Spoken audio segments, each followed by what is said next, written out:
Up.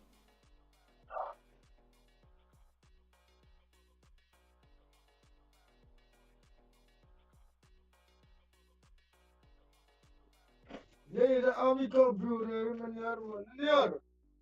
Up. Yeah, man. Ja. What, Wat maakt man? meneer nou? Just chilling, and you guys? No, smoking glass, smoking a Smoking glass. glass, man. Lekker, man. You got at least some good stuff there. Ja, man. And So you? that man, that good You stuff don't there, have man. something cold there. Say again? You don't have something cold there. Like what? Like a beer. Like a beer. Yeah, I don't drink anymore. Okay, Good, now man. that is very good, my brother, man. Lekker, man. As long as you guys are having fun, though. And you playing games there? I used to play games, but not anymore. Okay. Okay, we do play games. What games you guys play? We play phone, Android games, and we Nice. play PC games. Yeah, me as well. I'm on PC. Mostly Okay, like first person shooter games. there we go. Warzone and such. Yeah, Warzone, Striking. yeah, like Counter Strike, but also like Armor 3. So I played a lot of Armor 3. I play Armor Reforger, but I haven't played now in like a couple of months now. Okay. I don't know. I think it's I think gaming's a bit boring nowadays. You should try out Euro Truck Simulator, man. Go and drive trucks around. Yeah, Is that what you play? yeah, I do play that. I never get boring of that game, man. Nice. Yeah, I How's do the the right trucks on that game. Still. how's the day going so far? Nice. It's Irie, it's Irie. Dope Sunday. It's Dope Sunday. It's only raining here by us, man. They're in the Western Cape. Yes. Yes. And you? Yeah, by me it's sunny and it's 25 degrees. So it's pretty warm. Wow. I'm yeah Oh. yeah by Joburg side. Yeah. Yeah. Nice, nice, nice. You will have a nice day, my brother, man. Eh? Away, bro. You guys as well. Enjoy. Thank you. Thank you, Blessed, thank you. man. Blessed, my brother, man. Sweet man. Cheers. Sure. Respect.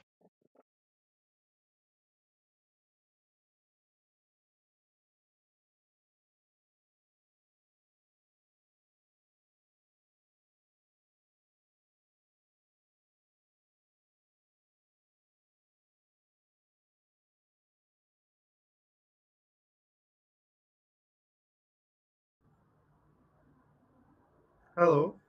Yo, what's up? Good. What about you? Not too bad. You Turkish? Yeah, I'm Turkish. Are Nice. you from South Africa? Yeah. Oh, cool. Where do you live in South Africa? Johannesburg. Johannesburg. I see. Have you ever I've been never here? been in there. No, Never. never been in there before, but one day. Okay. And how's Turkey? Is it a nice place? It is actually. I'm living in Istanbul, so Istanbul is like a metropole. It's a big city. Have you ever been in any city of Turkey? Nope. No, not yet. So one day you should visit too. Probably you will love it. You think so? Yeah, because I know my city. Every tourist love it because there are lots of options to do. What's there to do in Turkey? It depends what you want to do. What did the tourists go there for? Uh, sorry, my English is not that good. So you're asking No. for tourist point, right? Yeah. What's Like the question? when the tourists come to to Turkey, what do they do there? Uh, for example, we have a place called Historical Peninsula, and where the Ottoman Empire lived during their times. So people are visiting them because there are some mosques, old church from the Byzantine Empire, or some palaces there. And there, I think it's the best touristical place in Istanbul. Also, we have Taksim. Taksim is like how can I say, the area people are going there to shopping or visiting because it's like the during the first times of Turkey, it was like the modern side of ours. So it also has a great buildings, great opportunities. Like if you are into art, so you can find some art galleries in there. That kind of places. So there are lots of options, man. It depends what you want to do. Also, food. We are famous with our food, you know. Okay. And what do you think of the Ottoman Empire? Oh, um, actually, first of all, I'm not into with I'm not good at historical things. I think they did something good, but when they started to, how can I say, when they started to be an empire, it was good actually because they were trying to do something new and they were trying to unite people together. But I think during the time it changed. For for example, the last time of the empire, I think it was the worst time. So thanks to Atatürk, he saved us actually because if we will be living in the Ottoman Empire under the Ottoman Empire right now, we wouldn't have any rights. Yeah, and then like during the Ottoman Empire, you guys had people like Vlad the Impaler Yeah. and all that as well. Yes. Yes. Yeah, so also some good things and then also a lot of problems. Yes. Of course. I think we're still struggling same kind of problems. I don't know if you're aware of what's happening in Turkey right now, No. but it's like our government is like a very conservative. So some people are losing their rights, like the minority people, like the queer people, women, or how can I say, like the Armenians, Christian people, like, or Jewish people, etc. Because our government wants to be the biggest Muslim country in the world. That's their aim. So we're struggling with our democracy right now, but I think we will be good. So when what do you think's gonna happen when people like if like people like you 'cause clearly you're not fully accepting of the way that Turkey's going. So what do you think's gonna happen if your government carries on doing what they're doing? I think one way or another, we still have a democracy in this country. So I don't think that they will go further because we're going to have some elections, I think, in 2 years, and we will see what will happen after that. But I don't think that we will go down because with the democracy, we can solve all the problems. So tell me something like in Turkey, is Turkey run by like Sharia law and stuff like that? What? Is Turkey run by like the Sharia law? No, we are not. So you're not actually like a an Islamic country, you're more secular. Actually, it's like half and half because when Atatürk how can I say, turned to Ottoman Empire to the Turkish Republic, uh, our first law was Turkish Republic is a secular country because the country cannot have their religion. Of course, but the majority people of the Turkish people are Muslim, but it doesn't mean that the Turkish Republic is a Muslim country. But Okay. right now we are like, yeah, yeah. And then tell me something. Like, do Turkish people do they consider themselves to be like more Middle Eastern, or do they consider themselves to be Europeans? Oh, of course, Europeans, because I think it's, how can I say, it's like out of Turkey, people has some opinions about the Turkey and Turkish people, but when they come to Istanbul or any city of the Turkey, they're realizing that we are really modern and we are like Europeans, because our lifestyle is also very Europeans. Like we are not using camels to reach somewhere, or we are not having that kind of hats or etc. So culturally, you're not like the Arabs, but do you guys consider yourselves do you like? So the question that I'm asking is, do you guys consider yourselves more to be genetically like Arab or genetically like the European people? Oh, I think we are not both of them because the Turkish people are coming from the, how can I say, Middle Asia. Like that's how our ancestors goes, because it's like, do you know Mongolians? Yeah, yeah, We have some similarities with them because the first Turks were in the middle of Asia, then they came to this side of the Europe. But in the time, I think for example, right now in the Turkey, we are all mixed. Like for example, I'm half Albanian, half Turkish. Like most of people have this kind of mixture in their history. Because of it, I'm saying we don't have any similarities with Arabs because they're also totally different. yeah. Culture, everything. How can I say? But we are like we just have same religion. That's all Uh, actually. So it's like same like Iran. So Iran is not Arab. They're Persian, and Yeah. they Indo-European, but they religiously they're Muslim. Yes, you're So right. Actually, okay, interesting, cool, yeah. So that's why I said you need to come Turkey. You because you're going to realize that actually we are more European. awesome. That's interesting. I didn't really know that. I thought Turkish people were more down the line, of like not Arabs, but more closer to the Arabs. That's what I thought. Not actually. It's because of the Ottoman Empire, I guess, because they were living in a very heavy under the culture of Islam. So that's why people are thinking that we are Arabic, but actually we are not.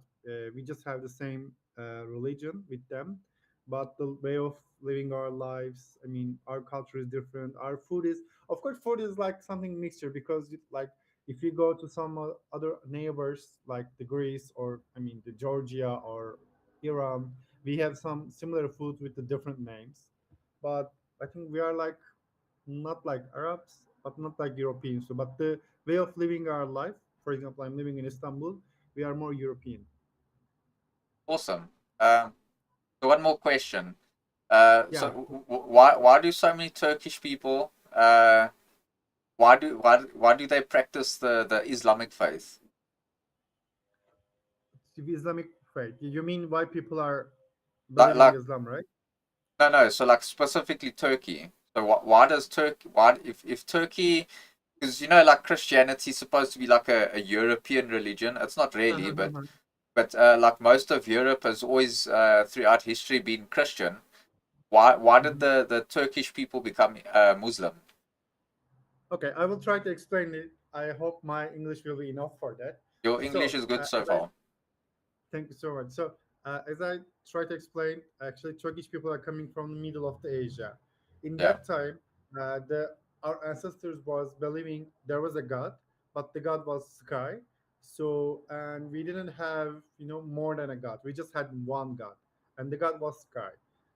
And they are just practicing to them, not the other like the anything like nature or maybe water, lake kind of things. Just the god.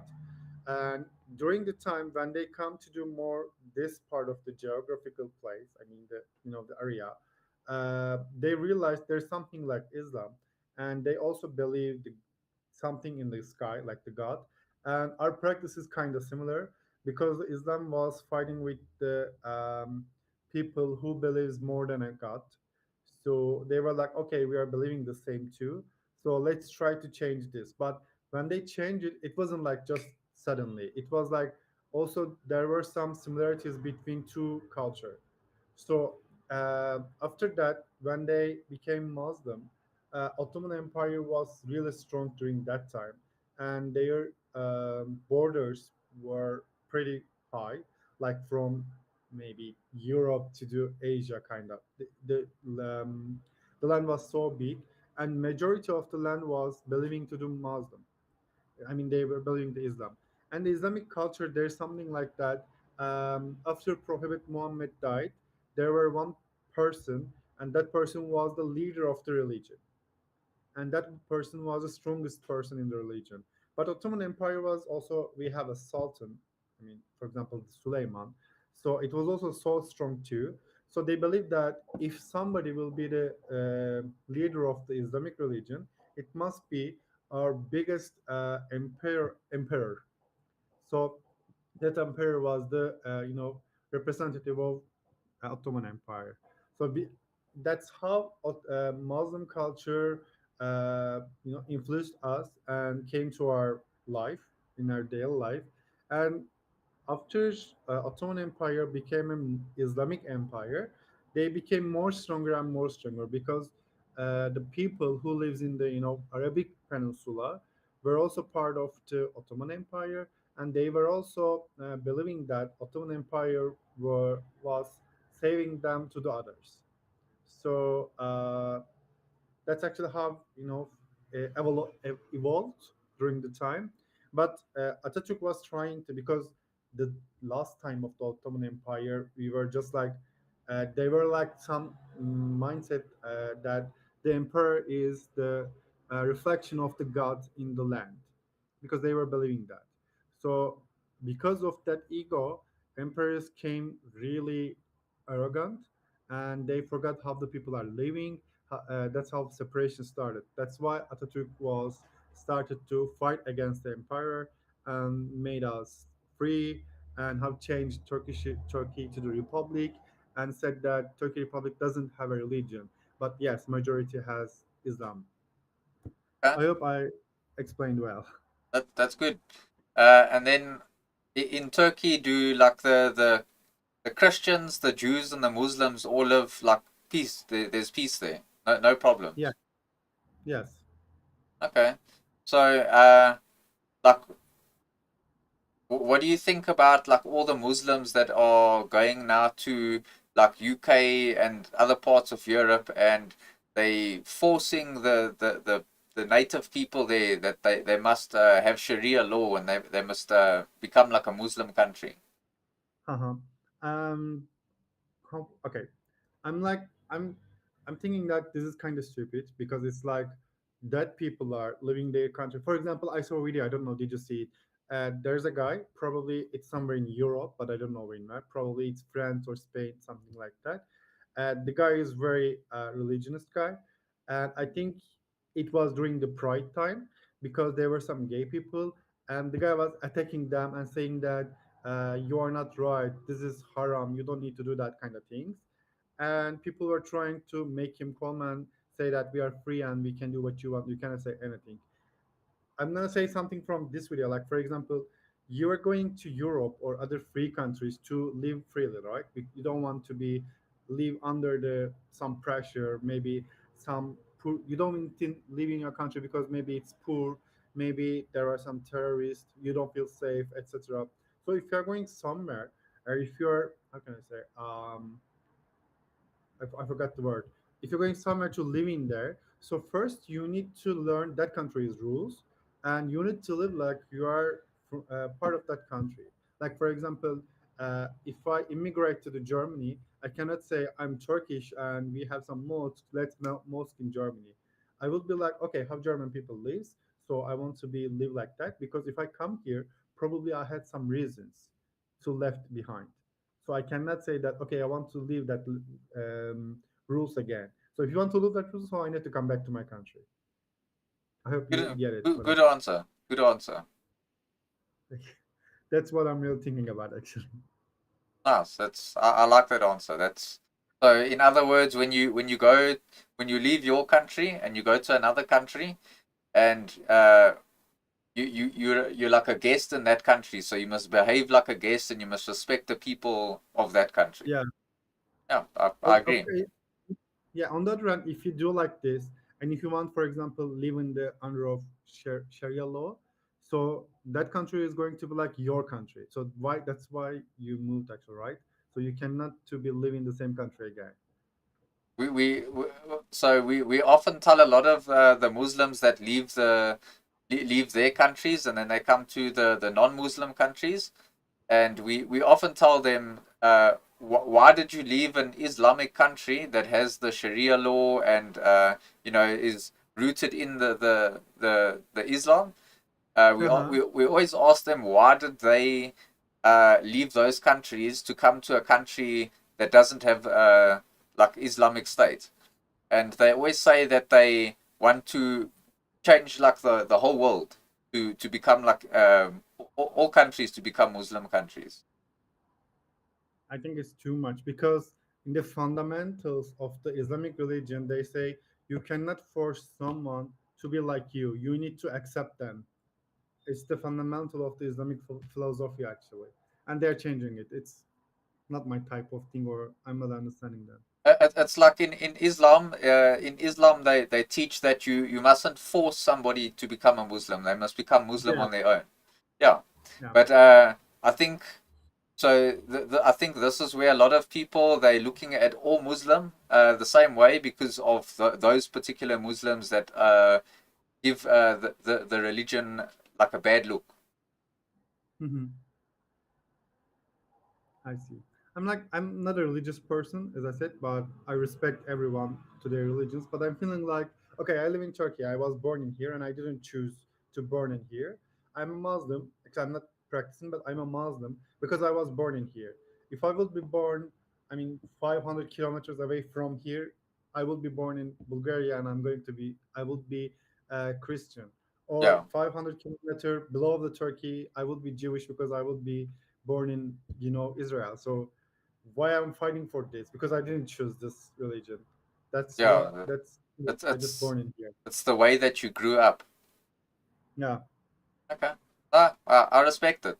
The you seem like a very uh level headed. Like you know you're very neutral. You're not trying to impose your way on anybody, and you yeah. just you want to respect everyone equally, and that's good. Good answer. Because I feel like thank you. Because I feel like I don't want to be on pressure for somebody's view, somebody's religion, etc. I just want to be here that they respect me. So I'm respecting the others too. That's what I'm doing because I'm waiting for this. So do you think that that's why, like in history, for example, like do you think that's why uh, so many conflicts happened because of religion? Because like the Muslims were trying to tell the Christians they must become a Muslim, and the Christians were trying to tell the Muslims that they must become a Christian, and then the fighting starts Of course, that's the reason. because they didn't Because respect each other. yeah, that's the real. I think that's the real problem because right now, if we are looking for the world, I'm not trying to say something rude for any country, but we know there are two wars in the world right now, and one of them is because of the religion. So people are just trying to kill each other because they are in a different religion. I think why you can practice your religion in your home and you can be free. Why you are attacking the others? I'm like we don't need that in for example that's just a real war, but there are some other kind of wars too, like as you said, people are going to live in another countries and they are just uh, doing something in a passive way to just release their religion and change the people. Why we don't need that actually, if somebody believes to something they can believe because everybody has their own mind and they can use it. So for me, there's like there's different sects to religion. So for example, like in Africa, for example, so if you go look at places like Nigeria, so you've got the Islamic Brotherhood, which is called Boko Haram. So they Mhm. often go out and then they kill the Christians, and then they also do it in Mozambique as well. But then, like the Christians also they don't believe in being pacifist because I don't think any religion is a pacifist religion. I think any religion will turn violent when they want to defend their God, right? So a lot of these problems come from when one is trying to take over the other one, and there's like a lot of issues like that. Even in Africa, there's a lot of those types of issues that happen in Africa as well.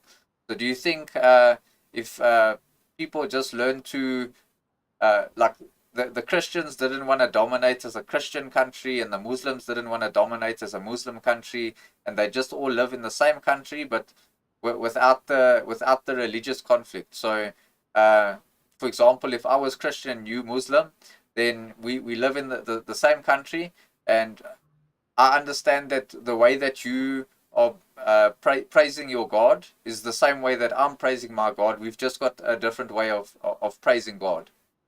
Mhm. You think that that's the way that religion should be looked at? Yeah, of course, because at the end of the day, when we look all the religions, they were just one God. Everybody believes one God, but in a different ways. Yeah. Like for example, Muslims has one God, Christian has, Jews has. Everybody has just one God. Actually, we are all believing the same God, but in a different way. But we are all trying to push our way to the others. We don't need that actually. We can respect each other. For example, if you are going to church, I can go to mosque. But at that night, we can be friends. We can be in the same dinner table, and we can just have fun. It doesn't matter we are in the different religion, and it doesn't matter that we are having different kind of life. No, it's not like that. It's like we are studying, probably you and I had different job, but we can talk right now. Our job doesn't mean that our personality, I think religion is the same. So that's why that's why I think there's three different types of factions to religion. So you get the ones that are militant, that want to uh, be like the army of their religion. Then you get the other one, which is political, and then you get the other people that are they're just religious to praise God. They don't care about being militant, and they don't care about being political. Uh, they just want to honor their God. And then you get the people that are political, that want to like a Muslim, to establish essentially like a Christian or a Muslim country. And then you get the militant people that are ready to go out and fight for their religion. So I think that's Hmm. the different, that for me, that's the three different factions that you have of religion. And I think I see. a lot of people, when we look at a Christian, we always want to see only one type of Christian, or when we look at a Muslim, we only see one type of Muslim. But in Yeah, yeah. reality, there's different types of these religious people, and I think that's Yes, you're right. a lot of where the issues come in, because a lot of misunderstanding happens that way. You're right. But still, I'm feeling like respect can solve all the problems. Yeah, If we respect each other, that means we won't ever have a problem. I agree. And Yeah. your name is Burak. Yes. And yours is Deb A. Yeah, yeah. So that's just a channel name, but my real name is Michael. Marco. Michael, yes. Yeah, nice to meet you, Marco. Good to meet you too. It was good chatting to you. Yeah, with you too. This is my first time in here actually, and you are the first person that I'm chatting. Oh, nice. Yeah. Be careful. There's some toxic people on here as well. Actually, I saw a couple of naked people, and I was like, okay, I'm about to skip this channel right now. Luckily, Because I haven't seen anything too graphic when it comes to the naked people. Maybe somebody without a shirt or something, but nothing too bad at least. that's great. Awesome. Well, Burak, enjoy your day, and You I too. hope you have fun. Yeah, you too. Bye bye. Cool, man. Cheers.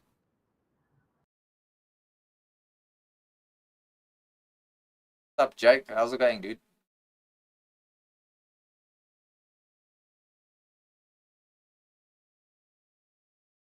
Just give me a sec. I'll be here now.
Going pretty good for the moment. Thought I'd get on a bit earlier and just basically screw around. I want to eventually change the stream into a bit something a bit different later on. Go dive into a bit of a topic there or whatever. Um, yeah, I actually wanted to ask you. I know it's a little bit premature or whatever, but I did give it some thought, and you don't have to accept it or anything like that. But if you want, I can. Not necessary because you're the only one in the chat now. I don't know. I can't see it, but if you want, I can mod you, and I think you'd have a bit more privilege in the chat. But you don't need to accept it if you don't want. But if you want, I'll be happy to make you a mod.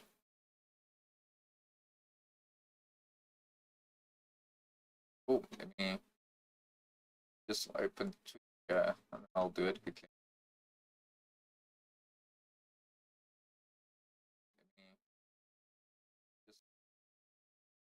And like I say, it's not overly like completely necessary, but uh, you are the only one in the chat at the moment. But I did give it some thought, for reference.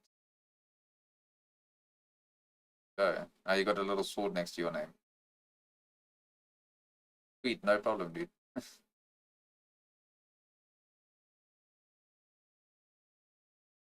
Yeah, I can change my camera up. So I shouldn't have the same issues that I was having yesterday with the camera. For the most part, this lighting is a bit better, so it's not as dark as the other one. I don't know what was wrong with the filters and all that, but I changed the camera and it seems to be better now. No lagging or anything like that.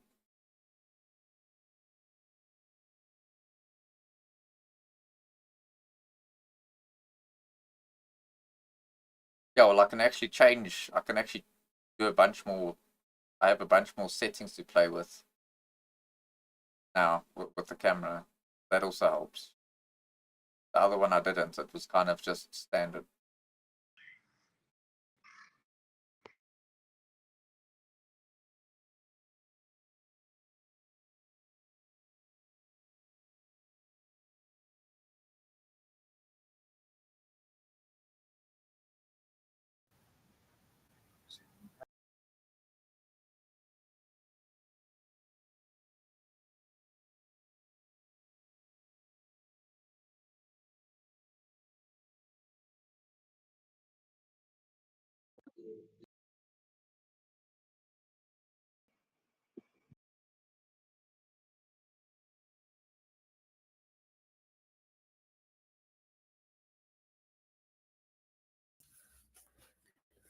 Yo, So, so, what's happening? what the hell? What the hell?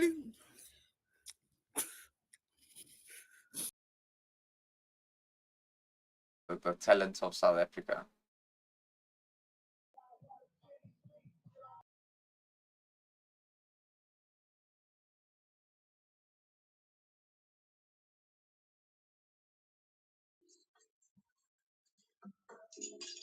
Yo,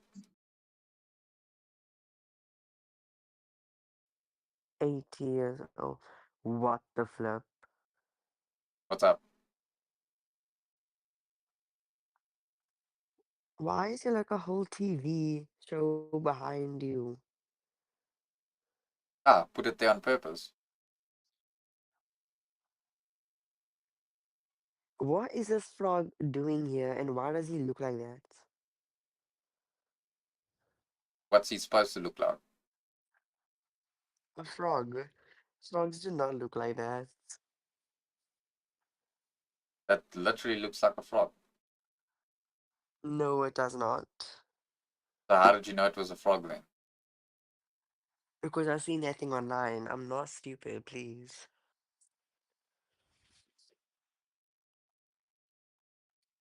So if it's not a frog, then what is it? Oh, that is not a frog. That is just some alien. And what did you see about it online? I don't know. It was a meme about it crying, like something about like it's a math period. Then like it was the frog crying or frog crying. Let me just So say that. it's they don't all cry. They do different things. I know, but what I'm trying to say is that's not a frog. Who was drawing the frog like that? Because they did the frog really dirty. Like the frog could have been really mug, and they made it like not mug at all. Okay. Oh, you drew the frog. Well, I didn't invent the character of it, but I know how to make them. Oh. Because if you did draw the frog, then I would have felt really bad. Because, well, yeah, that's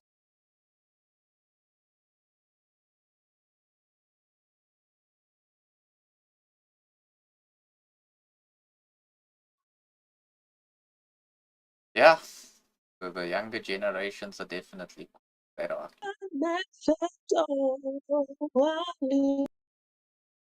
My ears.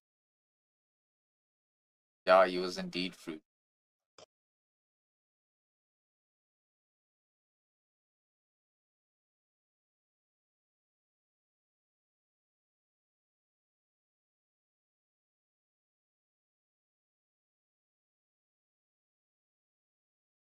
Tsar.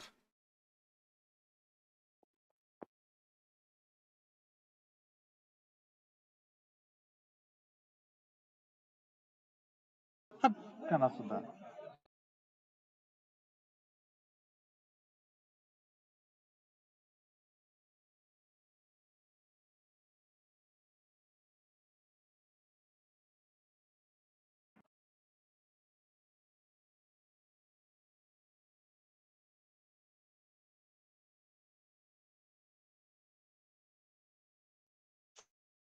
Whether either Indian, Pakistani, or Bangladeshi, or South African.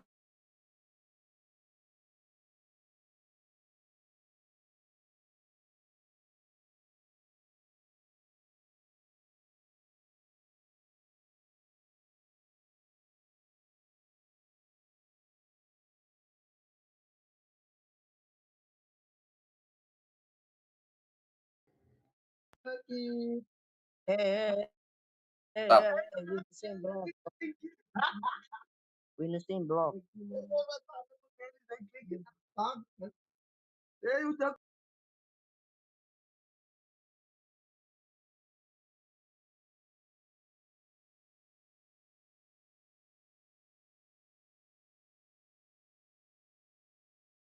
I mean, I know I'm not like the best looking guy out there, but geez, like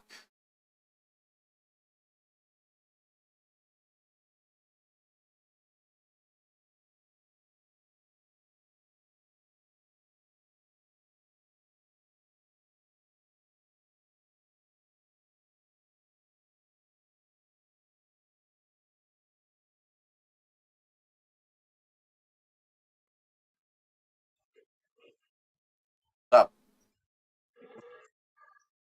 I'm good. Are you playing game? Nope,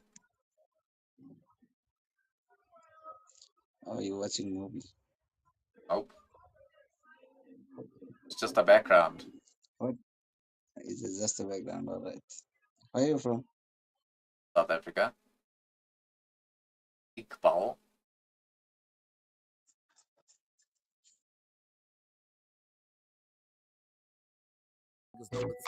Why are you gay? Why are you gay? Why are you gay? I'm gay.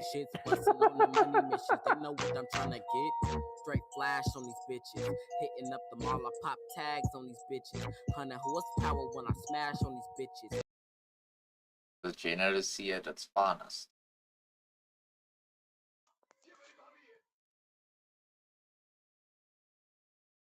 No, I couldn't tell you.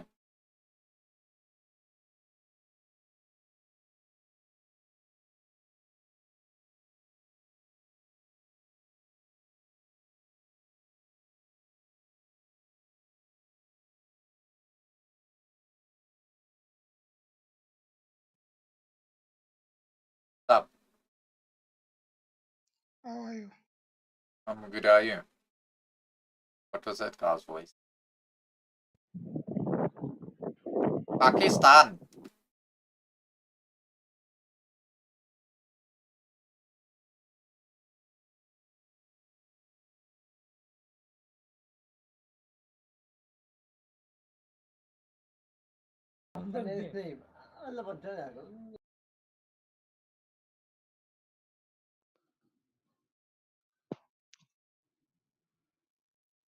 What's up?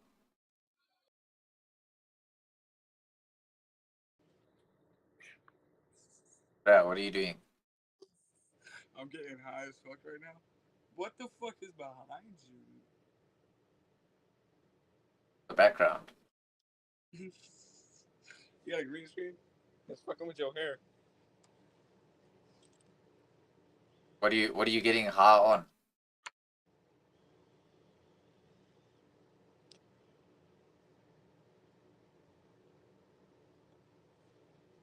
I'm getting high on that pure California shit.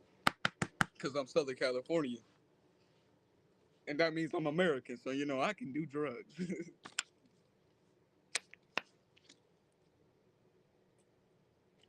Interesting. Lean. Just kidding, it's Miniman. He said interesting. So are you like a liberal or Republican? What the fuck?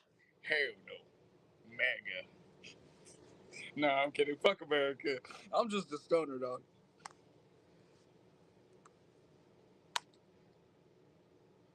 So you're not interested in the politics of your country? I identify as peen is.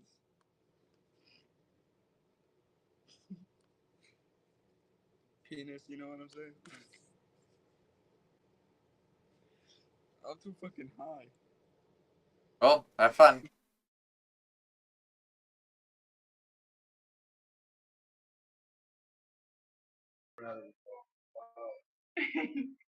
Hello. Hello.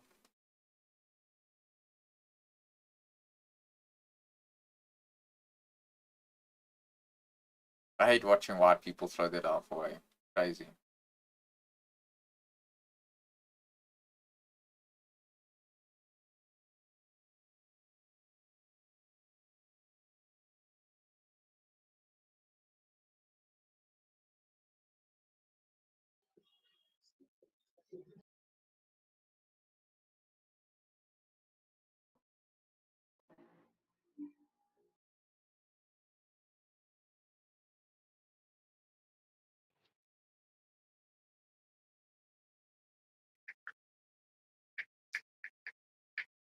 What's up? How are you? I'm good, how are you? Fine, thank you. What you up What you to? up to? Ah, chilling, and you? Same here. How's Namibia these days? We play the game. Nah. Sorry? I say, how's Namibia these days? The number is fine. It's pretty fine. How is South Africa? Ah, a lot of problems. Lot of problems. Personal or the country itself? The country itself. Oh, okay. We are Yep. playing a game. No, it's just the background. What's the? Oh, okay. Yeah. What are you smoking? So you are enjoying a few wait two for the. Is it like You don't like it? just for the flavor, or is it the one with nicotine? Nicotine. Cool. Where in Namibia are you from? Yeah. The capital. Okay. I'm from Joburg. Wayne's on have a good Johannesburg. Yeah. Cool. Enjoy. Yeah.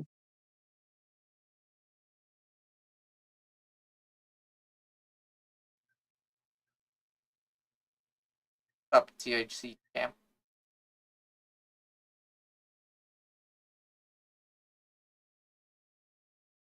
Brazil. What's up? I can't hear you.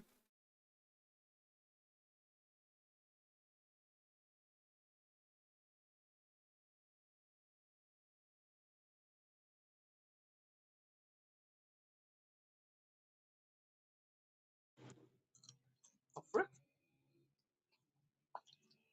Yo, this is fire. It's like a TV show.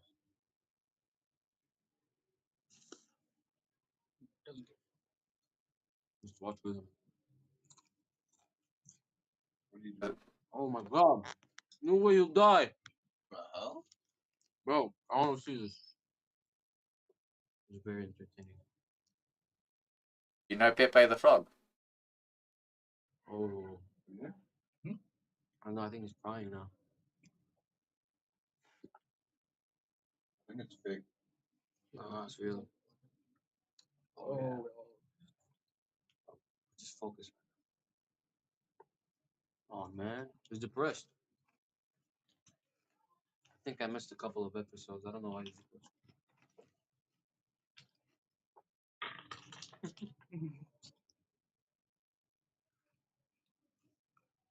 I'm gonna take off my pants now.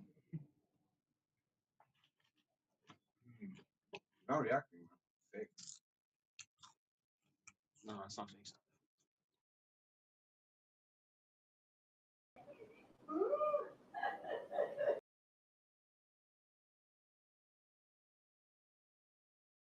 South Africa.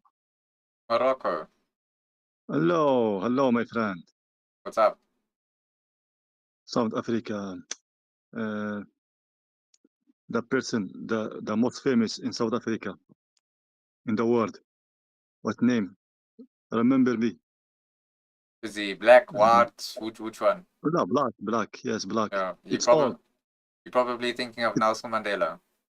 Nelson Mandela. Yes, Nelson Mandela. Nelson Mandela. What do you think about him?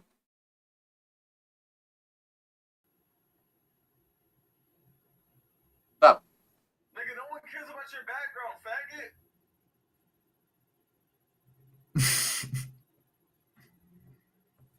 What is your background? Pepe the Frog. Why? Why not? He's hacking your PC. He's hacking your PC. Why the fuck does he have a wet hat? Are you streaming? Yeah. What's your stream? Fucking nigger. Uncensored debate. Huh? Called Uncensored Debate. What are you streaming on? Twitch, YouTube, Kick, and Rumble. Are you streaming right now? Yep. How many viewers? I don't know. Well, let me go look at your YouTube.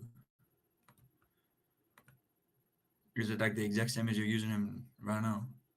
Yeah, but you have to put an @ sign in front of it.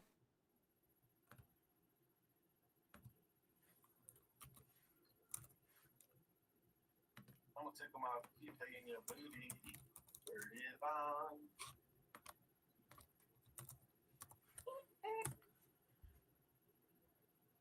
Michael B. Jordan the cut. Struck out dud. You're not loud. Oh, you are.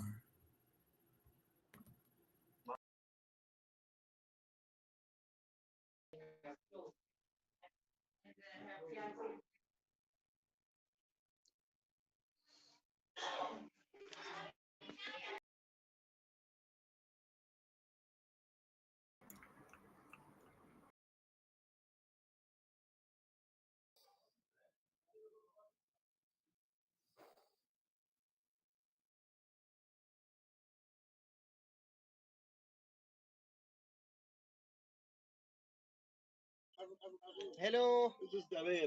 Hello. Oh, yeah, yeah, yeah, yeah, yeah. Oh, yeah, yeah, yeah. Si pa. Kun kuka, si bu. Elam chow. Coba ke cuku kukala. Si ya, si buku si. Coba di cuku. Kiri gua. Jangan lepo di kia. Iya. Jesus. Stop.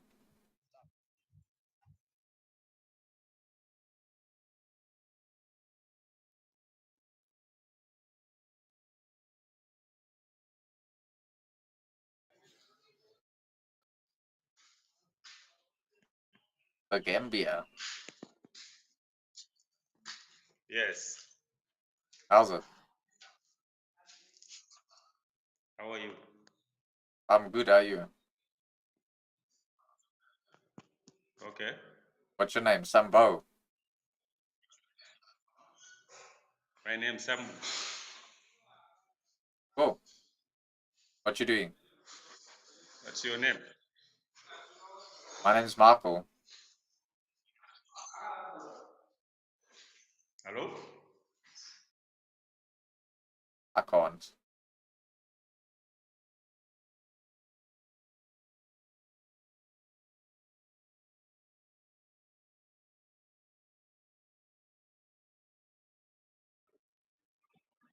ओए ओए पैर की ओए मादर चोद ओए band के लोड़े ओए बैंड के लोड़े तू कहाँ जा रहा है तेरी आजा आजा आजा Bro, you get defeated by a couple of you got defeated by like 6 monkeys, bro. भड़वा चोद So what?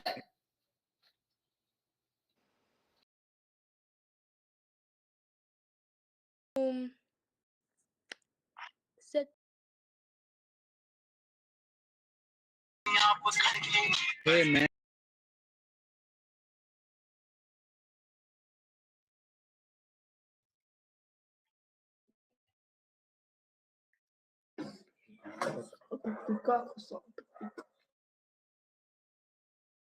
Like looking into a different world.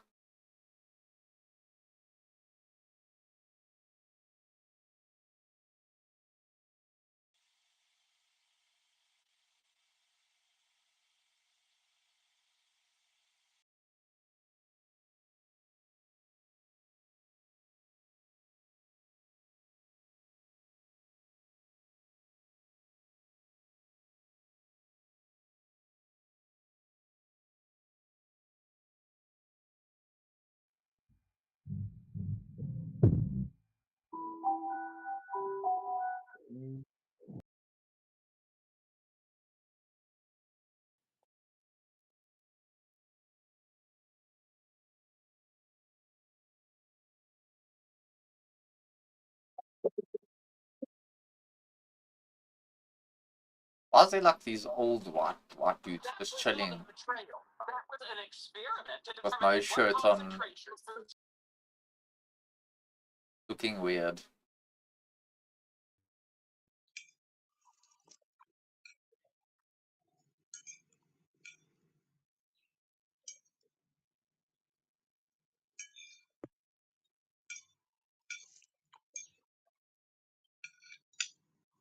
That nice. Yeah, it's nice.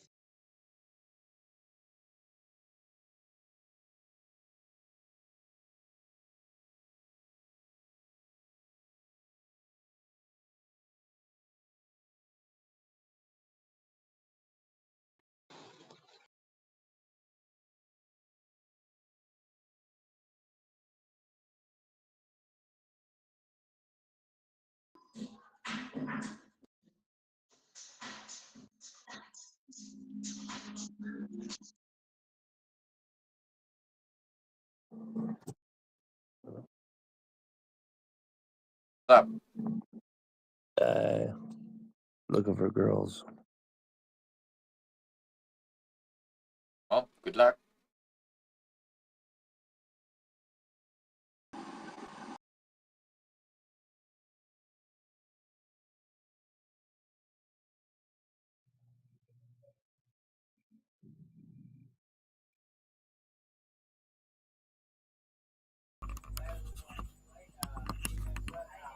Oh, uncensored. Yeah, that's too much noise, bro. I think I spoke to him before, though.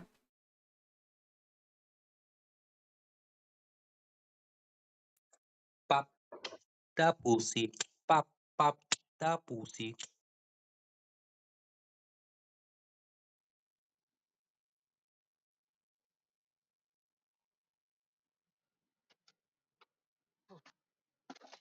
Up.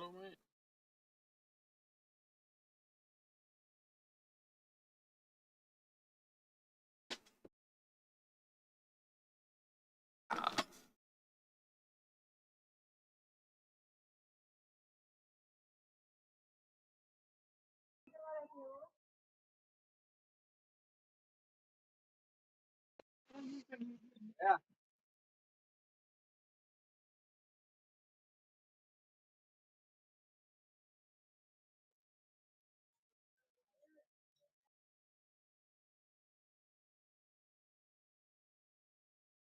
I mean, why do you say that Monkey's not really a good website? It's just Omegle, but with bigger screens. All it is.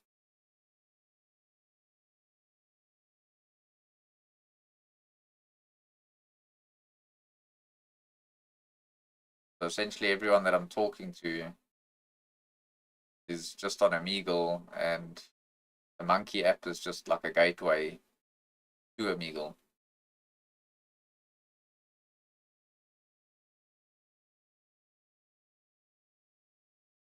And if you don't like the Monkey app, what other one would you recommend?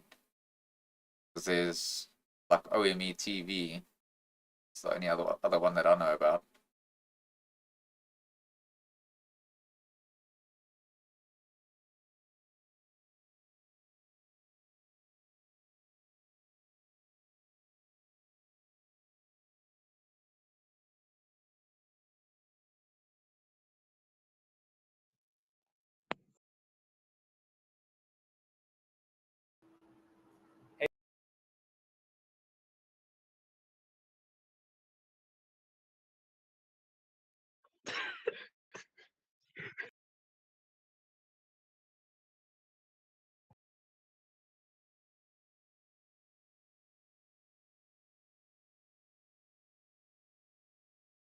I've got OME TV as well, but I've got like a 2-week ban there for literally nothing.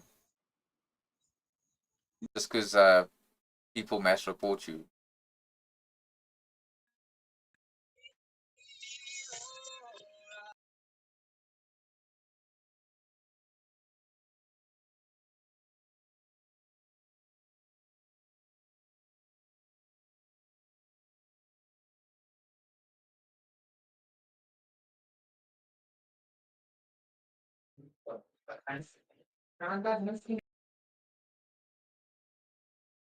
Lots of doctors and engineers.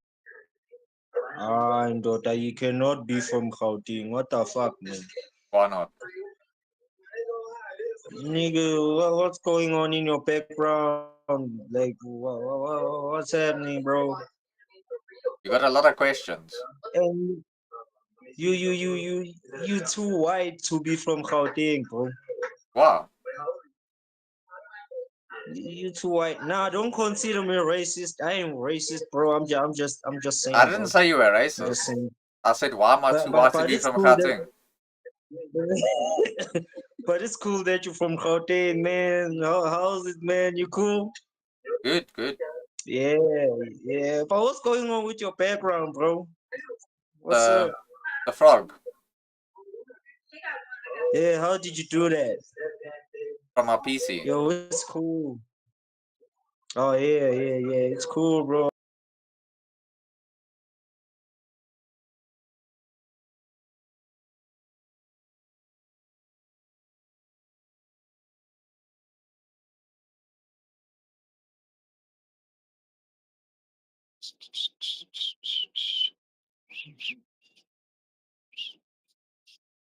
That's all the tattoos. Face tattoos, yes.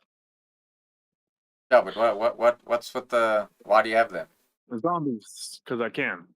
Call free will.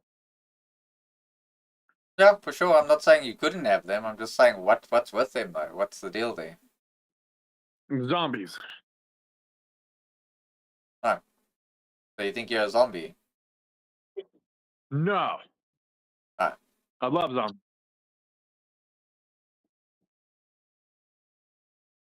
Interesting. What is this? It was. Oh, sorry. I'm getting my shoes on. I know it's kind of awkward. It's all good. What's happening? What's up? I like the Pepe though. Pepe is king. Pepe is king for sure. Yeah, fuck the glasses. But where are you from, man? South Africa, and you? I'm currently in Guam, but yeah, I'm from America, obviously. Oh, what part of America? Wait, I talked to you the other night. It looks familiar. What did we talk about? I don't know. I was pretty fucked up last night, but but yeah, no, fucking Texas or whatever is where I'm from. Okay. Well, that's pretty. Where am I? Guildford. Guildford. Dude, I don't know. Fucking Asian people don't understand English, so. I see you in Guam right now. What's it like there? Well, right now it's nighttime. I'm about to go have a cigarette right after I piss. I apologize. All good. I know it's kind of awkward. I know. Just Hey, don't look me in the eyes. You know, as long as we don't make eye contact, we're okay. yeah, and as long as you don't show me anything that I don't want to see, then we're all good. No, dude, no, I'm not a fucking freak. I'm just fucking. I had to piss, dude. I don't know what to tell you on that one. Nice. But oh, the Pepes, all the Apus and shit, or Apu or AP. I don't fucking know, whatever. But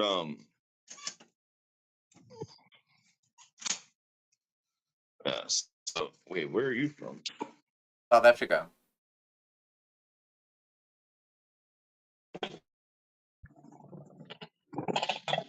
I don't know if you heard me. Your screen kind of froze.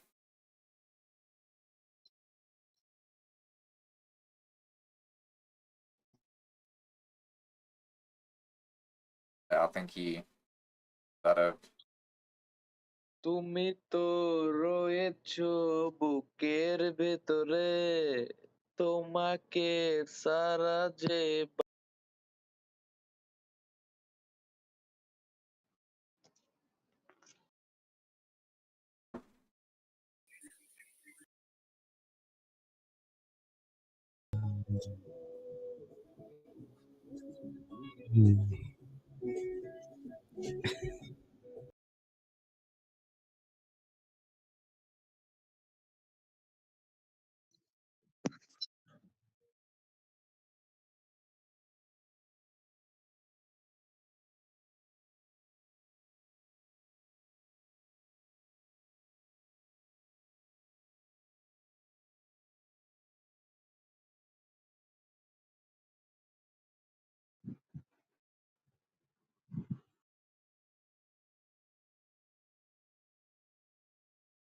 யார் கொண்டு வந்தா uncensored ஏய் என்ன ஃபில்டர்ல use பண்றான் எப்படி use பண்றது Are you running a bro call center there? bro how to use these filters ஏய் அங்க பாரு அவன் ஃபில்டர்ல யூஸ் பண்றான்டா கைஸ் சொல்லுங்க கைஸ் ஏதாவது இங்கிலீஷ் சொல்லி கொடுங்க guys Raghava Just while he's not.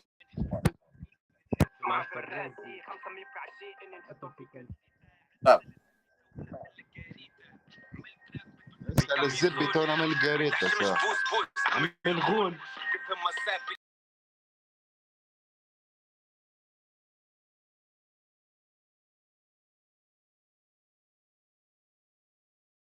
Microsoft headquarters.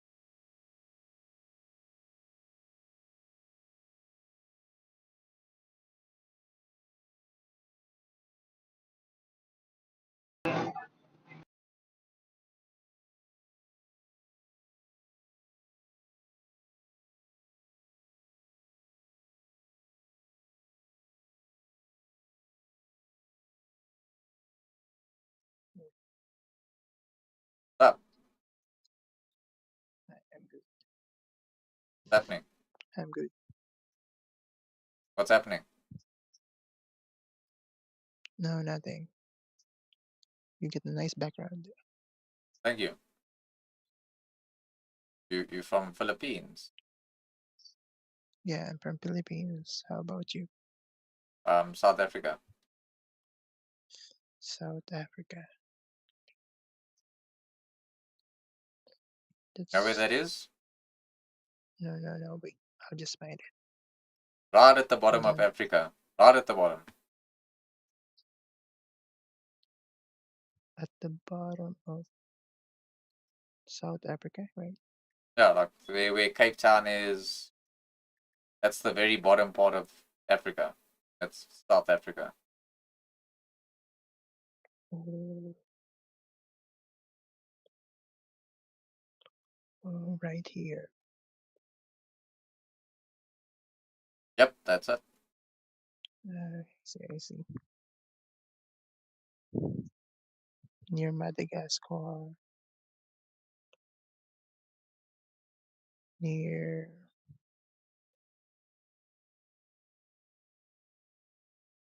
Cape Town.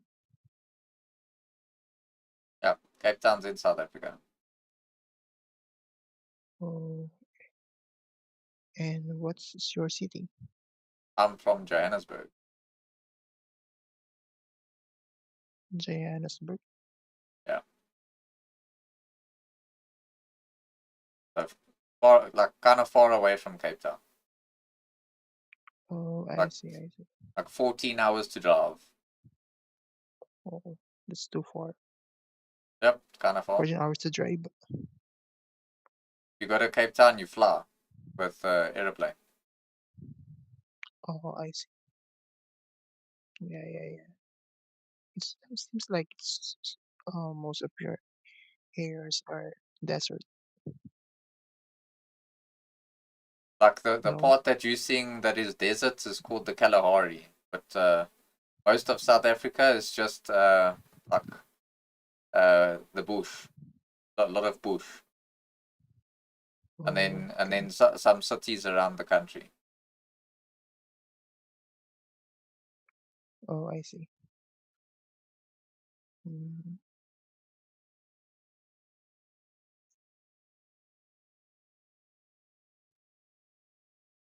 How's the weather today in South Africa?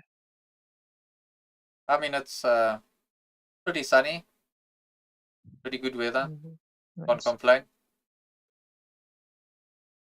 And there by you, the weather good?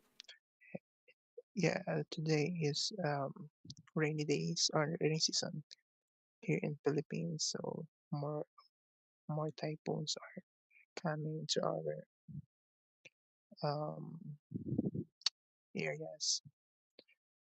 Okay, but right now just a little bit shower outside, and maybe by tomorrow it will be dry.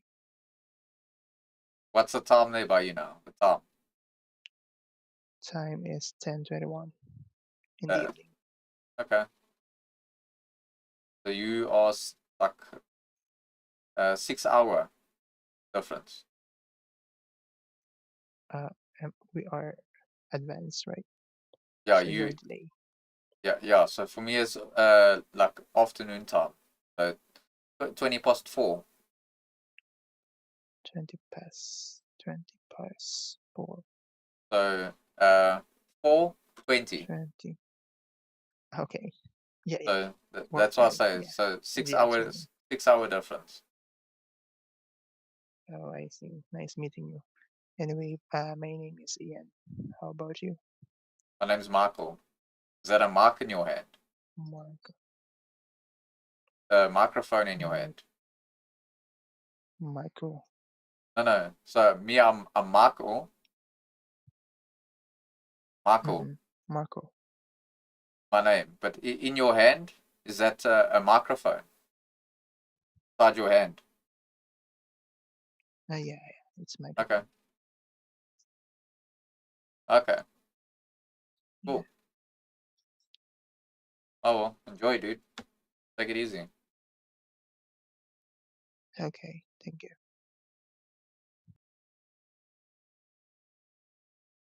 Too much of a language barrier there to talk.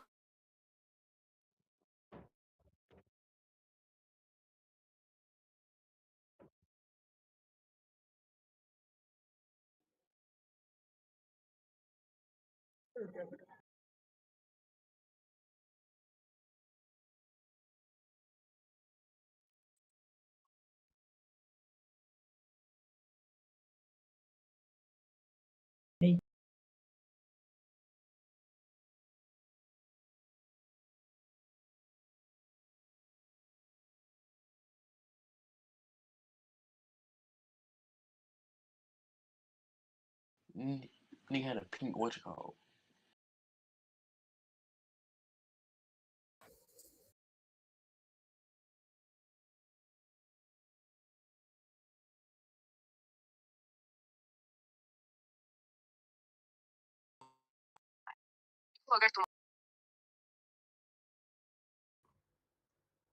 Hey, buddy. What's up? What part of South Africa are you from? Cape Town? Johannesburg. Johannesburg? Yep. Oh, shit there. Say Cape Town's again? better. Why don't you go there? I mean, there's no real better part of South Africa. I mean, Cape Town I used is to live in Cape Town. Yeah, My technically it's parents are better, South but African. okay, nice. From Durban, obviously. Turned into a shithole. No, but when I went to South Africa, I lived in there for Cape Town for 1 year. In How long? Joburg. How long ago was that? 2022. Okay, so not that long ago. What part of, are you from Four Ways? That's where most people live. East Rand. Yeah, I don't know where that is. So Boksburg, Benoni, those areas, Edenvale, that's East Rand. Oh, okay. Pretty cool, buddy.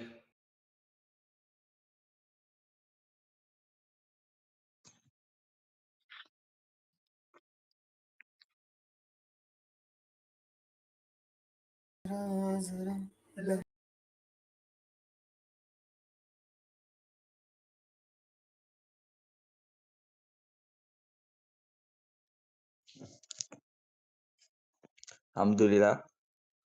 Yo, Namaste. what's happening? Siyabonga. Kekulu. Sorry?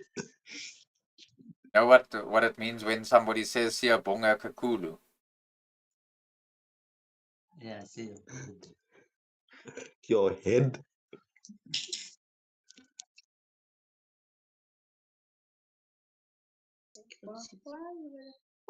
Gamer.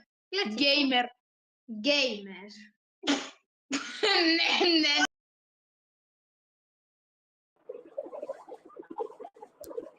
Yeah, South Africa. That's what the average German looks like now.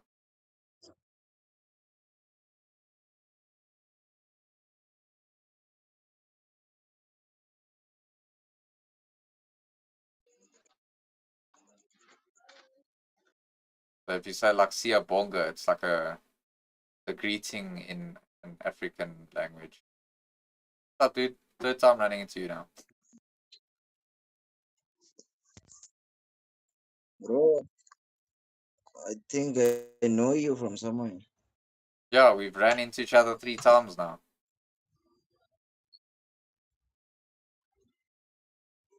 Hmm. Where in Pretoria you stay? Say again? Where in Pretoria? I don't live in Pretoria. Are you staying? Or where do you live?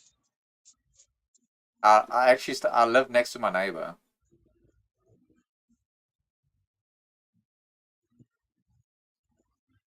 Okay. And my neighbor, he lives next to me. So that's flying food. Hola, yeah. Up. Yes. Is that it?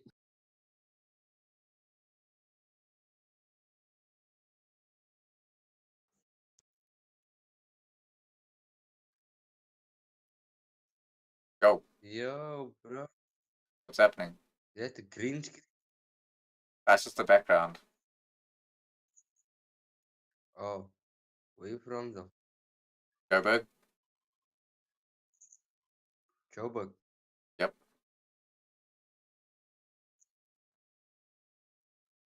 Where in the Western Cape are you from? Cape Town. Okay. What's the weather like there right now? Is it kind of cold?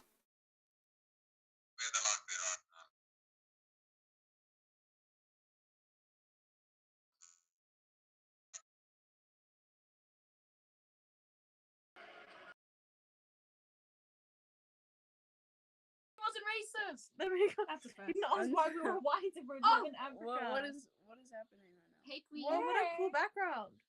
Thank you. I'm scared what's happening. Wait, I want to watch. I'm interested. I think it's a little show. It's a show. Off my face. What's happening? It's a story. Not much, and you guys? Sorry? I'll say not much, and you guys? Oh, my bad. Nothing to. We like your background. Thank you. Wait, what is it? What is it? Pepe the Frog. Ah, is it a story? I mean, it's this is a story, like this one over here. But Okay. Is it a good story? kind of. Like kind of half sad, half happy. It's sad. Okay. Oh no. Oh wait, those are the kids. Oh, they're gonna die. Those kids. Dad, you need to stop putting this thing in here. No, get it out. Get it out of here. Wait, I'm interested. You guys need to shut up. Okay. Is it gonna end badly? No. Okay, good. Ah! Are you Australian? You're South No. African. Oh. You're South African? Yeah. No. Oh, from where? Gauteng. Can you read the bio? What is our bio? We are too. I don't think we have a bio. What does our bio look like? Yours just says Kayla Gordon, 25 from Gauteng. Yes. Oh, okay. Thank you. Wow, Kayla. Why'd you say 25? I have no idea why it says 19. 25? Why does it say 25? Because you put 25. Oh, really stupid. Do you like our doll? I mean, I'm not that big on dolls. That's okay.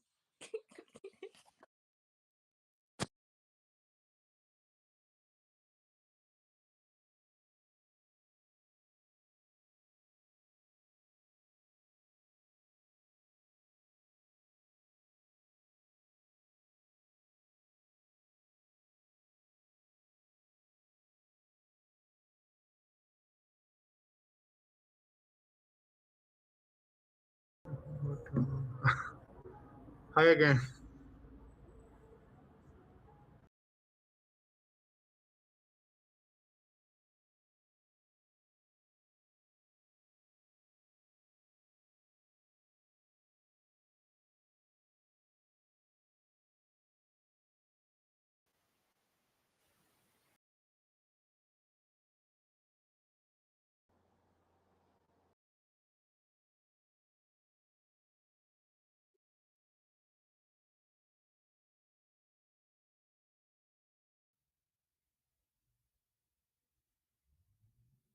Yeah, what are you having uncensored debates about?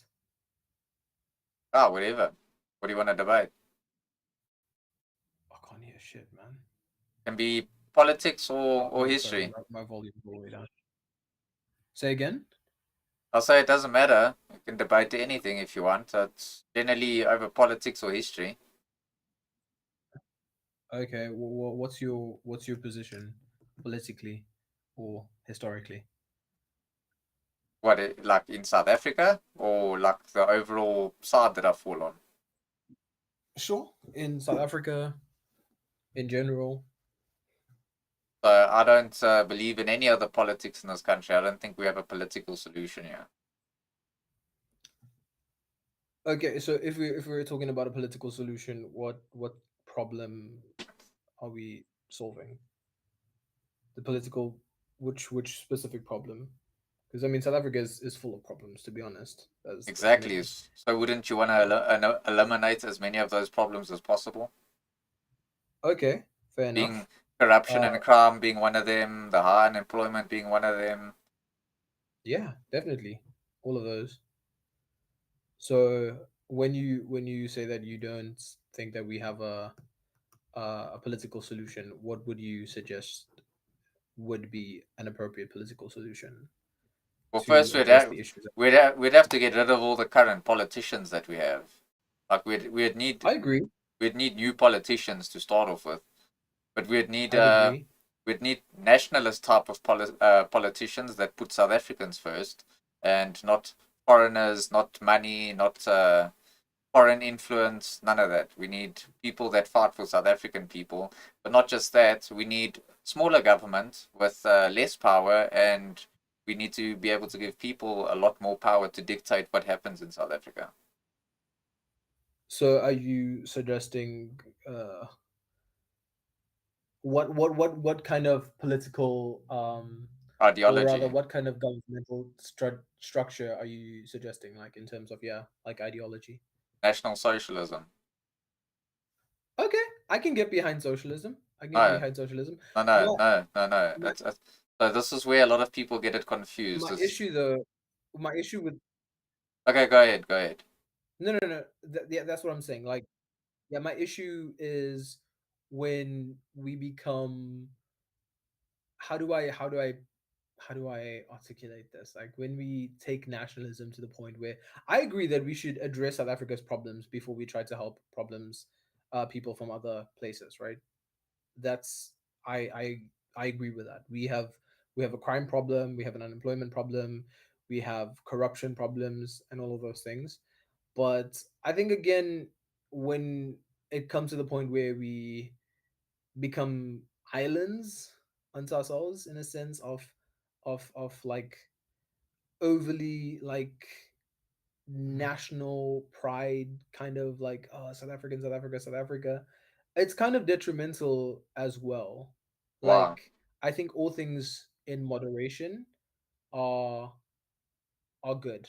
Like when we radicalize something, when we come too far right or too far left, that is when problems start to arise. So for me personally, I would say I think my my political ideals, I would probably say, yeah, I'm a socialist as well. Not like crazy socialism. I do believe in like like social justice and the likes, but I don't know how well or how comfortable I feel about the nationalism aspect. So also maybe it's because I'm misunderstanding what you mean by it. So if you don't mind, could you elaborate what you mean by national socialism? So before I do elaborate with that, can you just define what you mean when you believe in socialism? Like what kind of socialism do you believe in? So like social justice, um, equality, in terms of assisting the people at the grassroots level, in terms of free healthcare, free education, and all of those things for South Africans. And when all of our problems are sorted out, we can, and if we have any surplus, we can then sort of, yeah. So essentially what you're advocating for is Marxist socialism.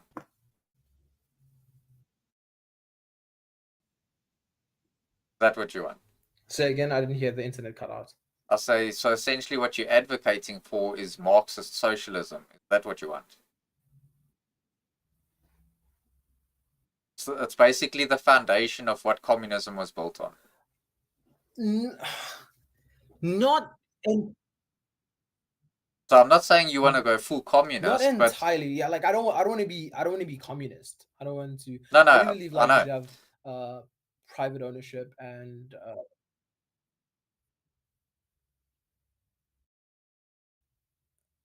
Yeah, your internet's cutting out again. hello. I can hear you. I can't hear anything, man.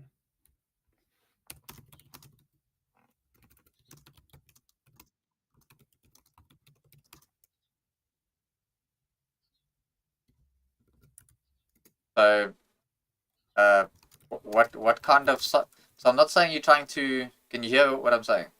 You hear me now? Can you hear me? Yeah, I can hear you now. Okay. So I'm not saying you want to go full Yeah, I can hear you. communist. I'm not saying you want to go full communist. So that's why I specifically used the words Marxist socialism, because Marxism was the foundation on what communism was built on. Communism's a lot more hardcore, obviously. Marxism's like communism light. But what I'm trying to say is that what you're trying to advocate for is basically socialist Marxism? Is that what you're advocating for? Okay, so I'm gonna preface this and say that I do not fully understand the ideology of Marxism, and I haven't really read up on it. But if you're suggesting that everything that I said falls within Marxist socialism, or at least the basis of Marxist socialism, then yeah, sure. So we already have Marxist socialism in our country even now. So that comes in in the sense that if you you know, like with grants, for example, with healthcare, for example, you know, socialism can come. But Marxist socialism is basically just policy that it benefits everyone, where they don't need to pay for it. But the problem with Marxist socialism is you don't need to be a contributing you don't need to be like a contributing citizen in a country to receive it. So National Socialism is the complete opposite. It does kind of work on a socialist type of policy, but you don't just be you can't just walk into a National Socialist country and just get free stuff because, oh well, you know, you just happen to live in the country, for example. You need to be a productive member of society. But also the big difference between National Socialism and like Marxist socialism or communism is and even democracy is democracy, where you have Marxist socialist policies, and even communism. The government's always very inflated, so the government has too much power over people. So, for example, I'll give you an example of this: is we all went out and we voted ANC and DA and EFF and all that, but we also we all landed up with ANC regardless, right? Because they're still the political party that's in power. They're still the ones calling the shots. So in a democracy, which is an illusion, essentially, gives you this fake idea that you're going to be able to vote for different policies, but at the end, you're still going to end up getting the people that we've been ultimately trying to vote out. So the whole problem with all of this is that we can have a very high unemployment rates in this country, and I don't know if you've seen anything with Operation Dadula, where they've been chasing like a lot of the foreign people away from like you know, free healthcare, stuff like that. It's because it's becoming a strain on our country. It's becoming a strain on the people that actually do go out and work and pay taxes and all that, where a lot of these people can come in illegally, don't deserve to benefit off our tax money, and yet they are. So this is the problem with Marxist socialism. Marxist socialism allows these types of people, whether they legal or illegal, they're not working, they're not contributing anything to society, but they're still benefiting off of it. So in a National Socialist type of state, you wouldn't have any of this. Everyone, you know, you're not, first of all, you're not going to have illegal immigrants in a National Socialist country. And then the government doesn't have power over the people. It's the people that dictate what happens in a national socialist country. We determine what the policy are, and then all that the politicians do is they only enforce it. In our country now, we don't have that. We can vote for whatever policy we want, but the politicians in this country, they make the laws, they make the policies, and they implement it the way that they want to. They decide who gets to benefit in society and who is going to ultimately stay poor. This is the problem. Unless you have resources to work with, only then can you go and start your own company. And even then, you don't have a guarantee that it's going to make it. So, the average citizen in South Africa under democracy, Marxist socialism, or communism doesn't really stand a good chance of making it in society. In National Socialism, it's the complete opposite. So, just a question. You mentioned that in National Socialism, it's the people who are responsible for like policy making, and it's the politicians who are responsible for implementation. If I understood you correctly, how how does that policy making process work under National Socialism? What do you mean?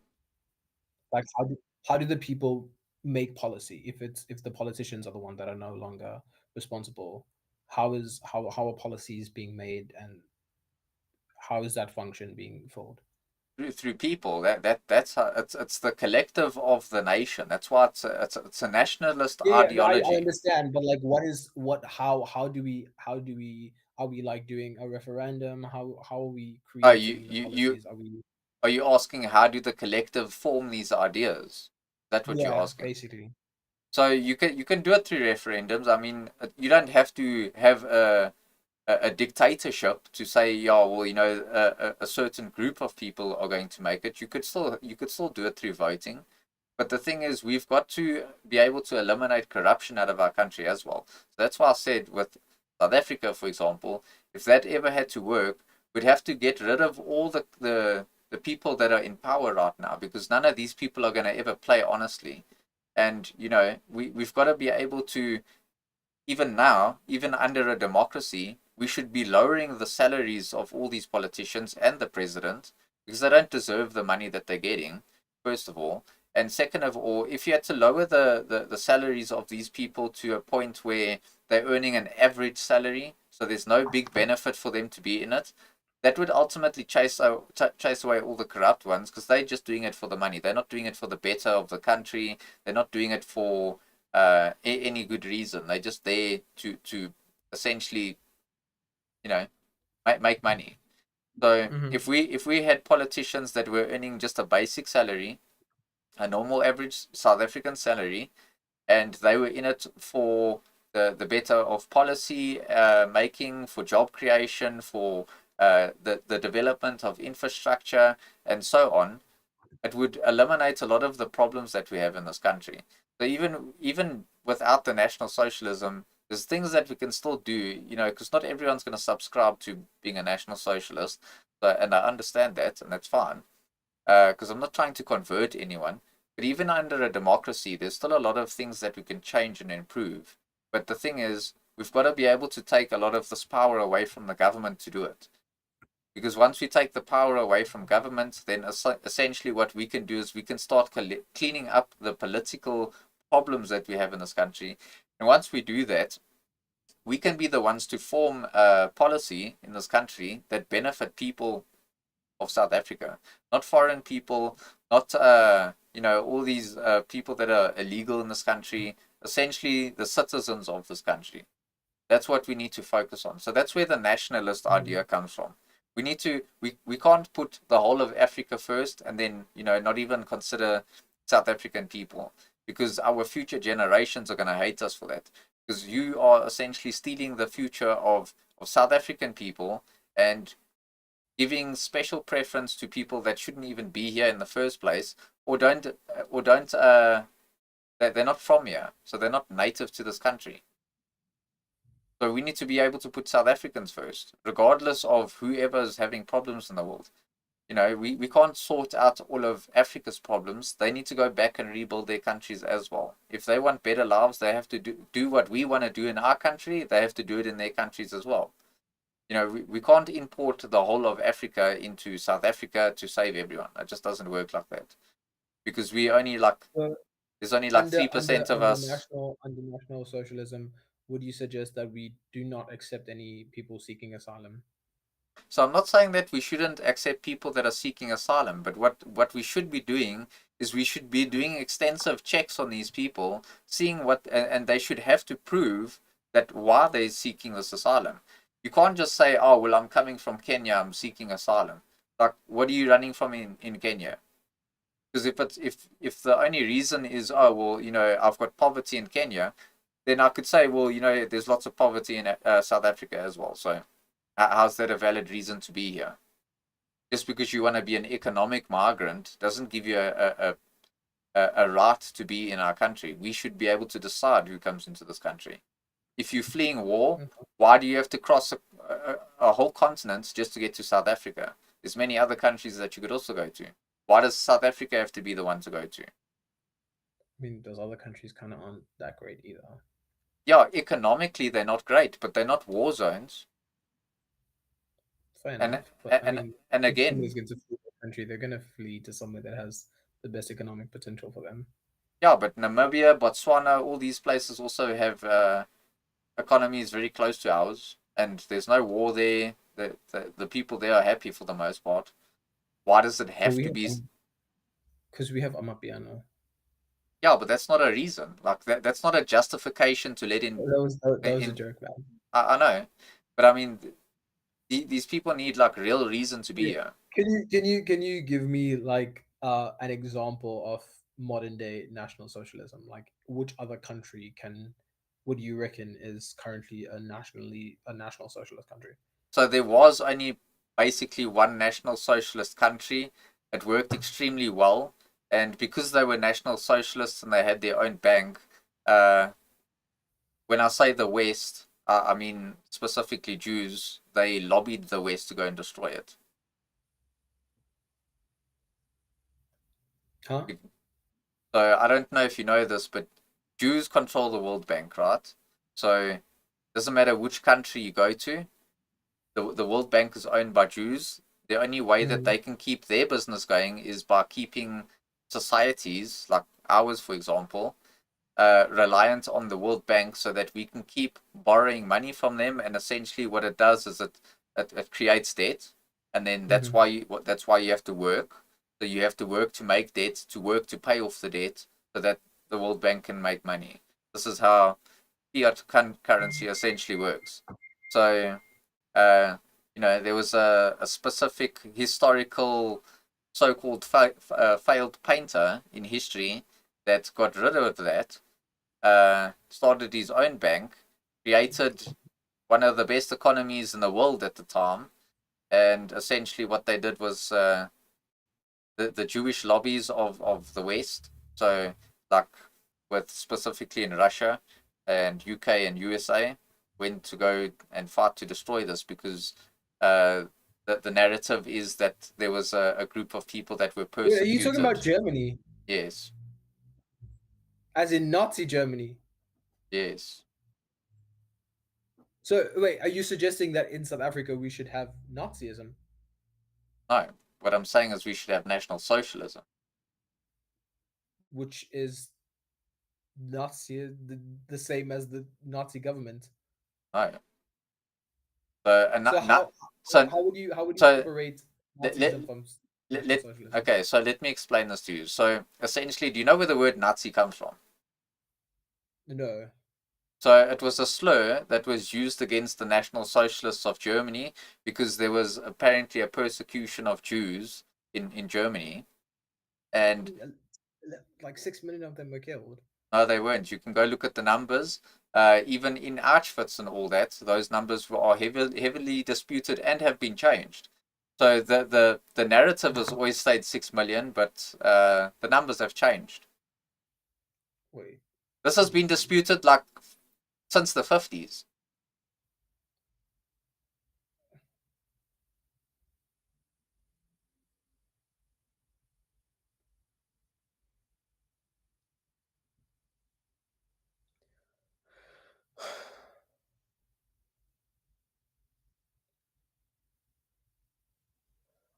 Which source should I look up? Well, obviously not a biased one from a Jewish source, because that's going to be biased. Yeah, which one would you suggest? And how do we test the sort of unbiasedness of the source? Because are there any sources that are completely unbiased? There is, but the thing is, you have to go digging for this because you got to understand from a perspective where, to be a Holocaust denier, it's not illegal in South Africa, but it's illegal in 18 different countries, and most of those countries are also where these concentration camps are. So it's very difficult to find information, but if you go down the Wait, rabbit hole, are you denying the Holocaust? yeah. You say the Holocaust never happened, So or what are I you saying that it didn't happen at the scale at which it's being no. reported? So what I'm trying to say is the story of the Holocaust isn't spoken about properly. So you say that there's 6 million that died. I say no, there wasn't 6 million that died. I say there was 271,000 that died, but it was mostly from typhus because there was no gas chamber. You got to go and look at the pictures of the gas chambers. They all had windows, they had wooden doors, and they had open light fixtures with hydrogen cyanide in it, which is highly explosive. So if you have open light fixtures with hydrogen cyanide, that's not a gas chamber. That would become a bomb. Okay, so right now, since obviously I don't have the sources that you are talking about, Yeah. and I have not done my personal research on it, I'm going to continue to believe that the Holocaust did in fact happen, and that the death toll was 6 million until I obviously maybe, if it does exist, see evidence to the contrary. Uh, but yeah, it's so far as yeah, I don't know, Look, I don't know. I'm not here Now to change your mind on it. It's fine if you want to yeah, believe yeah, that yeah, yeah, yeah, version yeah. of the No, history. we're just having a conversation. Yeah, Yeah. I love listening to the opinions of people who have differing opinions from my own, and I think that it's very important for us to be able to have discourse with people who don't necessarily agree with us or hold views that are opposite to our own, because that way we can learn things that we didn't know, and make decisions on our own based on the information that we receive. So yeah, for me, uh, like I do to some extent agree with um the whole idea of helping South Africa first, because we do have so much of our own problem, and our government is notorious for prioritizing issues elsewhere in the world, um, instead of taking care of their own people. Uh, However, I also do feel like um, a lot of a lot of the people who come to the country don't necessarily come here because they want to be here. It's a big thing to like leave where you grew up, where your entire life has been, to come here and then to work. And I again agree obviously that there are people who, I'm not saying that's every person that comes here, every immigrant or every asylum seeker. Of course, I know that there's a lot of them that come here. They commit crimes. They do a lot of illegal things. They benefit off our current social policy, and while not contributing anything to our economy or to the country. I do agree, but then I also believe that to some extent, um, it's as Africans, it has always been our fundamental philosophy to help others, and we've always been community based. Ubuntu has been inscribed in our community structures since time immemorial. So I think that, of course, we should be helping other people, but I also do agree that we should, to the best of our abilities, try to figure out and solve our problems. And yeah, weed out corruption, the politicians, that we currently have, a lot of them, in fact, if not all of them, are absolute bullshit. And it's not even just within our national government; it trickles all the way down to local government, municipal government as well. It's just corruption is so deeply rooted within our current political system, and yeah, but I would say I still strongly hold to maybe I would if I don't know if this is like a thing, but I would say that I am a Christian socialist. Uh, yeah, I think that would probably better describe my political ideology. Um, in so much as I believe in socialism, in that we should protect the orphans, help the widows, um, and take care of the poor, and all of those things. But yeah, again, definitely not like communism. I do believe that capitalism actually the capitalism kind of sucks. But yeah, anyway, yeah, that's just all I have to say, man. Nothing much really. I'll say this much. I don't want you to get offended by it or anything. I know what you're speaking about when you say Ubuntu, and like I do believe in that as well. But most of the world feels this way as well. I mean, the West has given like specifically Africa, for example, up to like $5 trillion, and I think that's in the past 50 or 60 years, over a course of 50, 60 years, that just in aid, just in aid. So that's without trading, that's without anything else. So here's money, go and help people, uh, for free with no strings attached, and that was almost like that was up to like uh, $5 trillion. Sorry. So and Arabs do this as well. Arabs are also pretty generous in for the most part. Uh, a lot of people out there are generous, but the point that I'm trying to make to you is that we can help other people, but why are we trying to help the rest of the world when we haven't even helped anyone back home? Have you ever heard that saying that charity starts at home?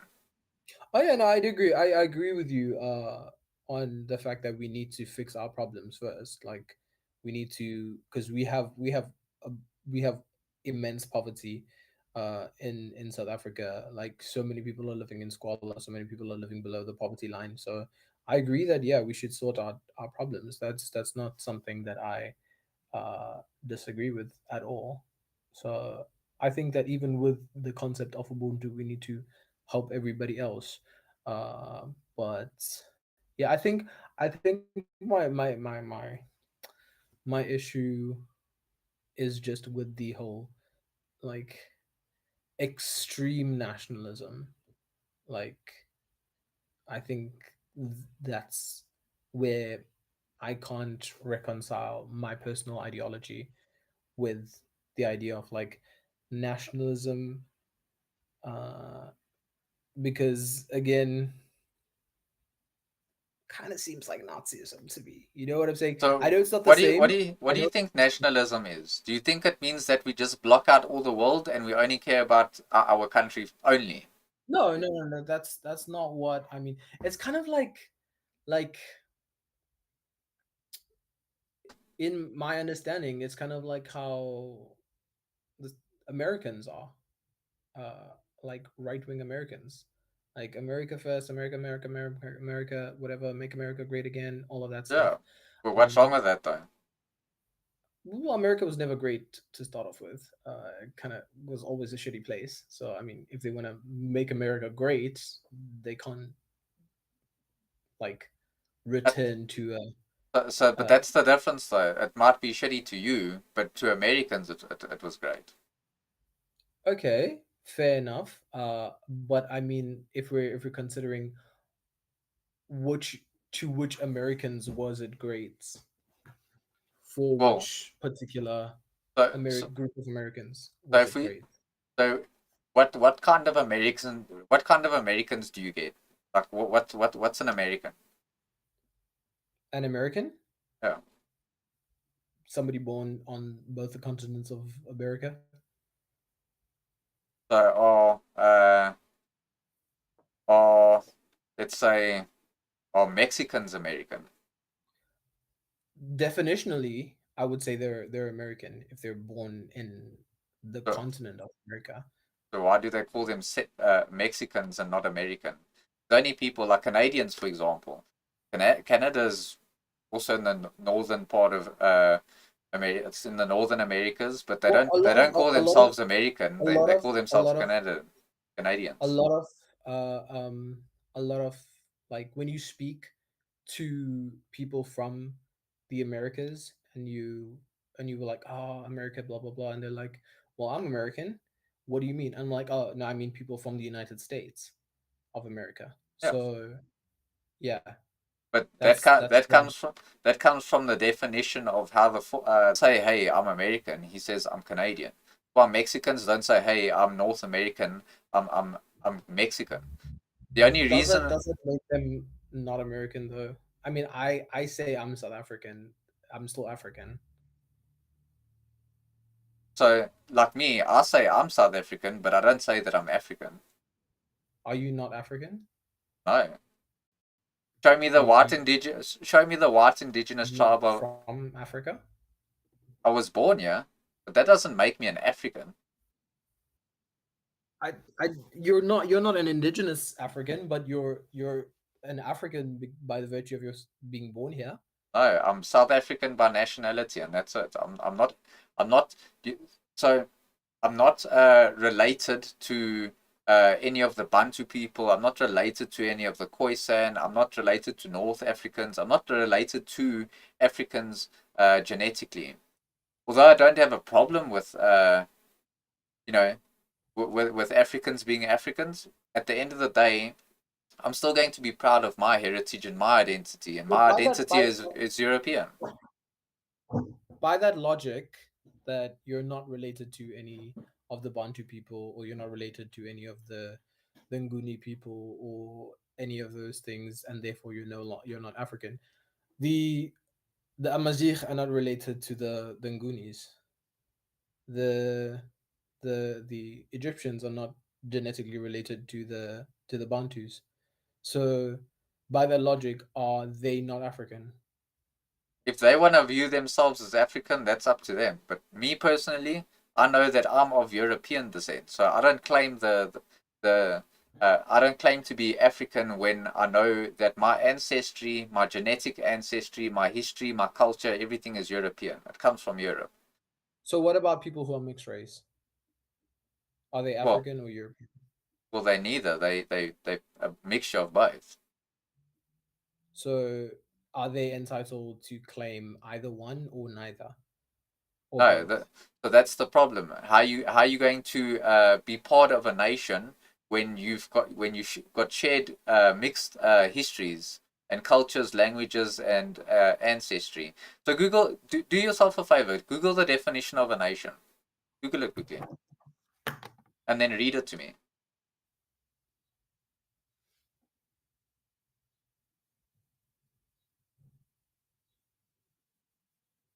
A large body of people united by common descent, history, culture, or language, inhabiting a particular country or territory.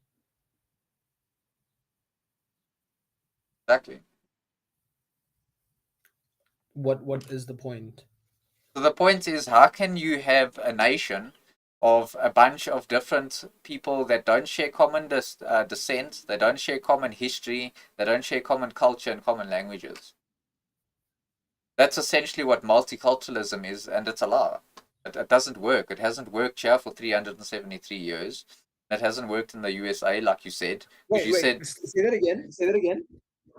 which It part? cut out. It cut out. Say that again. Which part? You started speaking and it cut out. I didn't hear anything. So I asked, "What's the point?" So you started speaking and then. So what I'm saying to you is, you can't have a nation, by definition, you can't have a nation if you've got people that are from different ancestry, different cultures, different languages, and different history. By definition. That's not me speaking, that's definitions. right? So if you've got a So society of it does multiculturalism, include it does include culture. So do you think that there's no common culture between that all South Africans share? so let me put it to you this way. So me, I represent European culture because that's what we've always done as white people. Do you think that Africans, for example, are going to completely sideline their own culture and their traditions, and do you think they're just going to embrace only European culture? No, and I don't think that they should. Nor do Exactly. I think So that Europeans should sideline their culture and embrace another culture. I think that exactly. we should all share culture. So we can share culture, but what I'm trying to say is culturally, I am not an African. Genetically, I'm not an African. By language, I'm not African. By history, I'm not African. Everything about me says that I'm European because that's where But to continue the definition, it says all language inhabiting comma, so it's not comma, inhabiting a particular country or territory. Africa is the if you're in the territory of Africa, you're African. no. So this is what it's trying to tell you. You have to have common descent. So common No, it descent. doesn't say you have to have all of those. It says you have to have any of those. A It's not. large It's body not of a. It's water. it's not a one or the other though. It They didn't they use the word and, it used the word all. yes. So it doesn't mean that you have to have all of these. It means you can have any of these. And one of those is that you inhabit a particular country or territory. So If you which one inhabit out a of territory of those? Africa, Which one out of those is specifically African and that I have? you're inhabiting a particular country or territory in Yeah, Africa. but out of the culture, languages, history, or Well, that's not the point. The point is that of if you course it is. inhabit a particular country or territory, by definition, you are African. If This is it in the if definition. I You didn't ask yes, me to search this. exactly. But if all those other things are irrelevant, why is it part of the But then all definition? those other things are not. It again. It's not all. It's not one single thing. It's Yes, it's you could multiple. be That of was the my same point. history, language, or inhabiting, or there's a separation, inhabiting a particular language, country or territory. So when we have the word or, it's separated, meaning that you don't have to have all of those. You don't have to meet all those requirements. You can meet any one of those requirements, and by meeting those requirements, you fulfill the definition of being African. Yeah, but so all you just saying is, oh, but because you in South Africa, by definition, we just a nation. Which is in So Africa. so if we take, say, for example, uh let's take a That's random not what person. I'm saying. That's what the definition is saying. No, I'm gonna demonstrate for you. So if we take someone from Russia and he moves here, is he just suddenly part of the nation because, oh well, he lives here? If he gets his citizenship, then yeah, he's eventually part of the No, nation. so that Sorry, just that just that just eventually makes part of the that nation. gives him citizenship, yeah, and that's fine. Citizenship is not the question. The question is, how is he part of the nation? By that definition. So again, when we talk about the nation, I think that you have to be born here, and if you're born here, then you're part of the nation. And then when you're born here, you inhabit this region. So the only way to be a part of a nation is you just have to be born there. Is that all it takes? In my definition, yeah. If you're born in South Africa, you're South African. Nationally, you're South African. You may culturally be European or Asian or North American or South American, but nationally, you're South African. By nationality, yes, you would be a native to South Africa if you were born in it. But how does that make you part of the nation? Is what I'm trying to ask you. If you grow up in South Africa, you share South African culture, like every South African braais. Yeah, That there's that that no South African that's that not like a South African culture. Like they do this outside of South Africa. It's called the barbecue.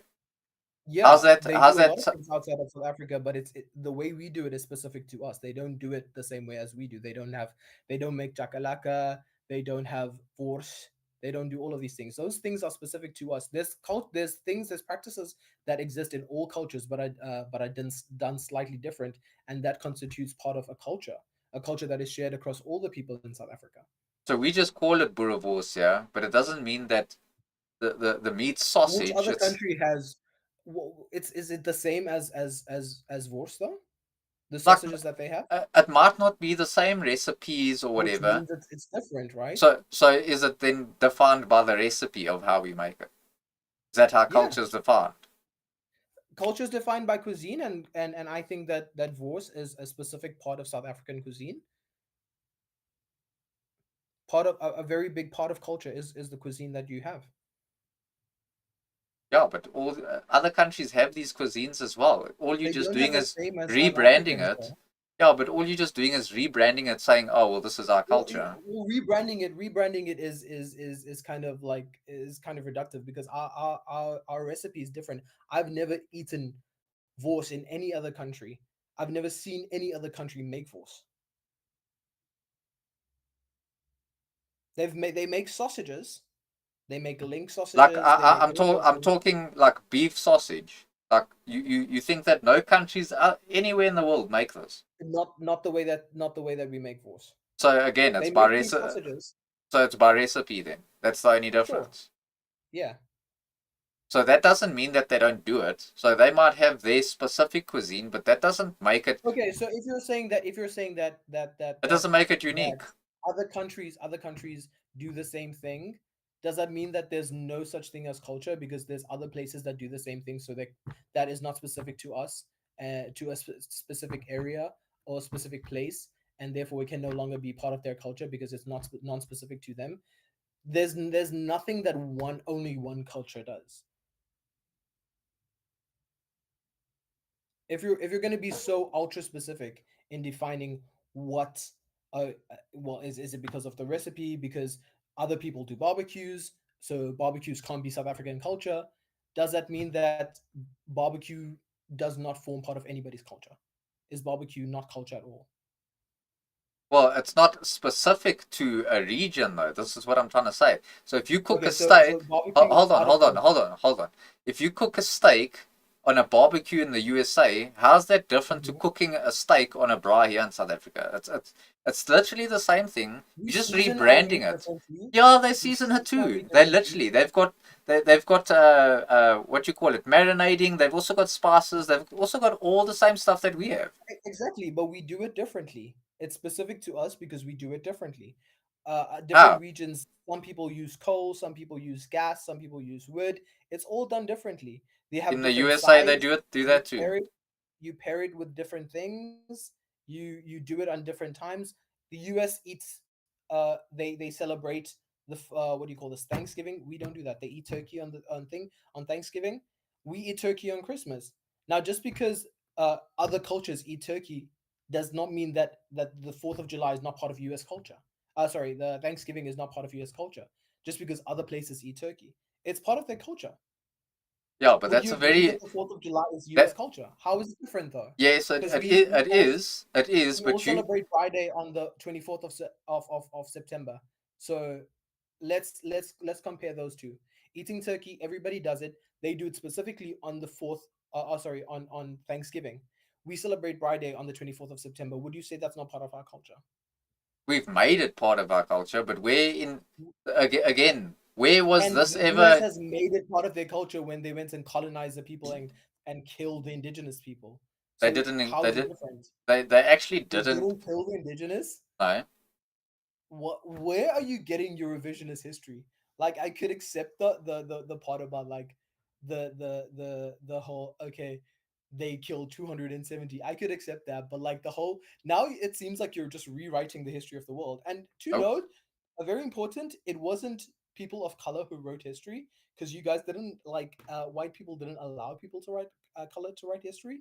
So this is history that was written by white people. So why are you So now again, you see, revising the this history? is where your critical race theory is, because you're saying that white people didn't allow people of color to write history. Where was your written languages? Do you know? Do you even know who wrote like? There were many. Just because Africa didn't write languages, there were many other cultures who had written languages before Africa did. There's there's Asian languages that are one of some of the oldest classical Okay. languages that existed. So if that was the case, then where are the written languages of the so-called Native Americans before the 15th century? Pardon? If you say that, because when white people got there and they stopped people of color from writing books. No, I didn't say they No, stopped. no, I didn't say stop. you well, same thing. If I stop you from doing something, if I stop you, from doing something, I'm not allowing you to do it. No. If you're stopping 100%. No. Listen, if you stop somebody from doing something, there's the implication that it has been already happening. Not allowing somebody to do something means that they could have, like, for example, let's say I smoke, right, and you stop me from smoking. By definition, I'm not allowing you to smoke. Okay, yeah, sure, but it means that I cannot continue smoking. But I can also say, if I don't smoke and you don't allow me to smoke, that doesn't mean you're stopping me from doing it. I'm still stopping you from doing it. How are you going to start smoking if I don't allow you to smoke? Exactly, that's my point. You didn't allow it, so it couldn't start. Okay, so if we didn't allow the people of color to not write their books, where was their written languages before we got there? There weren't any. But well, there you go. Why is it our responsibility to allow you to start? Why can't you form this on your own? The thing is, this is the problem with people of color, is that they think that we're trying to hold all the brown people back. We don't give a fuck what you do. Honestly, we really don't. Well, historically, you guys did try to hold us down by violently subjugating us, stealing our land, killing our people, defunding Not your land. Education. What Not do you your mean land. it's not our land? What do you mean it's not our land? Okay, you want to Google another definition? Are you Bantu? Sure. What? Yeah. Okay, so Google the definition of a Bantu. What's the definition of Bantu? And I'm also San. Just to clarify. If the contention you're making is that Bantu people immigrated from the north, I already know that. But the San were here before the Europeans arrived. Yeah, but you can't tell me that I'm the settler here and you came from a different place geographically, and now you have the San were here before the Bantu before. Okay, so southern part of Africa, not South Africa. Where do San people? Which includes South Africa. Is South Africa in the north? It does not. It included parts of mostly of Botswana. Yeah, go and look at it. Is South Africa not included in the southern part of Africa? Yes, it is, but that doesn't mean that they suddenly own all of it. The San people come from what's called Botswana today. That's where they originate from.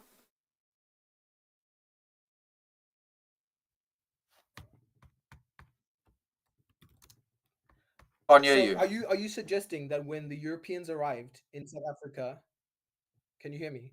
Yeah, no, Are you suggesting that when the Europeans arrived in South Africa, there were no San people here?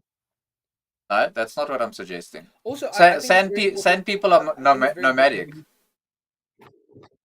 I think it's also very important for us to understand that you're contending that the people came from Botswana or wherever. Prior to European arrival, the borders that we currently have didn't exist.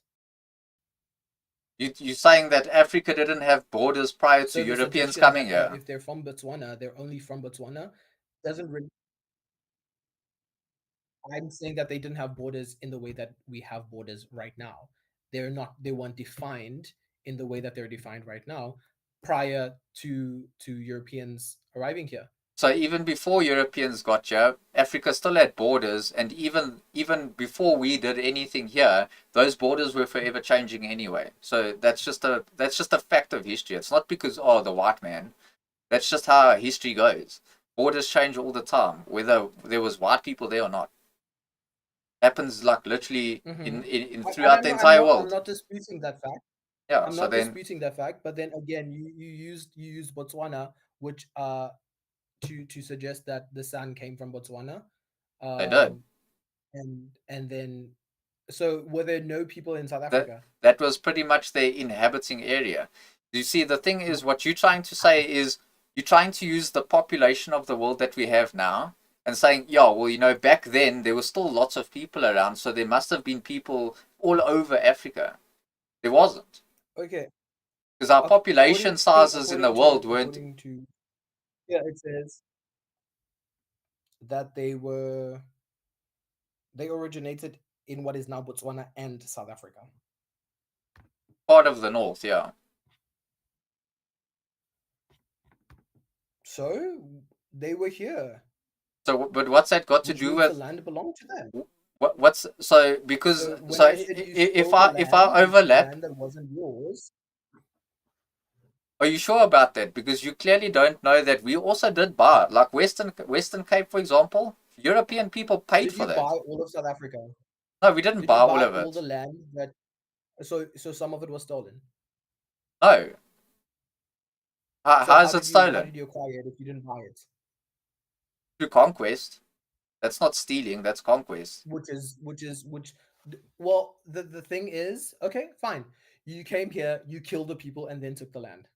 Yeah, pretty much what Bantu people Doesn't did. make So it what's any, your point? doesn't make it any That's better. what Bantu people did. So what's the difference? Bantu people killed. Okay, again, I'm not defending. I know the whole thing of like Shaka Zulu was also killing other people and stuff like that. Blah blah. To the scale that Europeans did it is incomparable to anything that was happening So between tribal conflicts. the biggest group of people that killed the most San people were Bantu people, not European people. It goes Bantu, the Dutch, and then the Portuguese. Okay, I can then say if that is true, and I need to again clarify and check. I can then say that is unequivocally and undeniably a crime against humanity and wrong. Yeah, can say I it. agree. I didn't say I condone it. But what I'm saying to you is that that's always been part of history. Like literally anywhere in the world, you can look at this. But the victimization part of it just doesn't that doesn't work with me. Like that's not just gonna work. Are they not victims though? No, what you're trying to do is you're trying to victimize and weaponize the history to justify why I can't have any claim to the land. So what you're saying essentially is, oh, well, you just the settler here, you stole the. You literally said I stole the land. What you're doing is you're justifying. You're using,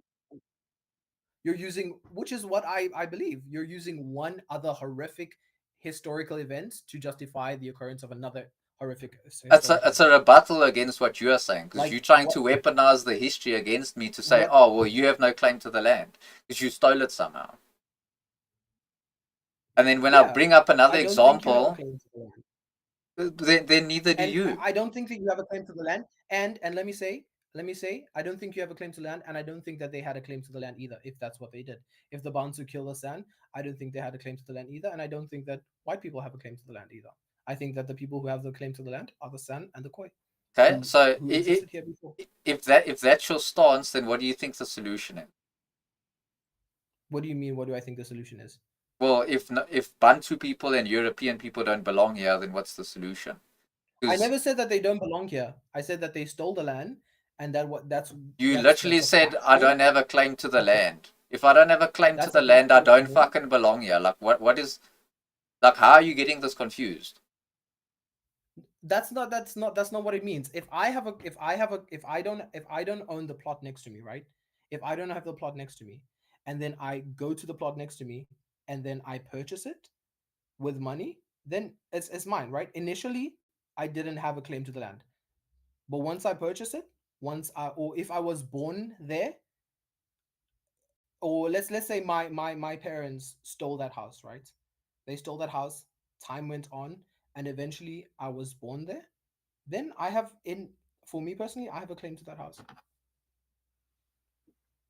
Okay, so then technically, then European people have a claim to Western Cape because they bought it from the Africans.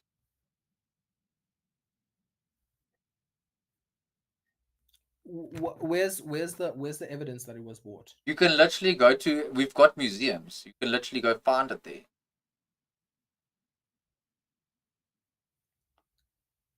Well, can you give me a source? Sure, I will.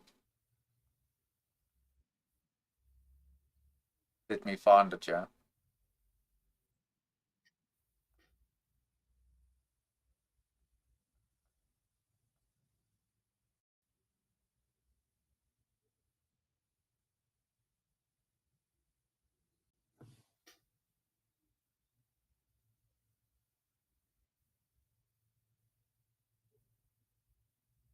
The National Library of South Africa in Cape Town. There's a signed contract between Jan van Riebeck and the leader of some one of the Khoisans for a land purchase deed of the sale of land. The National Library of South Africa and Cape Town land purchase contract.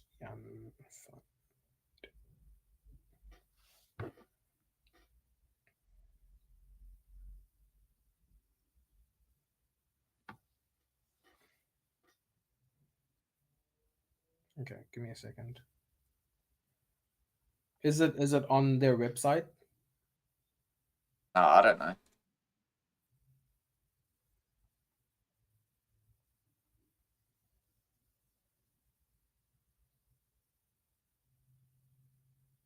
I have no idea if it's on their website.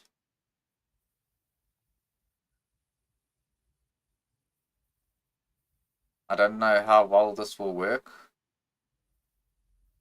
but I can maybe try to put it in the background of me so you can see what it looks like.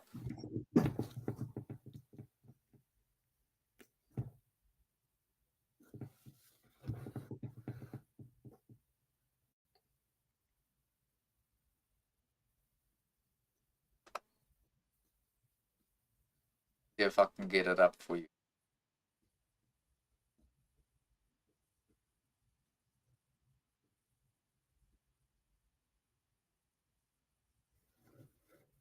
It's just very, very large.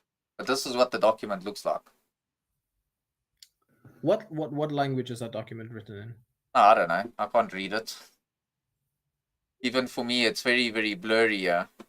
How do we test the validity of that document? And furthermore, like even if it is true, and I'm not saying that it's not, what language was the document written in? How was it communicated that this was an agreement of purchase? Because if it was not effectively communicated to anybody that this was a contract of purchase, how can we hold that this contract is valid? How did it? Because Jan van Riebeck spoke Dutch, the Khoisans, he spoke whatever language they spoke at the time. How were they able to communicate and effectively know that what was going down was There's another a sale? one. This one was all in English as well. Okay. It's just this is an A4, but you're only seeing the square part of it. But like all of these documents exist in this museum. So if you went and you actually did a bit of research about it, you'd find out the history of it. Again, I'm not debating the existence of the document. I'm saying how do we know that it was enacted in good faith, that it was properly communicated to the people that you are now selling me the right to this land? Okay, if they did not speak the same language. It goes both ways though. How are you going to prove that it wasn't?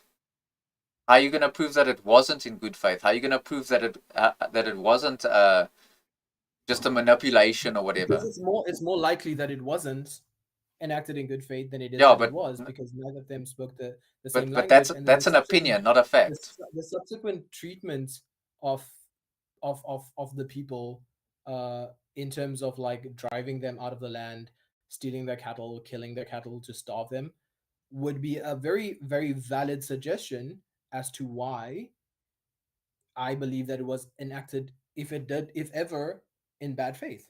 Yeah, but that's an opinion of yours. That's not a fact. Well, neither is it a fact that it was enacted in good faith.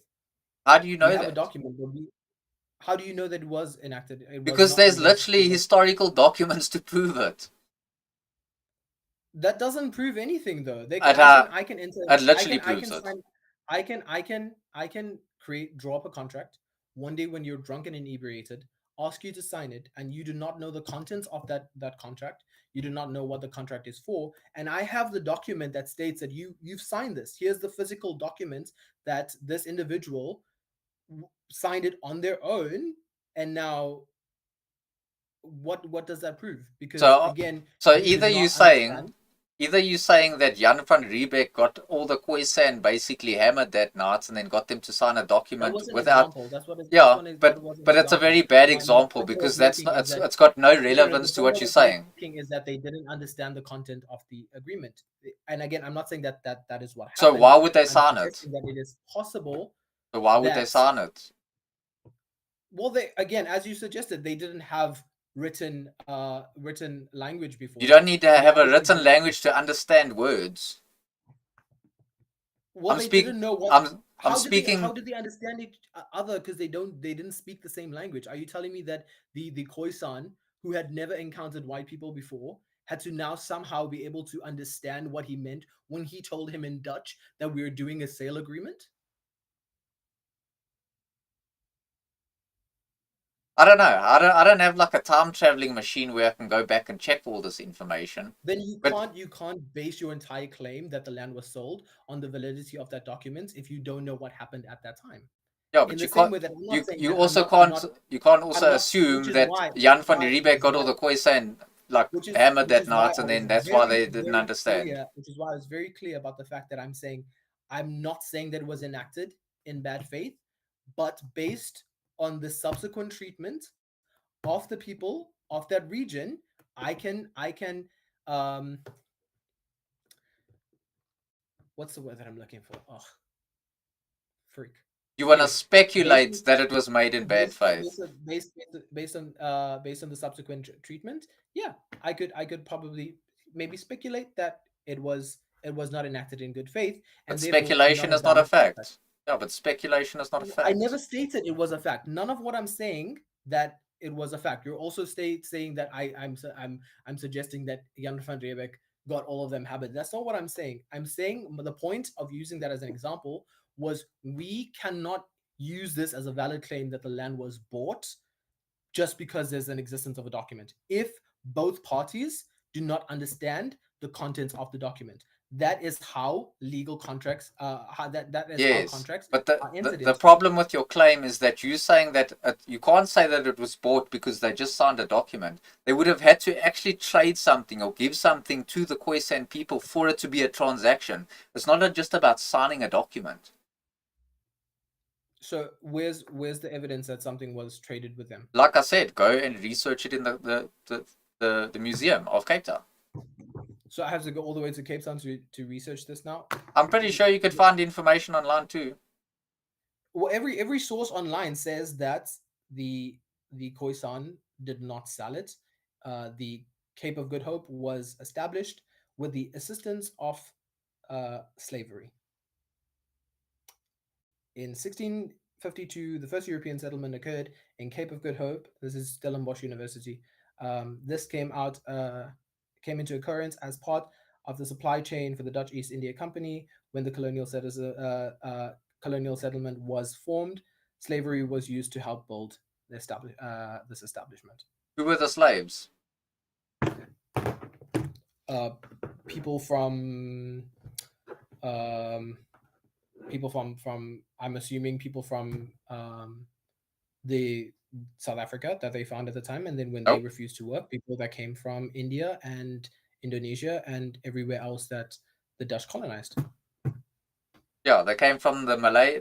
So they're Malaysian and they are Indian. Those were the slaves. Yeah, and Indonesia and Taiwan and a bunch of the other places that's why specifically like colored people, for example, they're not just like half Dutch and half Bantu or half and like part Khoisan. They add mixtures of all of those people. They add mixtures of Malays. They add mixtures of. I'm aware of that. Yeah. Yeah, so that's why like colored people are very diverse, if you want to call it that. But again, how does that now take away from the fact that how does that break away from the fact that the land was bought? Like how do you? Because it says that the land was not bought. So how's there all this documentation to prove that it was? No, the Western Cape was not bought. Are It you was saying that the colonized by documents are Europeans forgery? and eventually taken by the British. That's so you. No, you're I talking about the literally Boer said, War now. The Boer War was much later on. no. I'm not talking about the Boer War. I was just reading what it said there. You It said that you it spoke was not about the bought. British. The British came from the Boer No, War. no. Okay, listen to what I'm saying. No, the Western Cape was not bought from the Africans. It was colonized by Europeans through settlement and eventually taken by the British. So it was my suggestion is that it was not bought. Furthermore, I'm not suggesting that the documents are forgeries.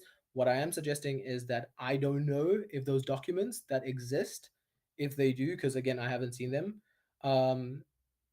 If they do exist, I don't know if they were entered into good faith, and therefore how can we say that it was bought if we do not understand? If I tell you that I'm going to uh, uh, uh, um, give you this phone, right? I'm going to give you this phone, but and I sign up a contract, and you are under the impression that you're receiving this phone, and I tell you just sign here at the bottom, and I'm going to give this phone to you, but the contract actually stated that it was a sale agreement. But it's a legal binding contract, so I have It's to deal with not. the If 100%. according to the law, If I it's go and not a sign legal binding contract. a contract, Just because is you held sign up by the something, law. The contract is just because you sign something does not make it binding and legal. it's We have legal, contracts that are, legally binding. no, we have contracts that are valid and we have contracts that are invalid based on how they were entered into. If something was entered into under duress, if something was entered into under misinterpretation, those are contracts are from the beginning of the contract. Those contracts are invalid. So That's how the law functions. let's put it this way. So you sell a phone to me. I sign a legal. It's a legal binding contract. If I go sign a contract with MTN right now, it's legally binding. No. And if I get the shit end of the deal, that's my problem. Listen to what I'm saying. If I tell you I'm giving you this phone, not a sale, I'm giving you this phone, right? That's a donation, right? I'm giving you this phone, but and you have to sign a contract, and then the phone will be yours. But in the contract, I do not word the contract as a sale.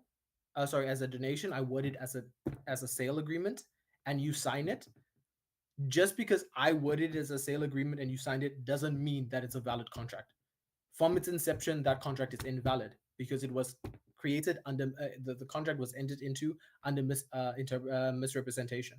The thing is, you signed that contract fully accepting the responsibility of what that contract said. Because why would you sign a contract without knowing what the contract says? Like, that's nonsensical to me. There's people who don't know how to read, right?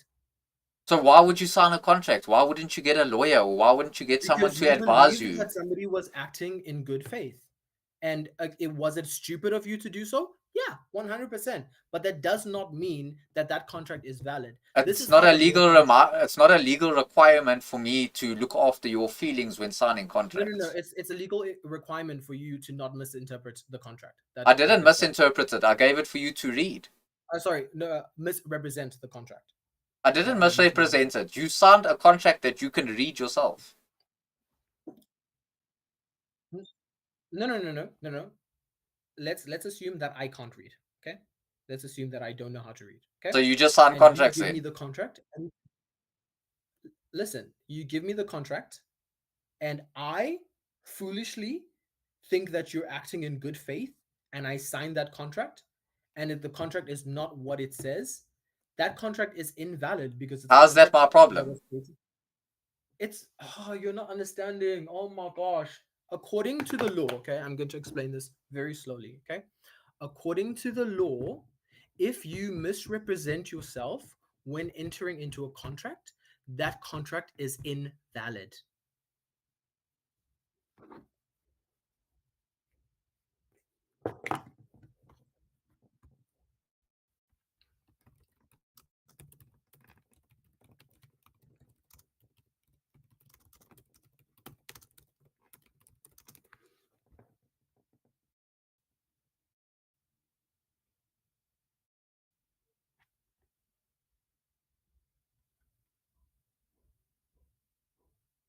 So you speaking about fraud and things like that. There's no fraud there.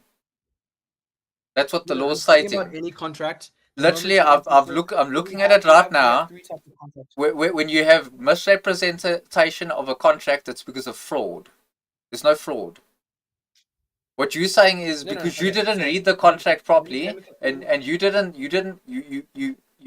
consented to it without knowing what's in it, is you saying, oh well, now it's invalid. That's not true at all. That's completely false.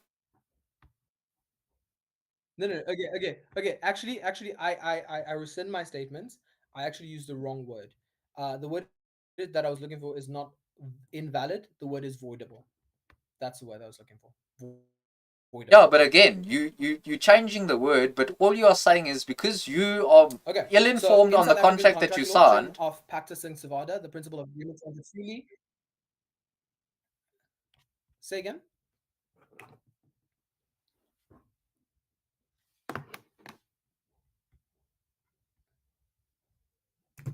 Can you hear me? Yeah. Hello. Yeah, I can hear you. Okay. I'm gonna read it again. Okay.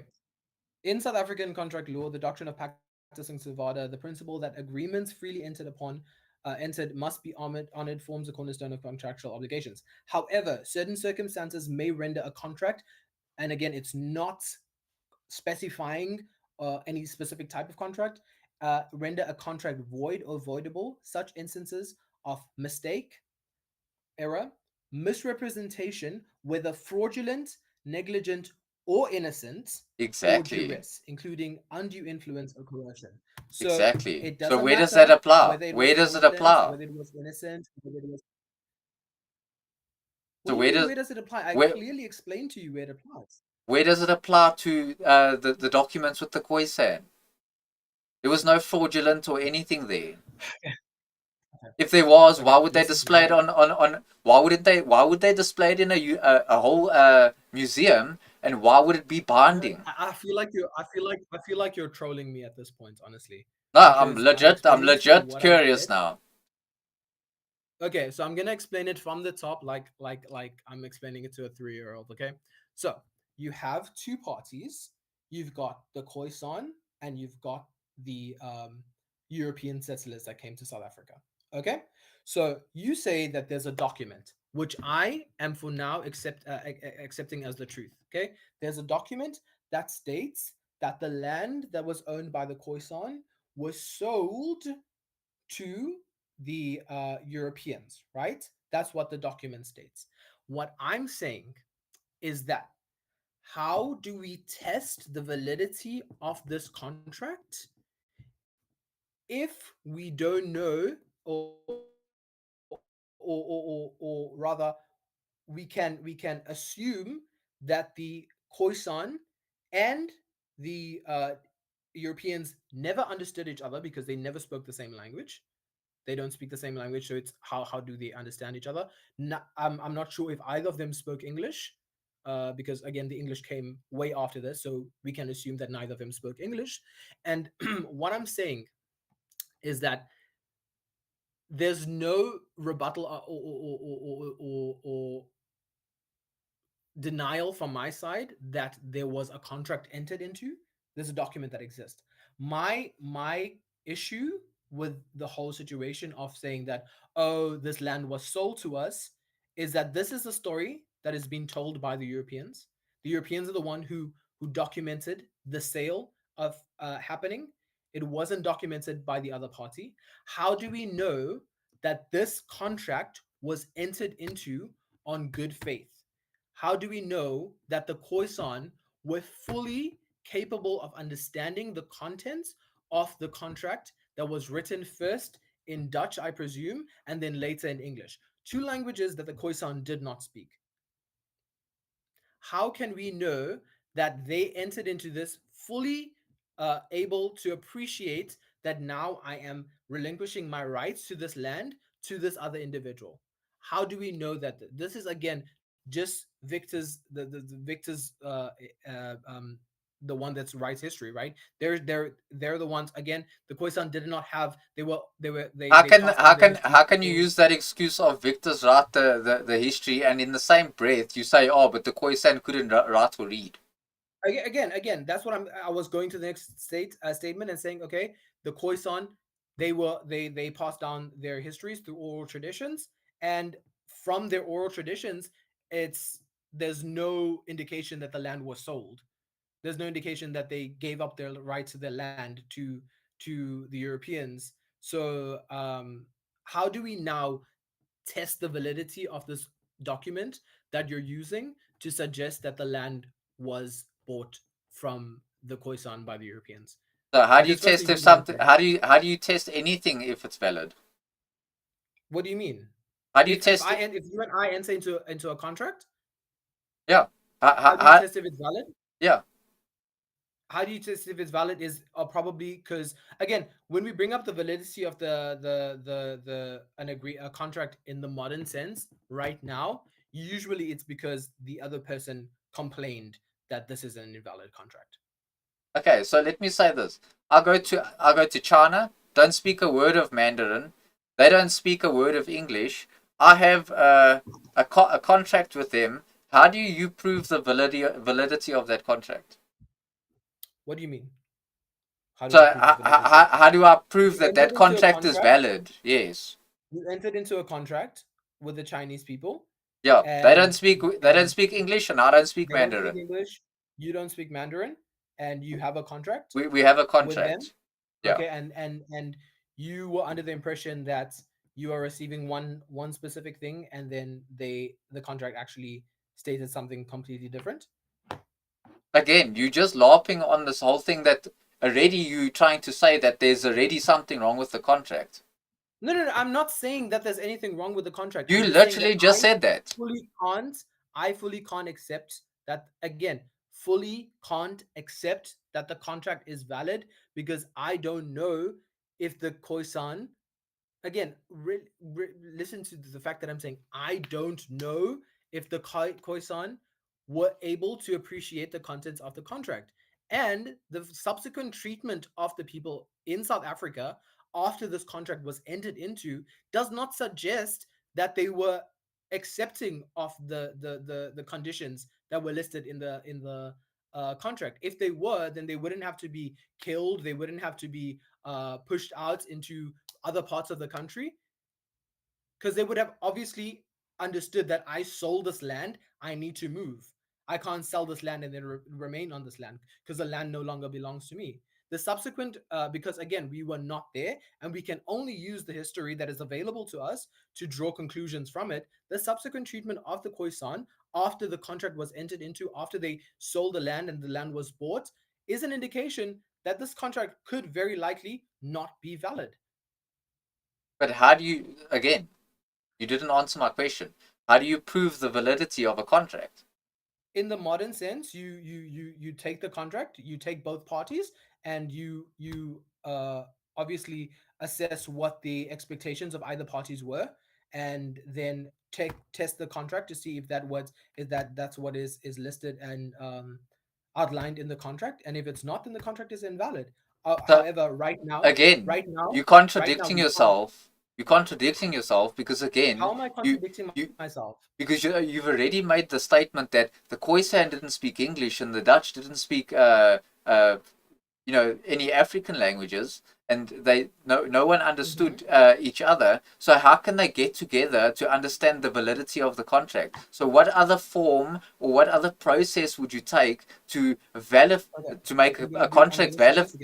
I say this 1,000 times, and I'm saying it again. I was not there, so I don't know. Okay, very important. I was not there. I don't know, but the subsequent. So again, when you're testing the validity of the contract, when we take your contract with China and we try to see what both parties wanted out of this contract, and the fact that it doesn't actually meet what is listed in the contract doesn't actually meet the expectations of both parties, then we can know that this contract is voidable. But you're already insinuating that my contract was fraudulent. No, I'm not insinuating anything. You're literally insinuating that my contract was already fraudulent. You said you entered a contract into China, right? Or in China with a Chinese company, right? That's what you said. Even if it's just two individuals. There's a contract between two individuals. They don't speak each other's languages. How do you make that? How do you prove that contract is valid? Okay, so first of all, the only circumstances in which you're going to want to produce, test if the contract is valid is if either of those parties feel as though they have sort of been, how do I say, that their desires or their expectations have not been properly reflected by the contract, right? So if you the only time you're going to want to test the validity of a contract is if there's a conflict, right? Sure. If you Not have a necessarily, contract, but sure, I'll indulge you. so why would you want to test the validity of a contract that both parties hold to be valid? If you That's agree the that it's valid and I agree if it's valid, why would you want to test it? Because again. when you're testing the contract, you just want to see if it's valid, right? But if you both agree that it's valid, why would we test it? But again, that wasn't the point. The point was to say that the contract wasn't valid. So we need to now No. test the validity of the contract. How would you go about doing that? Yeah, that's And what I'm bear saying. in mind, you don't speak. You both don't speak the same language. Oh my gosh. Okay. Listen to me. You entered a contract with a Chinese person, right? Yeah. You both don't speak each other's language, but you have a contract. Neither of you have a problem with the contract. Everything that you How do you expected know? to happen is happening. What do you mean? How do you know that there's no problem with the contract? If two people from two different sides are signing a contract in one language, one side's not going to understand the language. So how do you prove the validity of the contract? Again, I think this is a very weird argument from your side, because at this point in history, we have so many resources available to us. There's not going to ever be an instance where you will enter into a contract where you don't fully understand what the contract states. Yeah, because we all know different languages now, but we're not talking about now. Yeah. Which is my point. At that time, they didn't. But not every Chinese person speaks English. Well, right now, every Chinese person has the internet, or at least almost every Chinese person has the internet. Almost every Chinese person has access to translation applications. Right now. But in the 1600s, they didn't have Google Translate in the internet. So again, we're applying the exact same standards to something. Given the circumstances of that time, we're applying the exact same standards in the exact same scenario, and I'm trying to get you to understand what you're not understanding. So that's exactly why I'm saying to you, again, so I'm trying to make you think about it. So if I go to a Chinese person and they don't speak English and I don't speak Mandarin, but we're signing a contract, how do you prove that contract is valid? How? What's the process? Again, can you say that again? It cut out. I said, what's the process? Okay, so again, I think it's very important, if we're going to apply that logic and the circumstances, we also need to, let's say that you enter into a contract with somebody in China right now. Okay, 200 years from now, that contract is found, right? And you now, the people who found that contract now want to know whether this contract was valid or not. Neither of you spoke English. Okay, let's also assume that currently we don't have any translation devices. Okay, it's not possible for either of you to communicate effectively with each other. And now we want to test the validity of that agreement. The only way we can do that is to use the circumstantial evidence around it, the evidence. There you go. Subsequent. Again, I never ever, since the beginning of this debate, suggested that what I'm saying is fact. I clearly and unequivocally stated I don't know, which is why I cannot be 100% sure. If you don't know, how can you speculate that it's not valid? You can ask the question, that you're free to do, but how can you speculate and say, oh, but this was actually not completely true, because how do we check the validity when you literally just answered your own question? What do you mean? How? I'm speculating because I don't know. Yeah, and that's fine. You don't speculate if you know. And again, like I said, you're free to ask the question, but how can you speculate that it's not true when you literally just answered your own question? What do you mean I answered my own question? Well, when I asked you, how do you prove that something's valid, you said you're going to use historical evidence. So why wouldn't you look at historical evidence? Or is it going to be, oh, but Europeans wrote the history, so that we can't trust? So we're looking at the treatment of the people around and it's not just Europeans that wrote the history on the treatment of the people around them. These histories were also passed down through oral culture, through oral tradition. Yeah, and then what happens? Have you ever seen the YouTube video of where they pass a rumor down a group?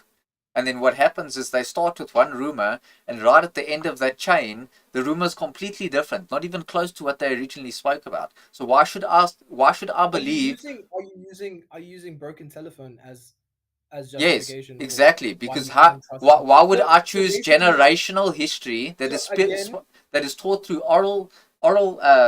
Because everyone has different perspective. So why should I trust the fact that people have passed on history through speech and not through text and written languages? Because Why should I? the same can be applied to text. People can rewrite text. They can write text differently from what actually happened. Yeah, but you can date things. So we can't trust anything. You can literally date the evidence of those books. You can't date the speech of what people are saying. If I said that we're not dating it, but based on what you're saying is that information changes over time. Information could have changed in those books as well. On the internet, information can change, but in books, information never changes because how are you going to rewrite that book? If two people wrote two different books at the same time, and hello, okay, all right, I actually have to go. It was good talking to you though, man. It was good talking to you. Peace. Yes, take it easy. Dumbass. Hey, what's up? Hey Joe, how's it going, dude? Sorry I took a while to reply to you there.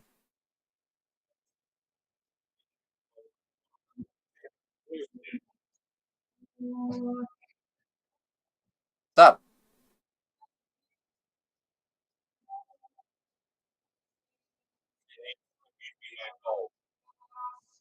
Like I can't really understand you. Mark's not that great. So the problem is, my brother was playing with his like Powerball. You know, when you roll it in your arm. Yeah. He dropped it, and he landed on my desk, and it nearly broke my phone. It just like It didn't broke anything. It did. It just did that. Look. Tak? It didn't broke anything. No, pójdziesz po tą piłkę. So did it break? So yeah, so he's very angry because I throw it through the window. Because he could fucking destroy, broke my keyboard, spill my beer, just nothing happened. Or it could land it in my ashtray, and that would be lots of fucking ash everywhere. But he don't understand. He want me to go downstairs and get him back the ball so he can play more. No, I will not play anymore. So who's right? Who's right? But I will not play anymore. If one is wrong and one is right, why wouldn't the one that is wrong just replace the because it's just material things, not a big deal. It can just be replaced. No, I just told him I'll get it like in half an hour, just later. Yeah, just replace it. Yeah. He was playing with the ball with me, and he was playing like on the camera. He was happy. But I wasn't playing. In the moment I dropped the ball, and nothing happened. He dropped the fucking ball. It does happen through the window, and then he was like, Get out! What the I fuck? didn't say anything. But nothing I happened. didn't say bro. anything. Brother, I didn't break anything. And you're still mad. Then Yes, get you did. down and get my ball. Yes, you did. I don't know where you throw it. So please take it back and give it to me, and I go back to my room. That's it. And basically, like 15 minutes ago, he asked me for a line of white powder, right? Because he's fucking drunk. He was drinking vodka. Now he's drinking beer. I don't drink vodka, but you know, to just make him a little bit sober, I give him the white line. He sniffed at it and he started playing the ball. Before I was playing it as well. Co ty pierdolisz? So what are you smoking there? What are you smoking? Just mówię prawdę. You're snitching to the random people. The fuck, I'm your brother. What the fuck you doing? Because you pissed me off. You're unbelievable. He wanted me to do the same, but I said no. No. I said no like several times, but he was insisting me just do it. You're Just do sick. it. Try it, play it. I said I've done it before. I don't want it. Yo, you're snitching to the random guy. No, it's not about snitching. I don't judge anybody. What I will say is leave the drugs alone. Don't do none of that. You know, you can drink beer and all that. That's fine, but leave the drugs alone. And you know, don't get so upset about the. So again, Smoke weed every day. I did for like 20, well, not 20 years. I did for, you can say about 15 years. I smoked weed, but I stopped. But the why did I stop? My brother wants to get an agreement of a random guy meted on the internet that he have a right and I have not right. When I'm nothing, I did nothing wrong. He's want to. Who looks sober? I Me don't know or what him? to say, but he's looking about somebody in the internet, not me. And you know what? I'm going out, and I will take my ball and never speak to you again. I will nothing. You shit. You're looking into internet about a random guy and telling the drama about something because you want to get defended. No, because I told you You're I'll telling get lies. I'll get it in half an hour. You're telling lies to somebody because you want somebody to defend you. And because what you the No, fuck? no, chill, dude, chill. I'm trying to make sure that I'm trying to stop you guys from fighting. That's what I want. I don't judge. Even I'm you. drunk. It's not drunk. I don't care if you're drunk or not. I told you I'll get it in half an hour. Yeah. My ball. Yeah. My power ball. Yeah. Already, you told 10 minutes. So 10 minutes already. No, it wasn't 10 minutes. No. You said 10 minutes. I said half an hour. Okay, so already 15 minutes passed. No. Yes. Not even 5 minutes passed. At least 10. But you're telling lies to the random people, wanting to defend yourself. What the fuck? You kurwa. Because I'm right. No, you're. Hey, well, you guys have a good night. Don't fight with each other. Don't worry about materialistic things that can always be replaced. And stay off the drugs. Stay off the drugs. Peace. He's right about what? About what you're right. Tell me. Yeah. About that you annoy me so much that I get angry and I did throw the ball out the window. So you cannot play it anymore and you will not break anything else on my desk. Okay, that's right. I didn't disagree. So that's it. But you was telling much more shit about me. No, No. I was telling him what happened before because he No, didn't no one, understand. no one's saying, no one's saying anything bad about you. No one's saying anything bad about you. He did, but the truth is, he's drunk as well. He's high as well. He smoked the plants, and he sniffed as well. So he's fucking hypocrite. Yeah, It's yeah. true. It's true. Yeah. I'm much younger than you. You give me that. So fuck off. Hey, well, you guys play now. Yeah, you guys play. Yeah, I know. It's always gonna be like that with brothers. But you guys play nice. Don't like stay off the powder stuff. Like weed you can smoke and beer you can drink. But stay off the white powder stuff. And don't be so harsh to each other. Material things can always be replaced.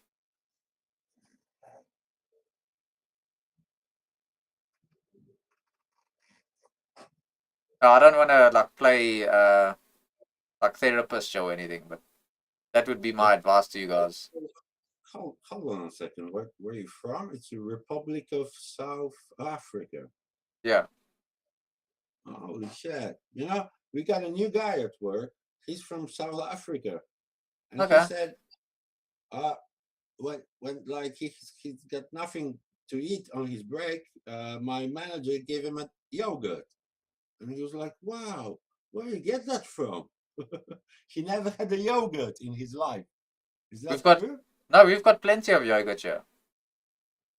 Like everything that you guys have in Europe and USA and all that, we've got the same stuff here as well. But he's like new to everything. Like when he go to the supermarket, he's just like, wow, I've never had that. Wow. That's weird. I mean, South Africa used to be a first world country, so I don't know what that guy's deal is. It's not a first world country anymore because there's a certain people that destroyed it, but it used to be a first world country. So I mean, it's like, is it like how is to live there? Is it like poor? You like, you know, the fort for like, or you just normal. So there's different class in everybody. So there's rich black people, and then there's very poor black people. Then there's rich white people, and you got the same accent as him. Yeah. Sometimes I cannot like understand him because he's talking like same. Yeah. What the fuck are you talking about? That guy, is he black? Is he white? Is he? No, he's white. He's white, and he's never seen yogurt. That guy's lying to you. English, and he was born in England, but his mother moved with him to South Africa, and now he's back. He finished his school. He's 18, and I think that's his first. Yeah, that's very weird that he said he's never seen a yogurt before, because like we've got yogurt all over this country.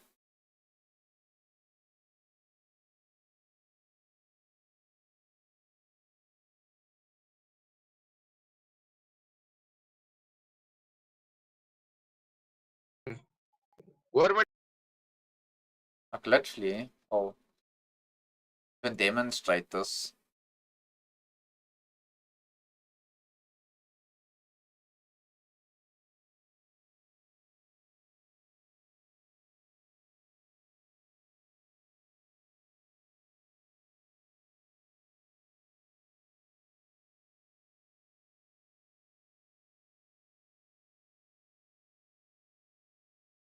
Like this is like a shopping center here by us. Like this is not even the only one. But you can go out and you can get yogurt for days. I don't know what that guy's on about, saying that we don't, like he's never seen yogurt before. That's,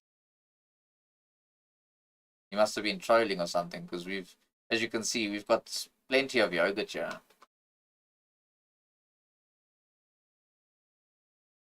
Anyway, I'll be back in a. Yeah, it is quite a random thing to say.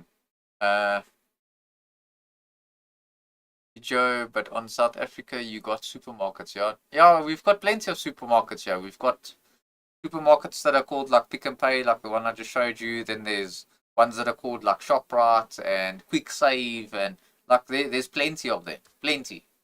Like there's no shortage of malls and shopping centers and like clothing shops and vehicle dealerships. Like everything that the West and other countries have. Trust me, we've got it all here. It's just that this country's failing. It's at a very fast and rapid rate. That's the only problem with this country. And of course, the crime and everything else that comes with it. That's negative, but all pretty much the same stuff.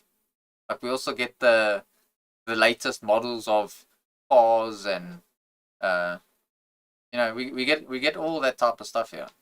It's just the people that are in power in this country are ruining it. I'll be back in a sec. Sorry.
Yeah, I found it very funny that black car was coping so hard, trying to disprove the whole buying of land in South Africa and all that. That's like historically known in this country. And I know what he wanted to say was basically because Europeans already had written language, therefore invalid. Basically what he was trying to say. That's why I was asking him, how do you prove that something's valid? Oh well, you look at evidence. Like no shit.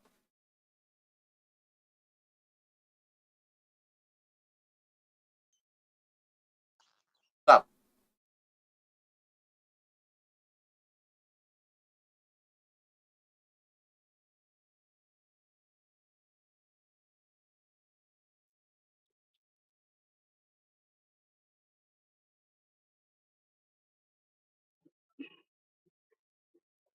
I don't know why you said it.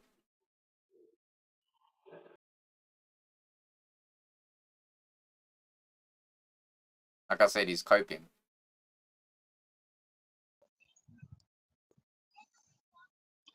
Oi. Stop. Sky, What's happening? what thing? Is that highlights in your hair or is that natural? The what? Is that highlights in your hair or is it natural?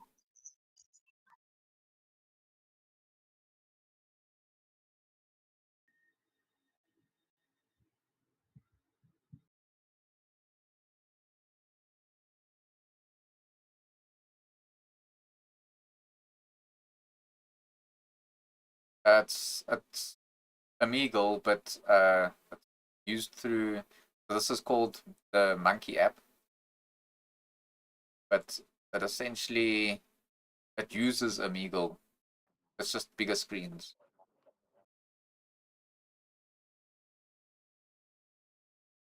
I'm talking to people on Omegle, but through this app.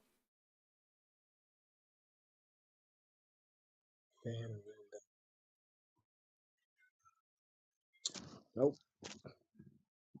Hello. What's up? What's happening? What's up? What you guys doing? Good. I'm good. And you? We're just preparing for dinner or something. But are you from United States or South Africa? South Africa? Hmm. You in Western Oh. Cape? Oh, yeah. I'm in KZN. No, I'm Joburg. But your profile says Western Cape. What part of KZN? No. What is it again?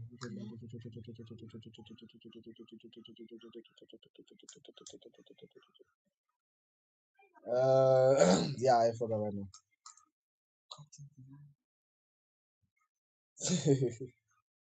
You guys just chilling? So what is it? What is it?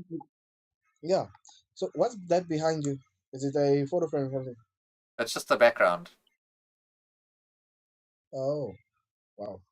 So do you do that by yourself, on yourself, or do you download it or something? So you can download videos like this, but I can also make them.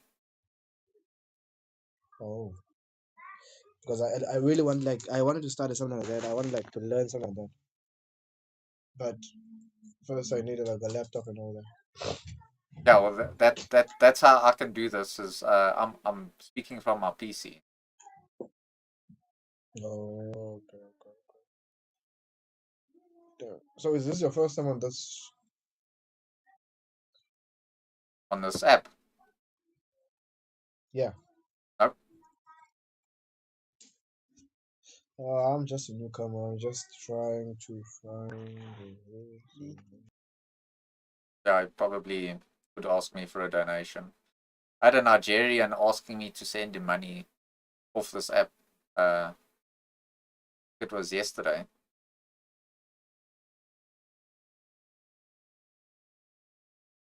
I was like, why must I send you money? Why don't you send me money?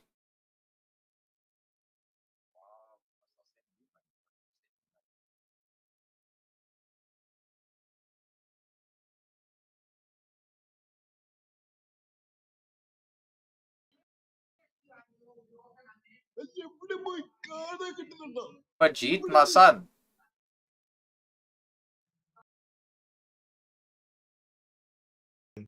Buga nangu wase-Gauteng. Are you really from Gauteng? Yeah. I don't believe you. You from Gauteng as well? I'm from Durban, actually. Nice. How's Durban I'm now? good, and you? Durban good. Nangu wase-Gauteng sis. Yabo?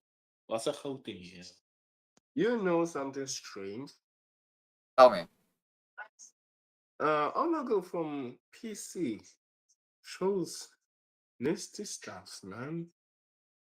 And from a mobile phone, yeah. What's Yeah, happening here? I'm using my PC. But my PC just shows me like find a girl to chat with. What the fuck? I don't need a girl to chat with. What's happening?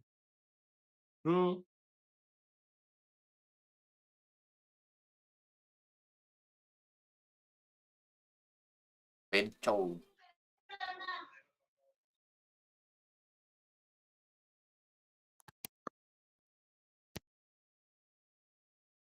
He's like, that one's stuck in the Stone Ages.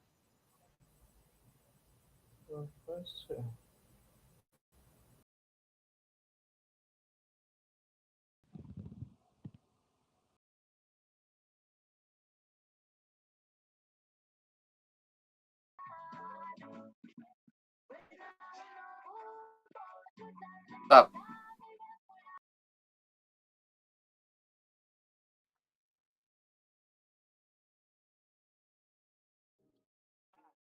What's up, Sean? What's going on behind you? Just the background. Bird. What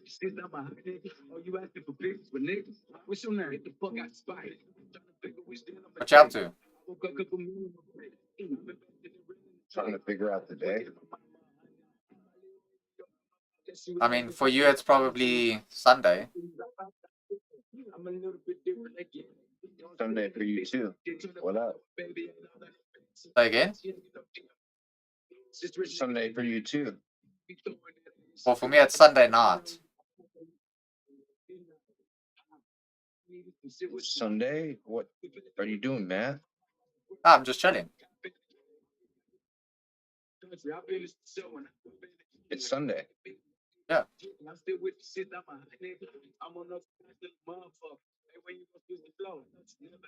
Where you at? Like what? I'm from South Africa. I didn't ask where you're from, but I hear you now. No, I didn't say anything about my phone. I'm on a PC, by the way. I said you said where am I Bro, at? you keep talking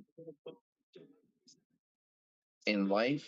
No, we talk two different Englishes.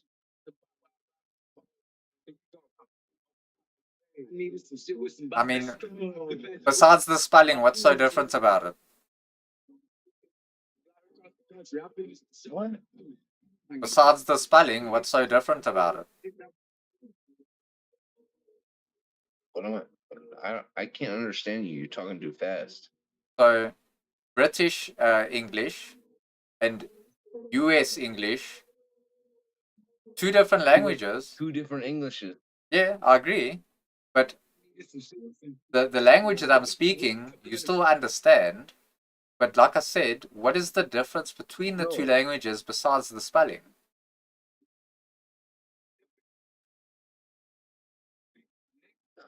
Damn, that's dumb.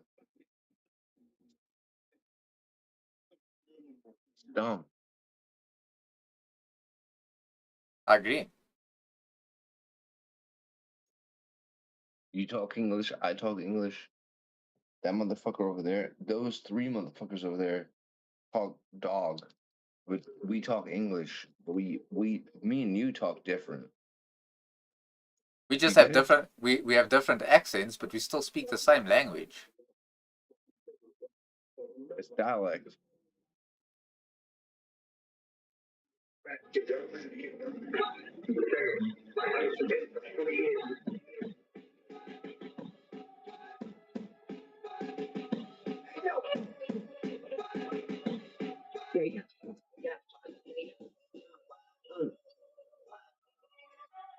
Sometimes I try to hide the miles of my road travel. Take my hand and feel like you just touched the stove handle. Holy cow, fuck the cow, I want the whole cattle. When she busts on my eyes look like solar panels. Leaving bitches. I can't.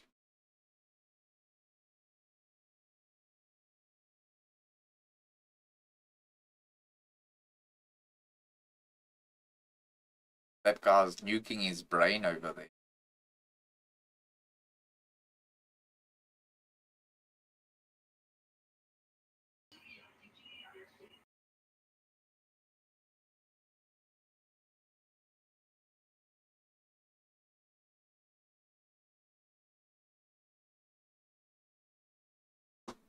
I'm gonna have to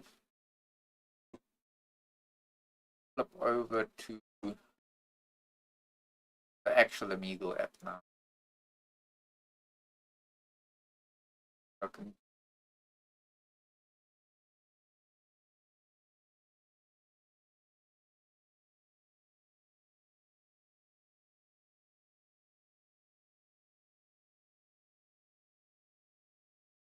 Actually make the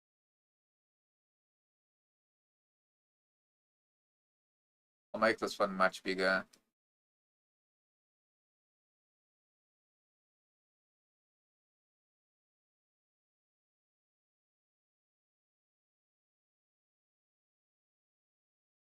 Something like that.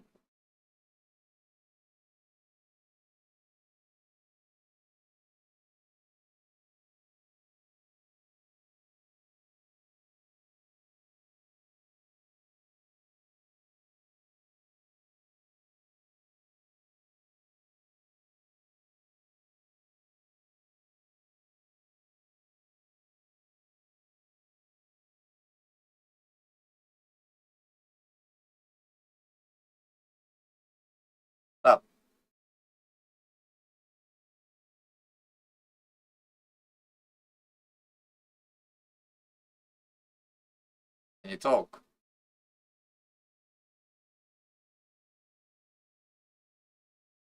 I guess not.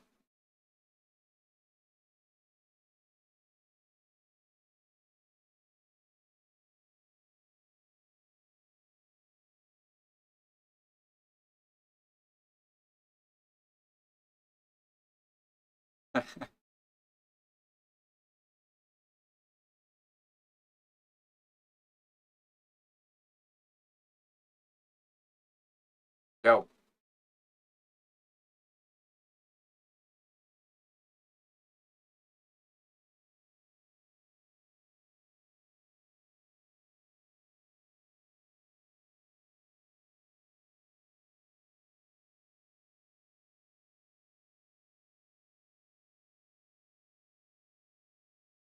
Stop.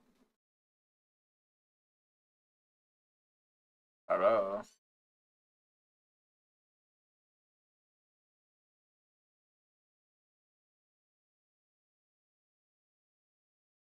Good chat.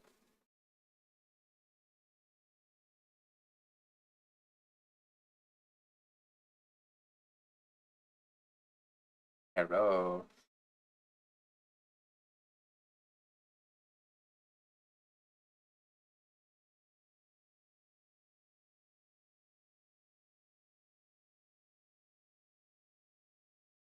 Yeah, I'm good in you.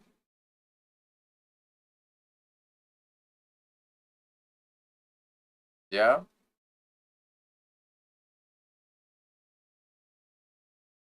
South Africa?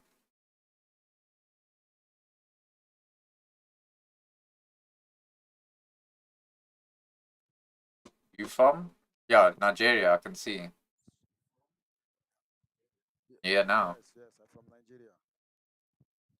Oh, what's So, happening? what's your work? Where? What's happening? Come to your country? You come to my country. Yeah, yeah. Send me your WhatsApp number. Why? Yes, yes. Why? Send me your WhatsApp number. Oh, Okay? Yeah.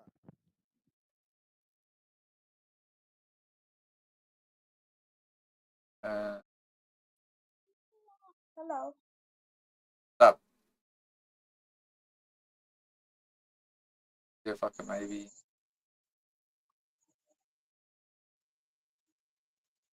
Alright?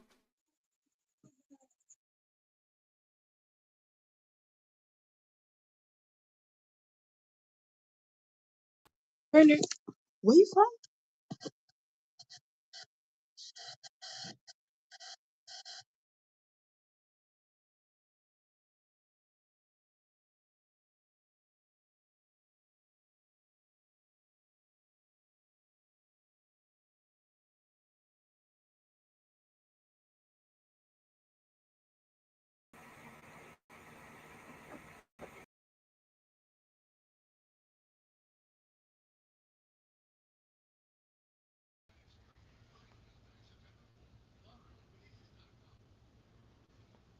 So what app is that you can choose country for talk with people? You can choose it on this app, but you have to pay as well.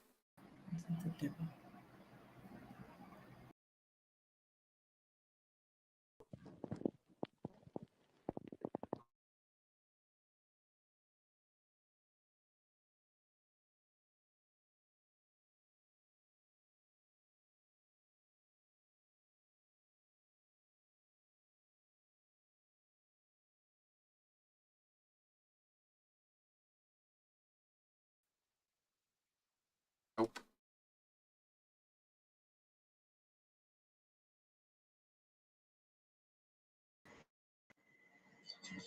Stop it. What eyes?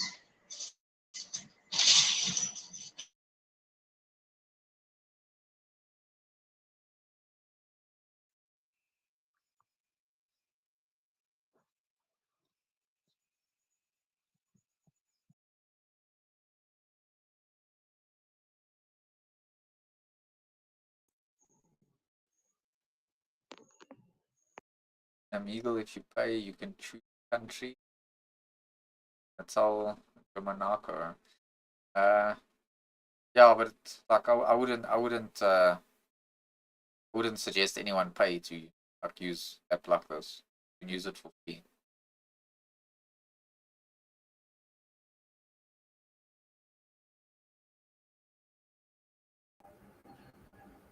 Hello, bro.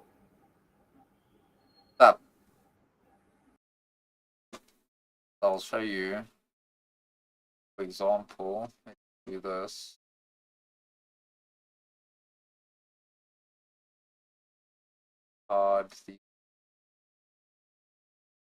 You just click on this one, then you can hit the filter button, and you can change all of that here. But if you want to do that, you have to like pay here. But, I mean, I wouldn't pay anything. For what? You guys prefer this view or do you prefer the other view?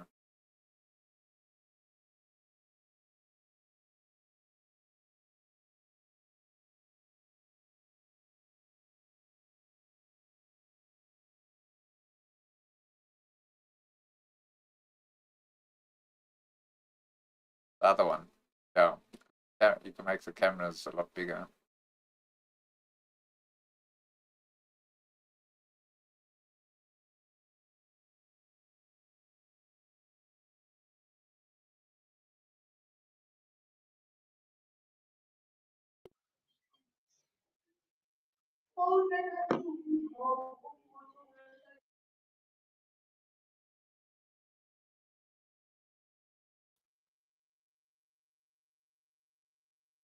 Tell them broke ass niggas get some paper, man.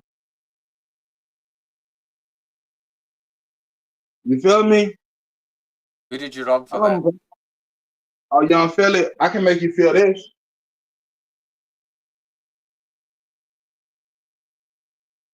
Yeah, you want that, huh? Why don't you use some of that money and then buy a battery for your ceiling bird? Or you want this? Your Switch. Yeah, that's what you want. Brrr. You said get some money and do what? Take that money and then buy a battery for your ceiling bird.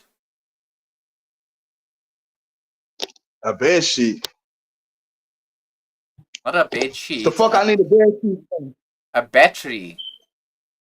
Can you not hear your What ceiling the fuck bird? is that? Your You got ceiling broken bird. English, bitch.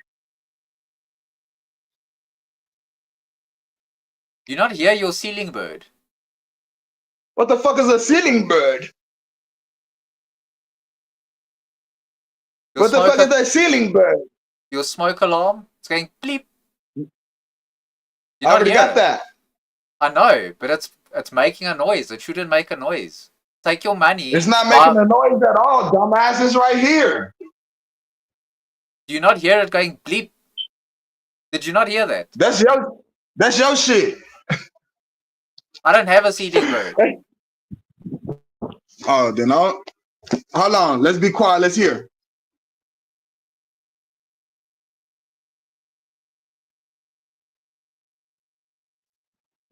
Yep, I don't hear it.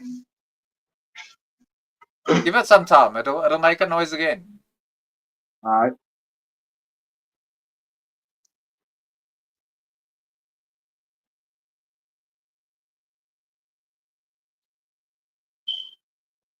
I heard it. Oh. So replace the I heard battery. it. Replace the battery.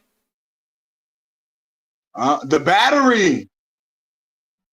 That's what you. Okay, you got a fucked up ass accent, man. I'm South African. Oh, okay. I'm in Milwaukee. Nice. Yeah, man. We ain't doing shit, but just getting a whole lot of paper. You know what I'm saying? And fucking bad bitches. That's it. When you come out here, come find me. I'm gonna give you some bad bitches too. You like black girls with big asses, or you like white girls? Which one? I like white girls. It's okay. I like white girls too. I don't discriminate. I fuck them all. Doesn't that make you a race But traitor though? Isn't that it? Why not? That make me one of a kind. Because I want them all. I'm one of a kind. One of all kind. Fuck you talking about?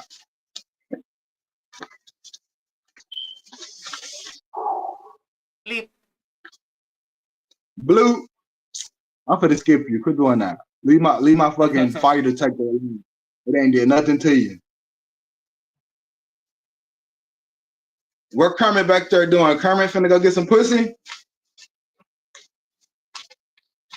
He finna fuck some on top of the Grand Canyon, boy. You guys are freaky as hell.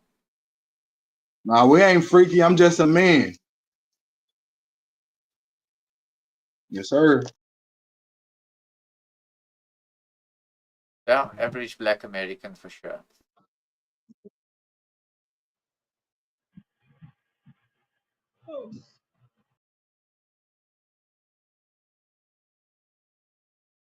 And doing anything.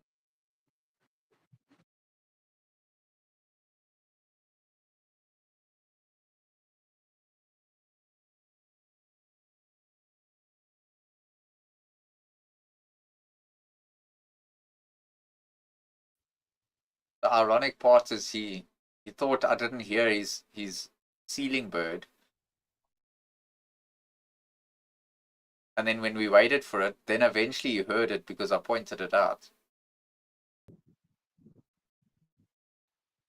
But he lives in that house oblivious to the fact that it makes noise all the time. I just changed the battery. The little 9-volt battery that really doesn't cost a lot of money. Like third world countries can afford that shit.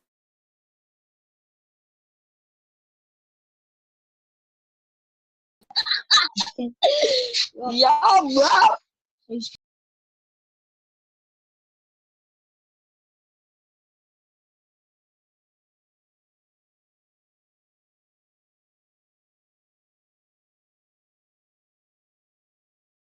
Yeah, definitely. Good mentality.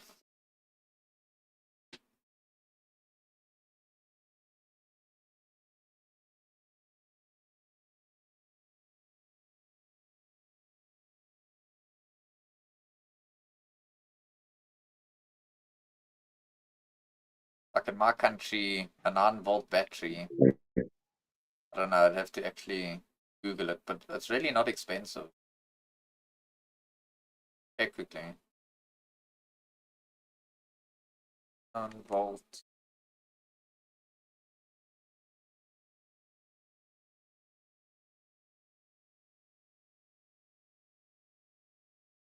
Like 14 Rand. Some 19 Rand, some like 40 Rand. So between $1 to $2. That's like anybody can afford that. And he was flashing all his cash at the same time.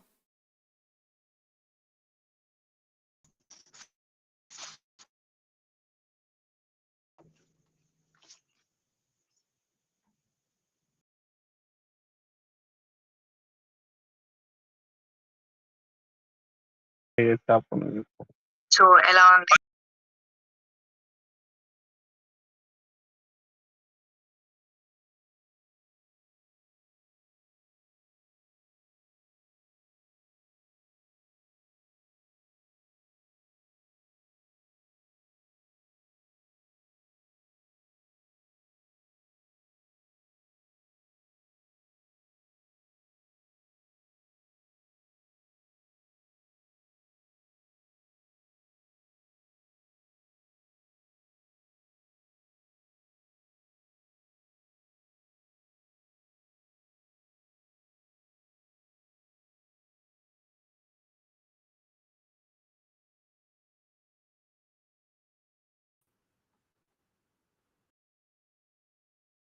Nope, again. Stop.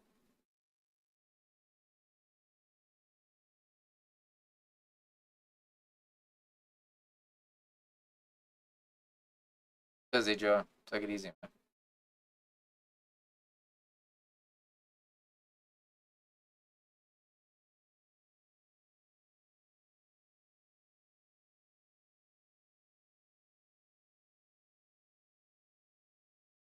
This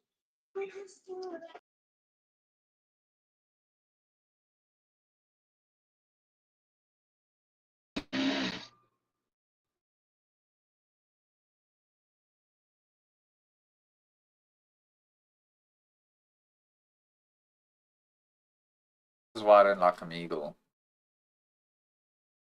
Not the best. Like the actual Omegle app.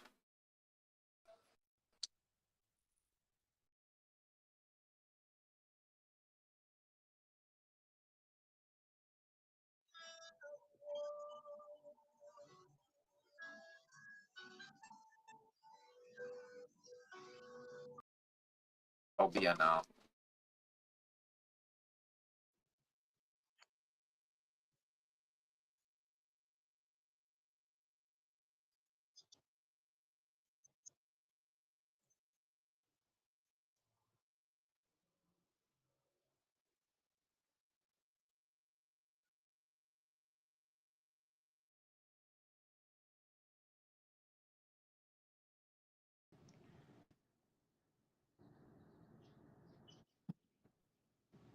What is this?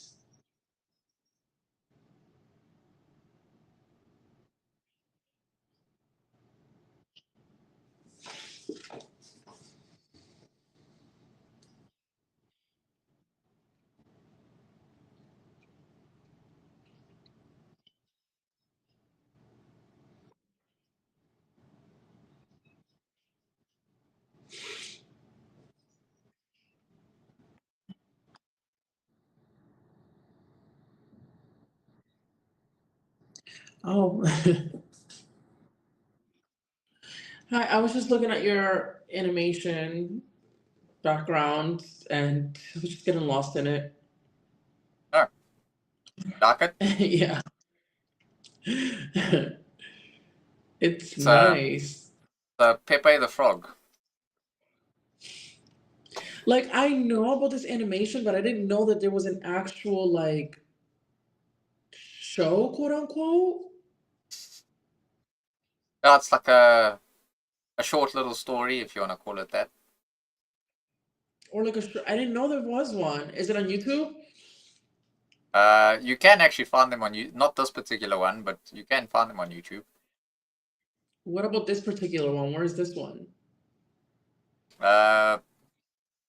You could probably find it on X.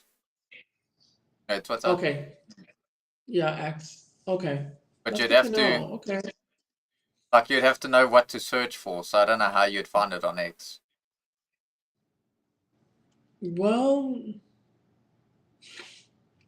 I'm just gonna go under like frog meme or something, and then, or Or I'll just Google it. Just type Pepe the frog, the frog, and then search that. Pepper the Frog. Okay. The problem with X is that if people don't say Pepe the Frog and they just post the video, for example, it's not going to actually find the video though. That's why I say you're gonna struggle to find it. Sounds good. Well, thank you for that. I'm actually getting ready to get some breakfast out there. I just don't know what I should put on. Fuck. But yeah. Maybe I should just put like long pants and call it a day. Sorry. Are you all good? I'm gonna like, yeah, I'm just gonna change. I'm probably gonna go. Yeah. Okay. Have fun. Thank you. Bye. Thanks. Yes, that thing was Butch. I don't even know if that was a chick or a guy. Or a guy that's a chick. I don't know. Never know with people these days.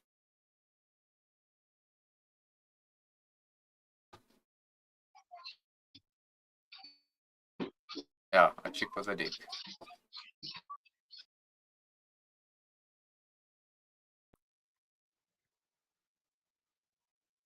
No.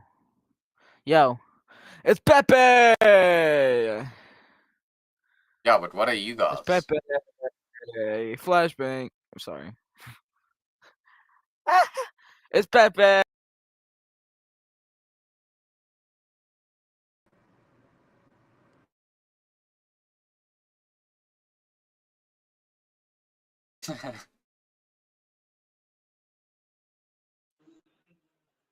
Oh.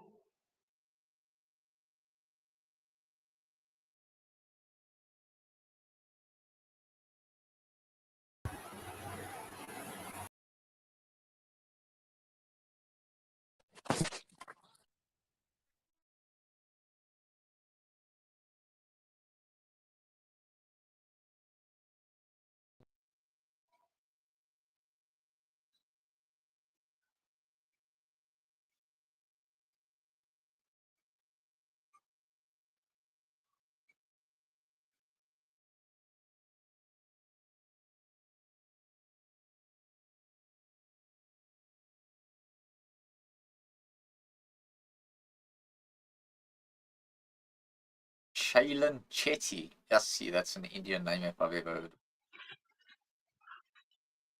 Hi. What's up? Nothing much.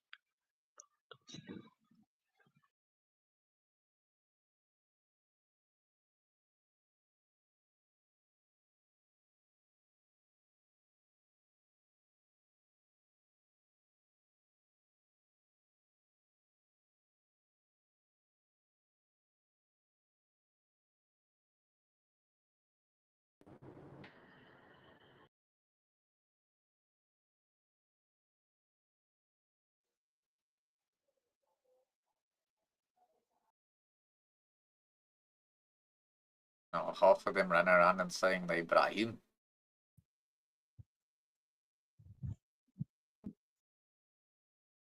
What's up, Ibrahim?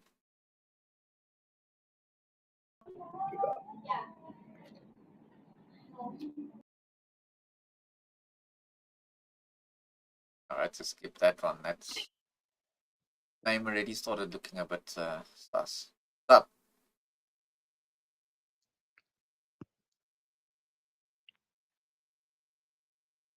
What's happening? ¿Todo bien? ¿Qué estás jugando el juego? Damn, you like whiter than I am, dude. ¿Uno habla español? No español. ¿De dónde sos? No vi ahí lo que apareció. Where you from? South Africa. ¿De dónde? What? South Africa.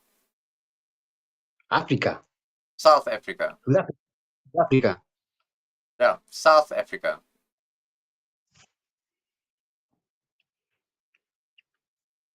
No me puede hablar.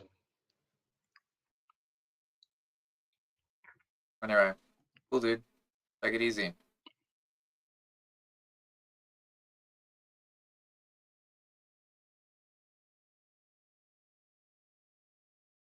I could have probably told him. I just don't know if he would have even understood me.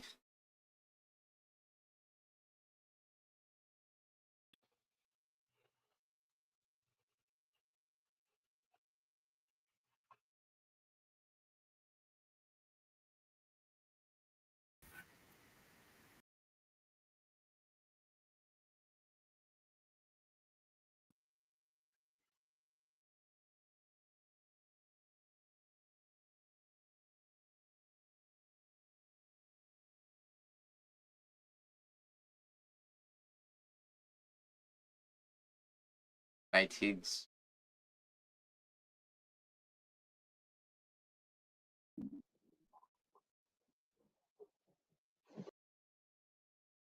You know what the meaning behind that name is, eh? Nate Higgs. It's got to swap 2 letters around. What's up, bud? What's happening? What you up to? Hanging out. Just hanging out, brother. Thinking about maybe going in this casino next to me. Cool. Are you on like an iPad there or something? Am I what? Are you on an iPad there? An op? An iPad. You know, like Apple iPad? Oh yeah, I'm on an iPad. Yeah, I didn't know what you said. Sorry, your accent. I couldn't. You know what I mean? I couldn't understand what you were saying. You're real What the weird. hell's in your background, brother? Pepe. That's spooky. Pepe the Frog. Pepe, what's up, Pepe? That's cool.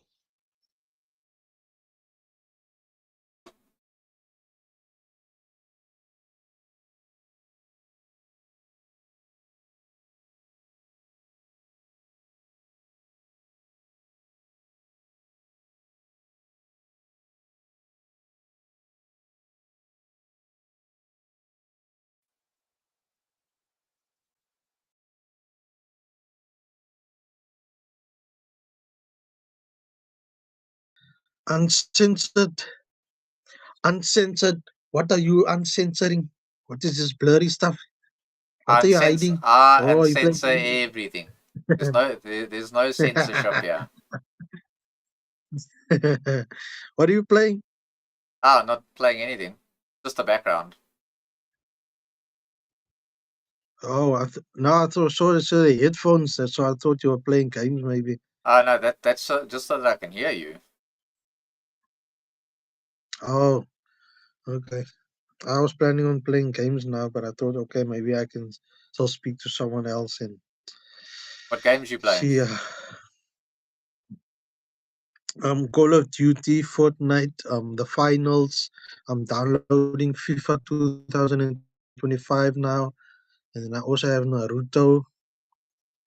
Yeah, it's a bit of a difficult game, but the Naruto game is difficult to play, but I'm getting the hang of it. Xbox, PC, or PlayStation? They do this people. Xbox, 1 terabyte, the black one. Okay. You enjoy it? And the PlayStation is PlayStation.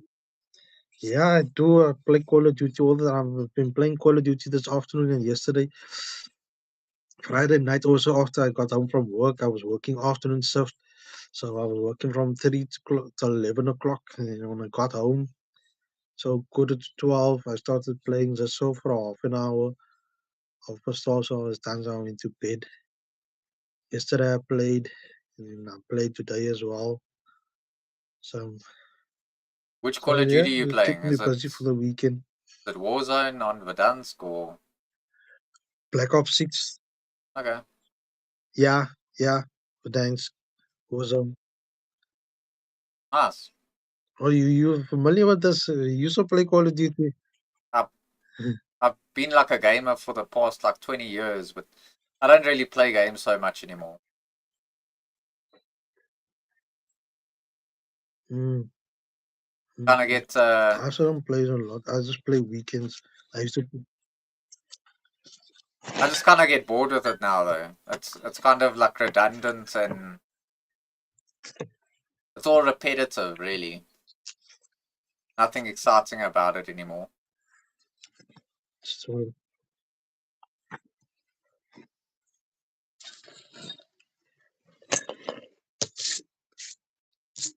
Oh, cool, what man. makes it exciting if you play with your friends, man. You get victories all the time. Yeah. So Yeah. I I'm mean, gonna play a game now. So I was thanks for the chat. Oh, nice. Yeah, I used to play with my friends as well, but like life gets a bit busy. My one friend, he's not even in the country anymore. He's in Kenya at the moment because he's like a game ranger there. So besides besides playing with my friends, it's just kind of I don't know. I play all kinds of games though. I play a bit of PUBG. I used to play PUBG when that came out. I've been playing that since it was like 3 months old. I play Arma 3, Arma Forger, Daisy, GTA. I mean, I did GTA 5 RP for a while as well.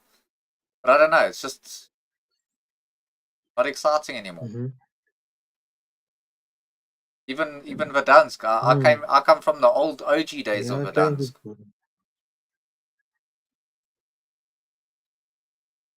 do. Even I Escape like from Kazakhstan more. Because there was You see, the problem that I hate, that I hate about consoles, is that like there's certain games that you guys don't have that are just like another example of this is I've been playing Escape. You know, Escape from Tarkov. You know that game? mm, Yeah, that you guys can't get yeah. that game. That's a problem for me. Like I play on PC and Mm, I enjoy games like that because those games are more it's more serious to play those games. Like more of a serious first person shooter. Like Call of Duty is mm. a shit show because you just slide, jump, cancel. Well, It's yeah, not really my thing anymore.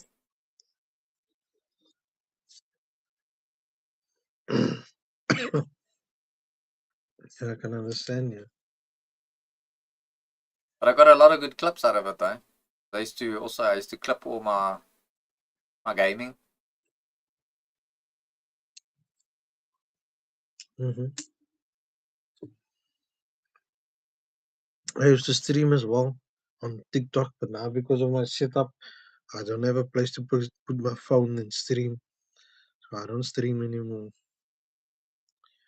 I think I'm gonna try it out now. So do you only stream on like TikTok or would See you if I can stream. try on other platforms as well? Like Kick's a good place to go I and get a stream as bigger well. audience on TikTok, so yeah. So I get a bigger audience on TikTok, so it's better for me on TikTok. But my algorithm is set like that already on most of my platforms. I watch Call of Duty videos and stuff like that, content, and yeah. But TikTok hits the most because there's a lot of other people that stream the way I stream as well. But yeah, I get more interest in them. I've checked out their streams as well, and I've gotten more victories than they do. So that's what Okay. keep the people hooked.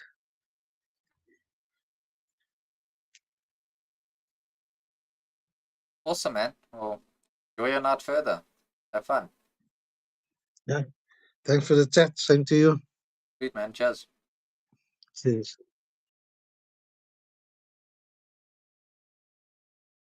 Also, that guy as well, that's a colored guy. Uh, you can have like two different types of colored people. You can have like the colored people like him that are completely chilled out, and then you get these other like they're extremely arrogant though. Like they want to be all gangster. Whenever they speak like if they say Johannesburg, so we say Joburg for short, and when they pronounce it, they say Joburg. Where you from? You from Joburg? Like those guys are just wannabe gangsters. Yeah, I'm so I actually play. I got a Canadian friend. Yeah, so him and I have a Discord together, and him and I, he's got like about I think 4,000 hours in Armor 3, and we used to always play the Prairie Fire DLC, which is the whole Vietnam War, and you go and you fight like Dak Kong and the VC, you're the Americans, and then got like this big map where you have to go to different camps and then liberate it. Essentially, you have to build like a fob, and then there's objectives around the area that you have to go and complete. Like you have to go collect intel, you have to take out all the AA guns. That was a lot of fun. It's just Armor 3 mechanics are very outdated, and then we started playing Armor Reforger, and that's pretty good. Like the gun mechanics in it's very good. Uh, the fighting's very good, and yeah, I can honestly say I think Armor 3 is still a very good game. Like I still got it installed as well, and Probably the only two games that I can actually recommend is Escape from Tarkov and Armor Reforger. All these other games, I don't know. But even then, like I don't know. I just get bored with gaming nowadays. Like I've also got got a few thousand hours in Daisy as well. You know, Daisy always going to be a good survival game. Yeah, I've got a whole list of games. Like I've got Scum, I've got Daisy, I've got so many different types of games, but I don't know. Just don't get the same thing from them anymore. Yeah, Grey Zone Warfare. I know that game as well. I don't own it though, but I do know a lot about it.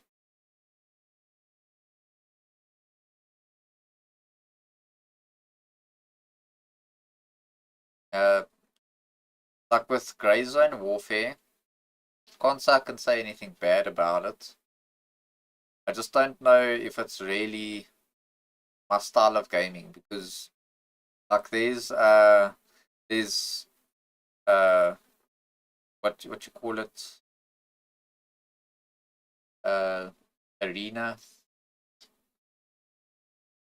arena breakout infinite. So that game is like the Timu version of Escape from Tarkov. But you know, if you already own Escape from Tarkov, you don't want to play like similar versions of the game or generic versions of the game. You just go and play Escape from Tarkov because that game is crazy. Like the audio, the movement, the gun mechanics. I mean, that's all like even the guns. The guns are all recorded from like real guns. The recoil is recorded from real guns. The gunshots are recorded from real guns. The movement is like you gotta have like a lot of situational awareness in that game. Sound is everything. I mean, it is for most shooter games, but Escape from Tarkov it's just a different game. Like you can be good in Call of Duty, you can be good in Armor, you can be good in every single shooting game, but when you go to a game like Escape from Tarkov, then that's completely different. Yeah, so Milsim games as well. So that's why I kind of got into Armor 3. Was for that whole Milsim kill, and that's kind of how Prairie Fire works. So it's not just about running in and shooting whoever. There's like a whole ranking system. Certain ranks can only do certain things. So you need to be like a certain like operator. So if you wanted to be a pilot, for example, you have to role play the responsibility of a pilot. So because you also you can't just run into a place where you go and fight. You actually need to fly there, and then like the flight takes like relatively long.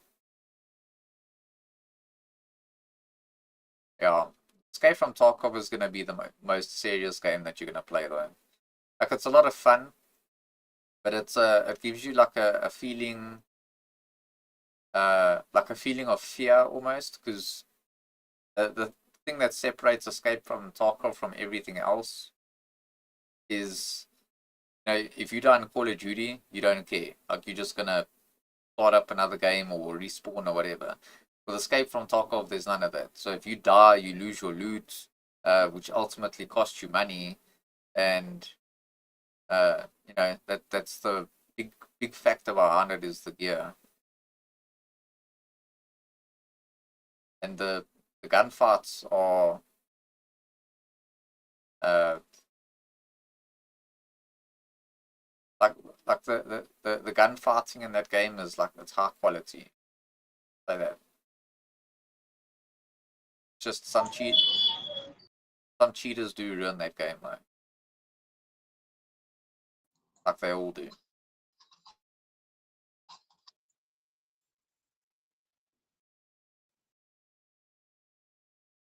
Yeah.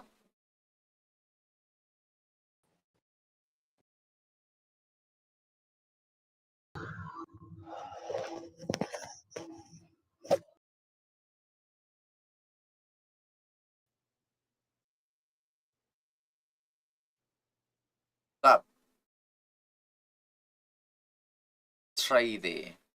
Trey Marcus.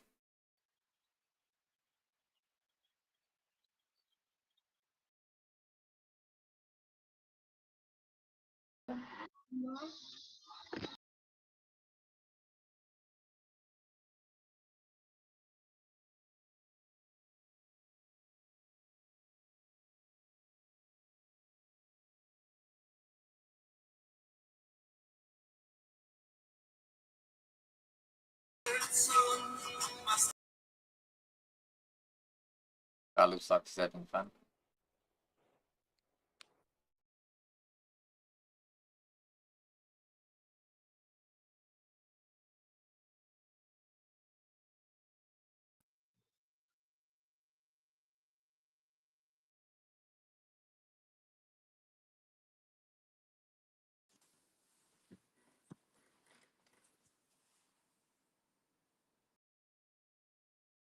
Almost thought that was the Jew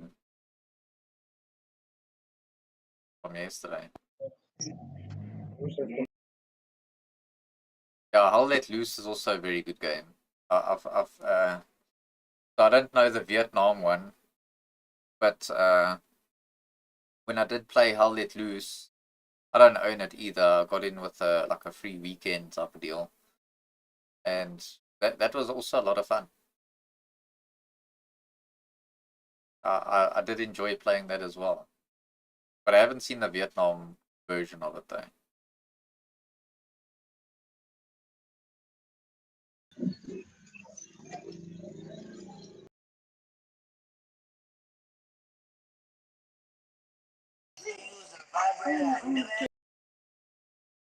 So there is like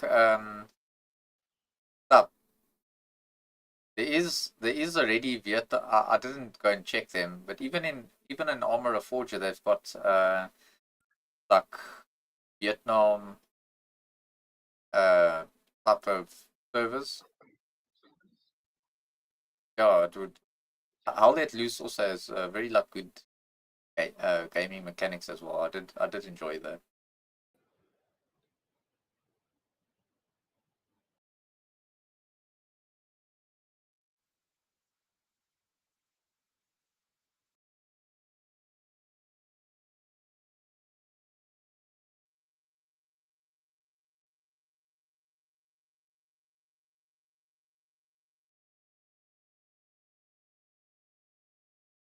I'll have to go and check that trailer out though.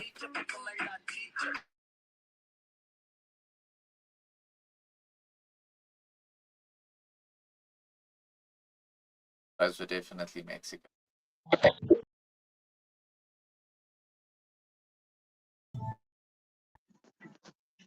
You are YouTuber. Bro, you blend in with your background.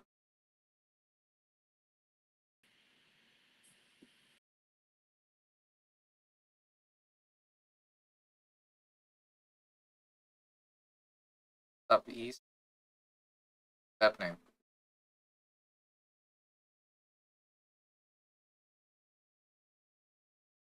I'll take a look.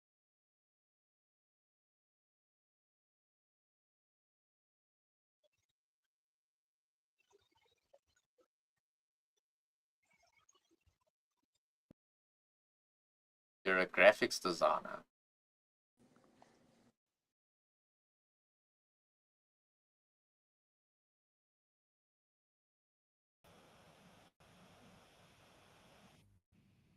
What's up?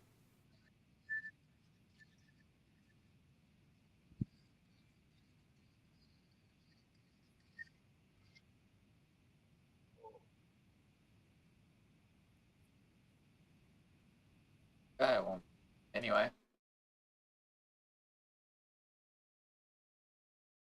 East, I'm from South Africa.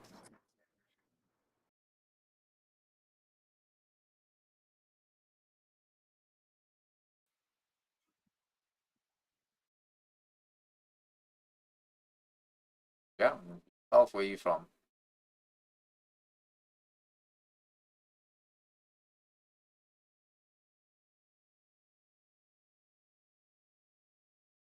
Oh yeah. Florida.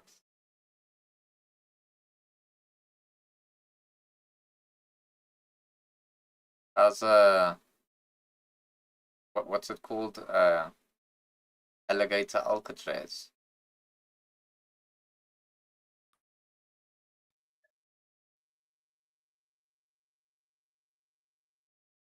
Talking to streamers about commissions, so I thought I'd ask you too.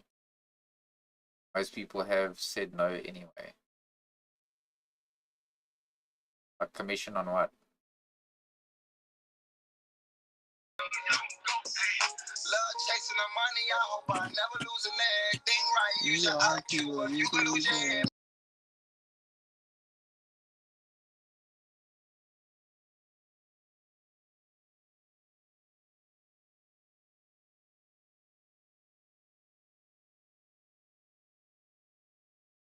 What do you think about the logo, banner, intro, outro, emotes? Do you have this asset?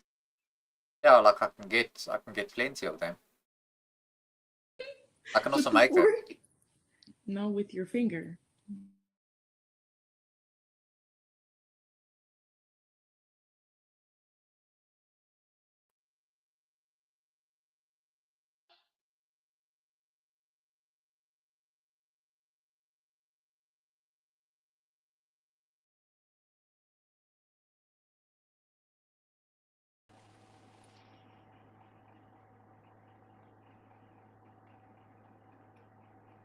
Picked up his gun. I would have picked up his gun.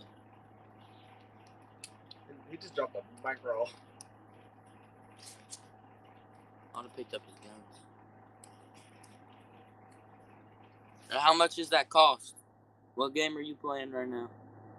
Not a game. What the hell is that? Just a background.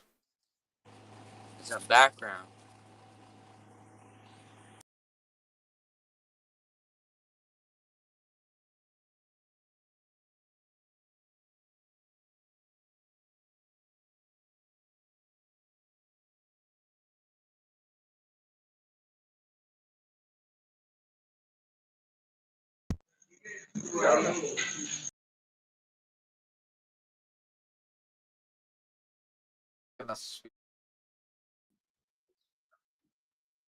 Kinetic. Yo.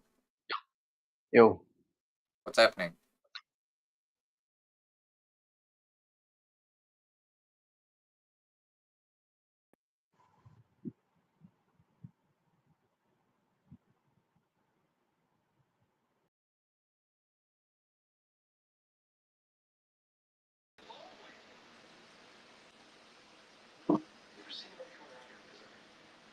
What's that?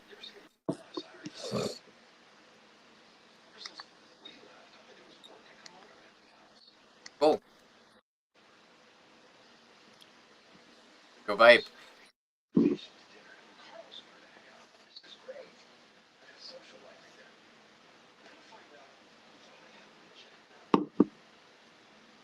Holy shit, he's driving.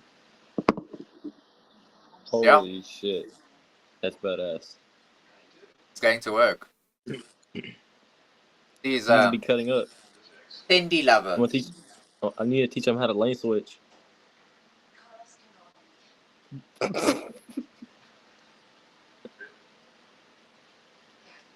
Cool. Enjoy.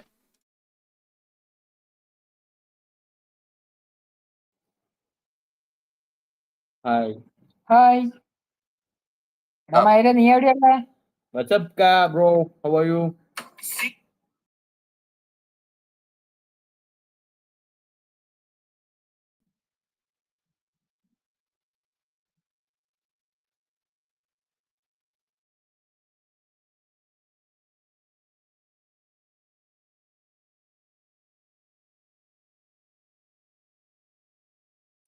Yeah, I know the camera disappeared. I switched it off quickly. I'll put it back on now.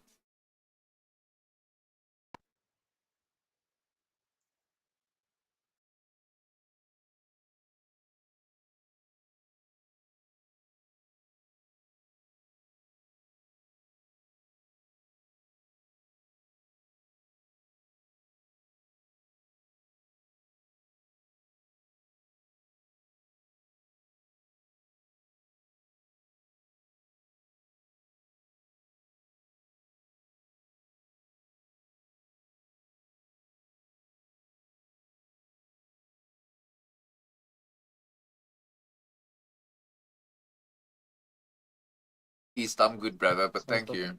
Appreciate the offer, though.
That nigga deep ass voice. Oh, no, white people shit.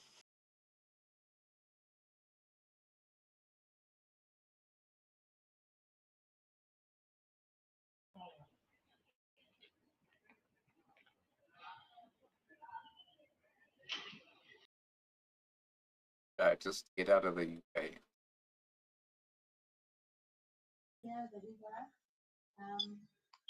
Extra, you little body. Hey, my nigga, what's up, man? What's up, my nigga? Yeah, where you from, bro? South Africa. Okay, what are you playing? I'm not playing anything.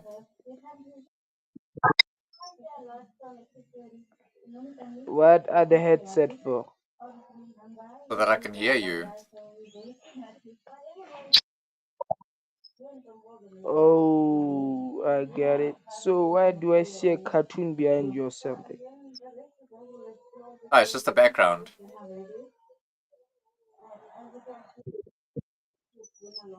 Okay.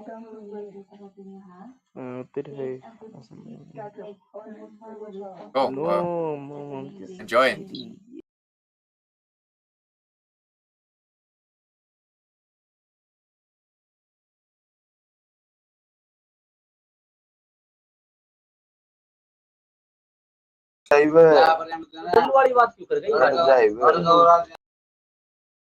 He's like.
I don't understand why every Indian and every Pakistani's either got some big ass noise, or I'm staring at a ceiling fan, or looking into the depths of their mattress.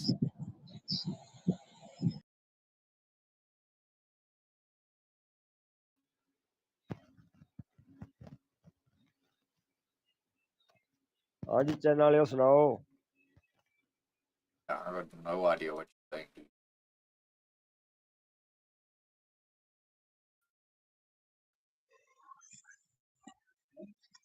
Hello, my nigga. Yeah, bye-bye. Isn't this the same dude? Yeah.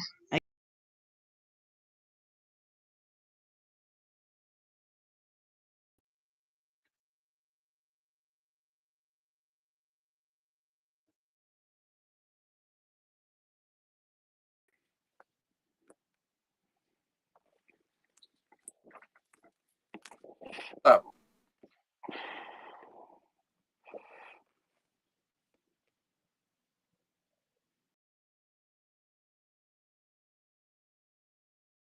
Name was Kunta.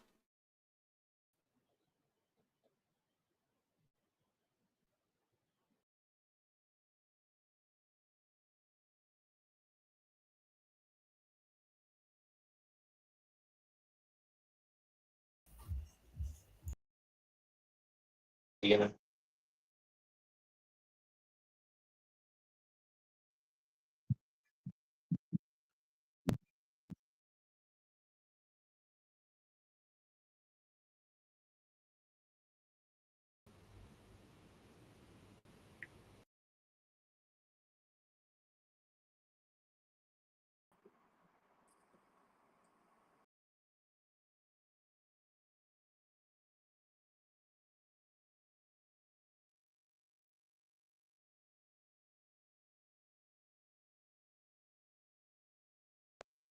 Yeah.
That guy again, want to flirt.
चालू कर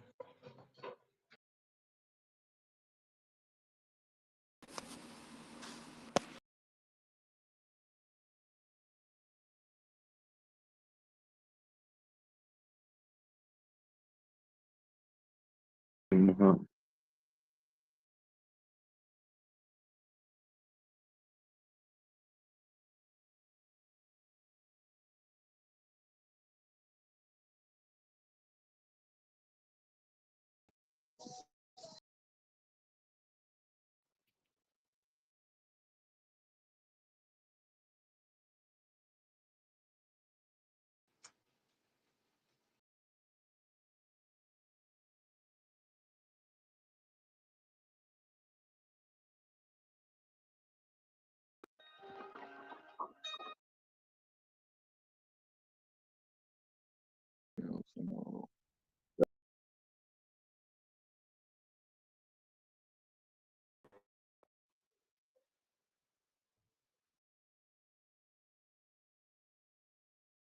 I don't know if I'm just the wrong time right now.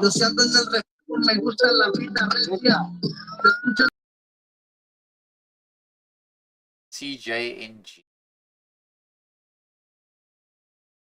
I think he thinks he's part of the cartel.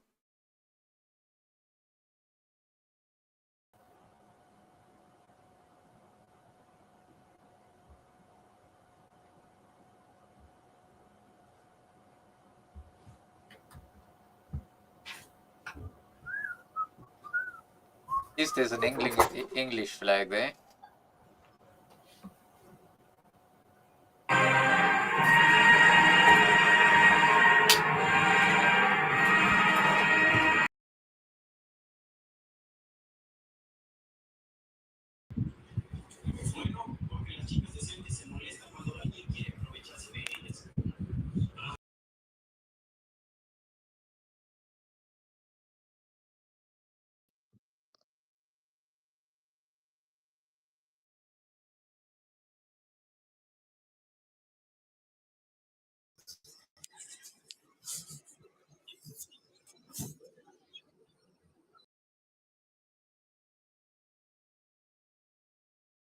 Okay, getting skipped. Yo, dude! Oh God, you're in a game? Nope. Then what is your? Oh, it's your background. Okay, you're from South Africa. Yep. Which part of South Africa? Johannesburg, Where's that in? South Africa.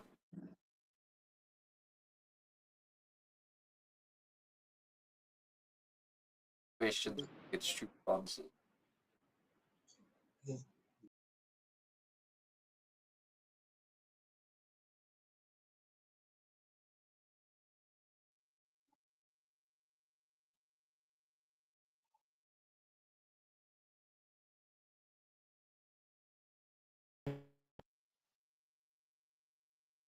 Up.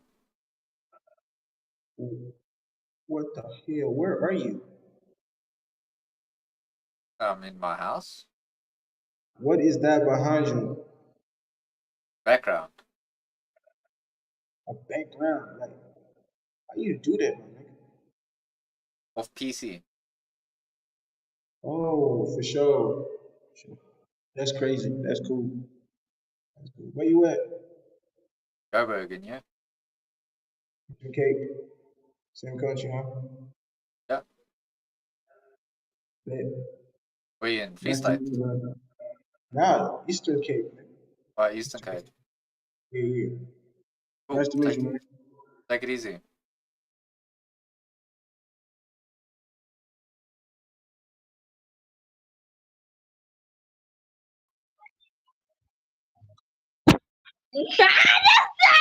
You fucking.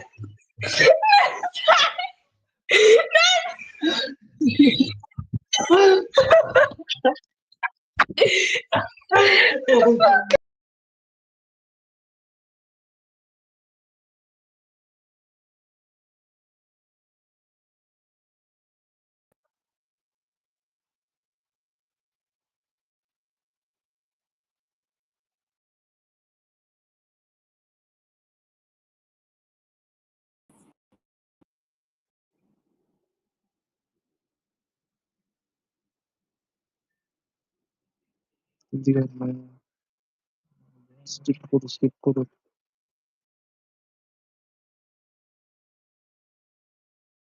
Given a head bob there.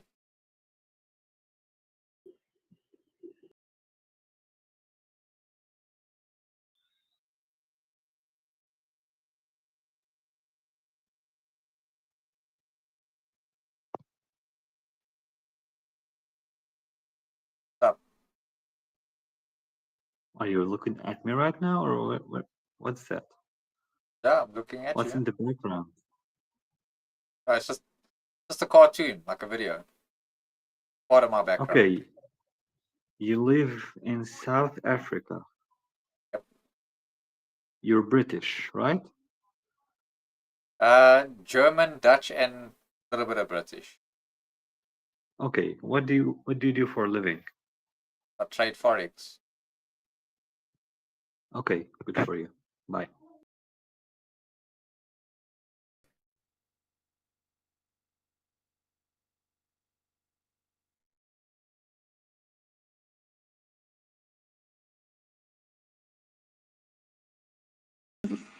Hi, bro. Yo. Yo. Hello. What you doing, bro? Captain, bro. Chilling in you. Where you from? South Africa. Go, Me bro. also. Wait, told me something. What do you do for living? I trade You forex. told me something. How much the most money you make?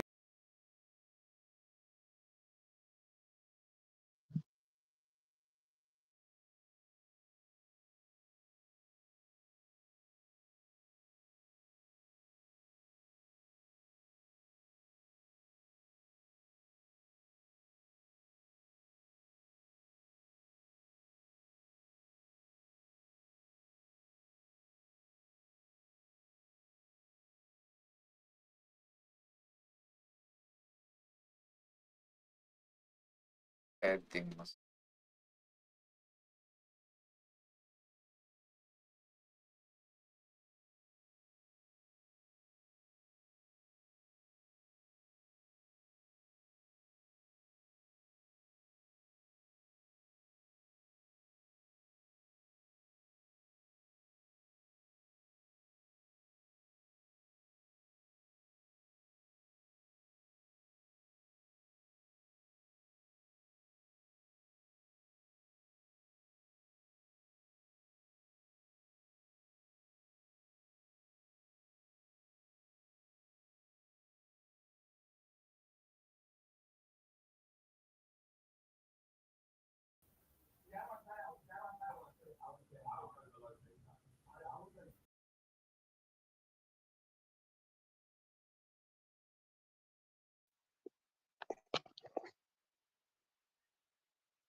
Yo, what's up, bro?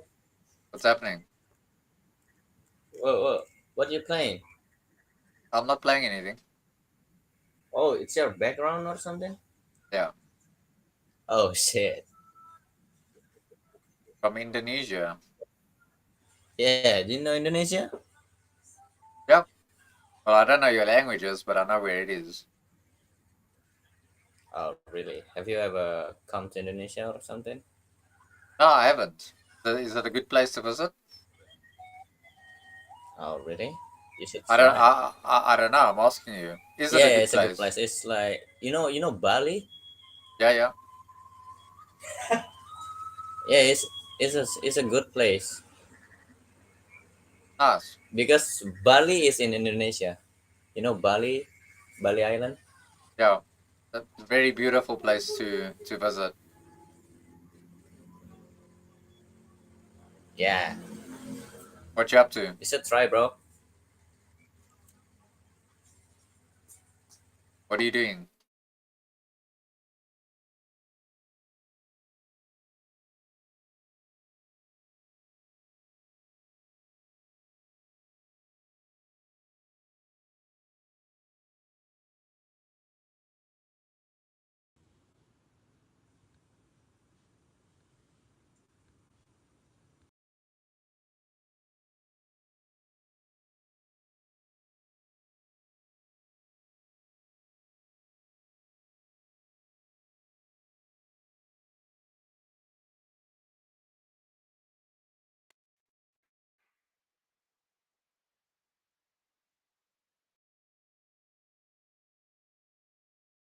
कोई video photo लगा दे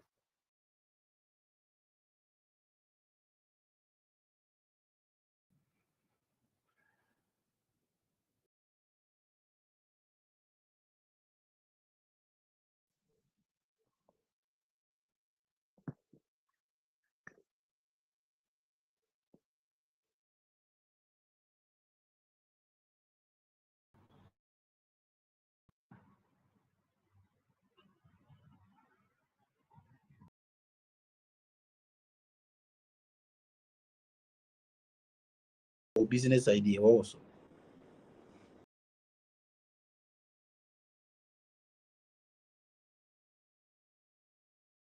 Quickly check.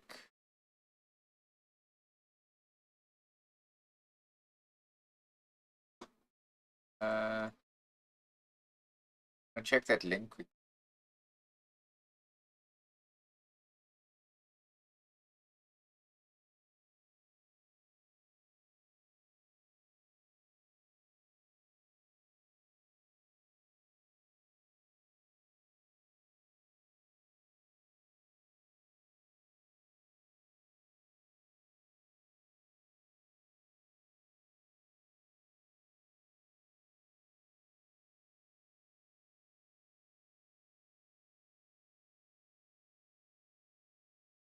Product not yet rated.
Pretty cool.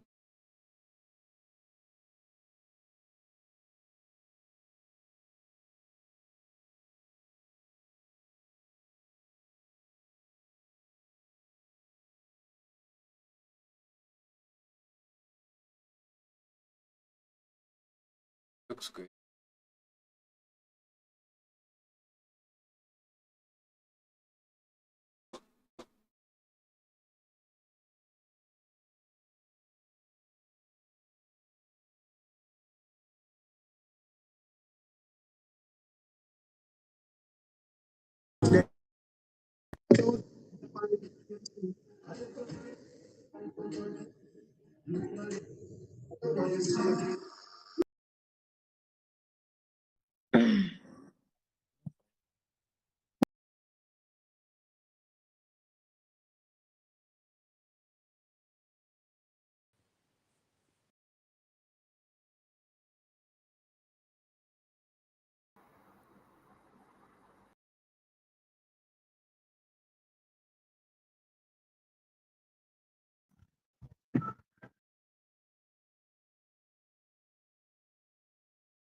It's 100 and it. W game. Subtracting 20. Are you streaming, Chief? On the lobola. Yeah? So if Yep. it gets a lobola. Aye. I'm also streaming. Say hi to chat. What's up? What's up? Aweza. You don't know that. Where are you streaming? I'm from Johannesburg, Gauteng. Yeah, but what you streaming on? Which platform? What? Which platform are you streaming on? Oh, TikTok. What's the man? Nice. Which platform are you streaming on? Twitch, YouTube, Rumble, and Kick. Aye. WU go. Sweet, bro. Always.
What are you doing?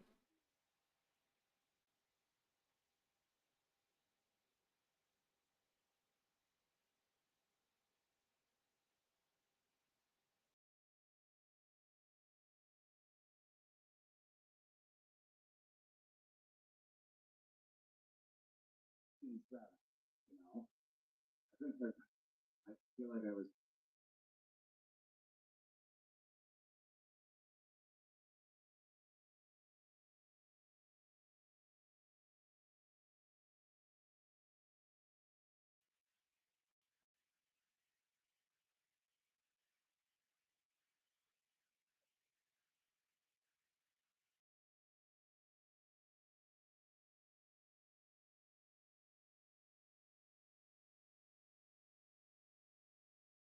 But of course.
Hello.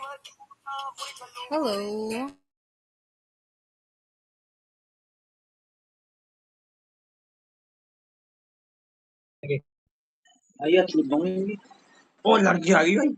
How are you? Hello. Stop. What?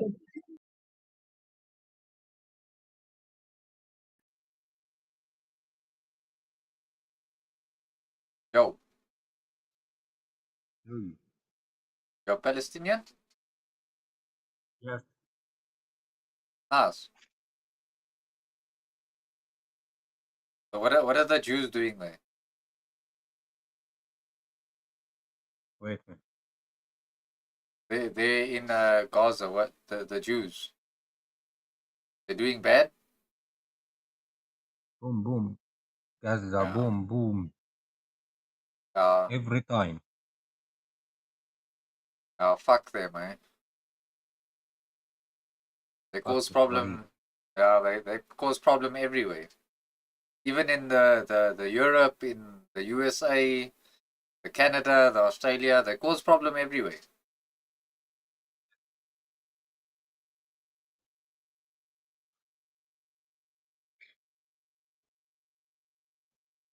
What's that writing there?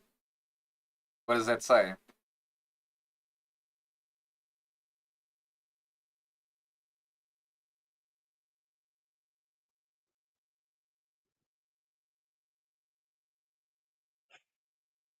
Hey, what does that say?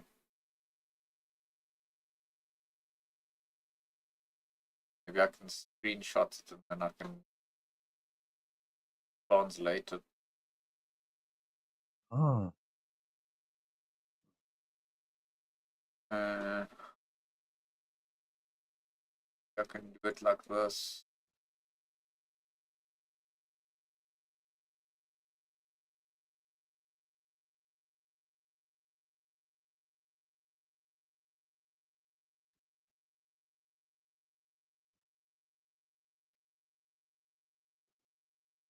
I don't understand much. Okay.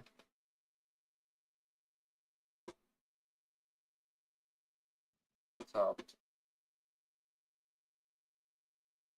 I don't understand much. War on Gaza.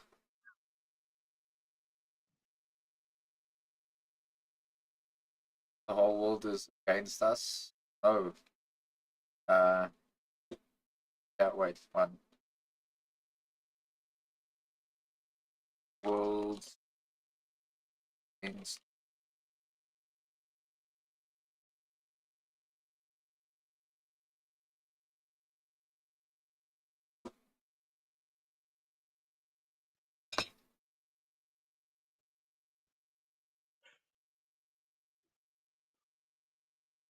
Yeah.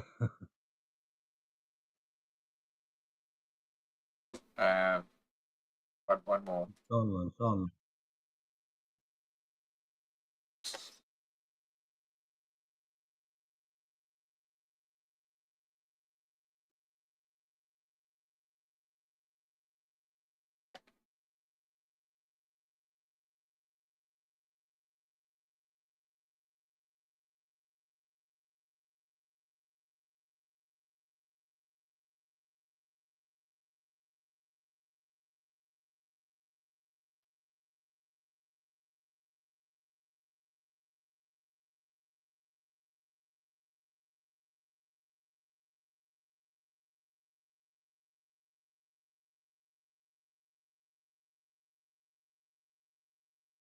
That's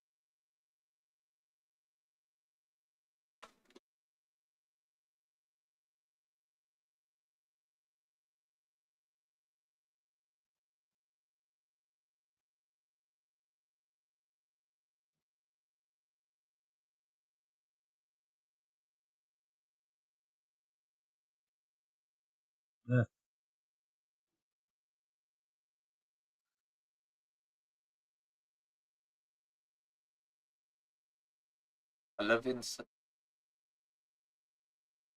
You are safe? Safe? Hey. Oh.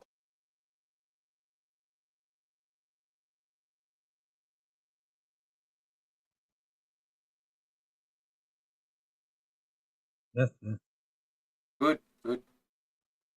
yes, yes.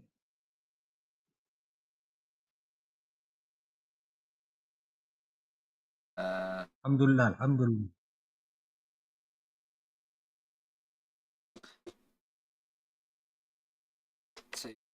Okay.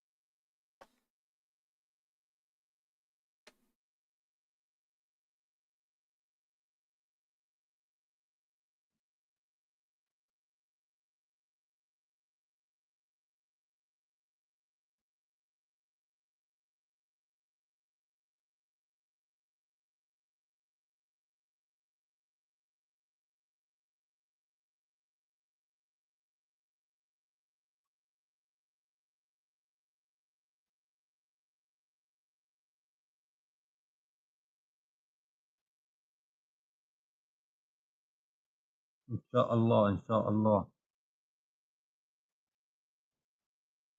Thank you, bro. Thank you, bro.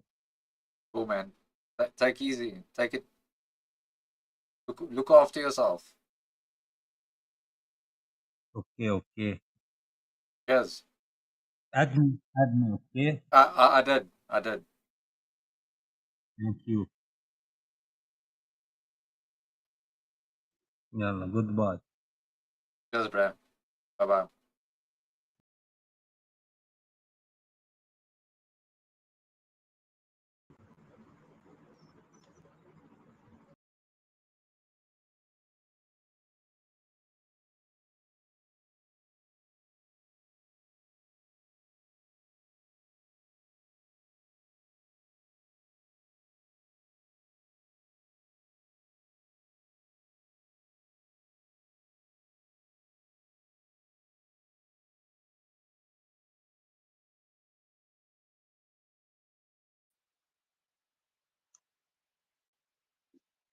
Stop.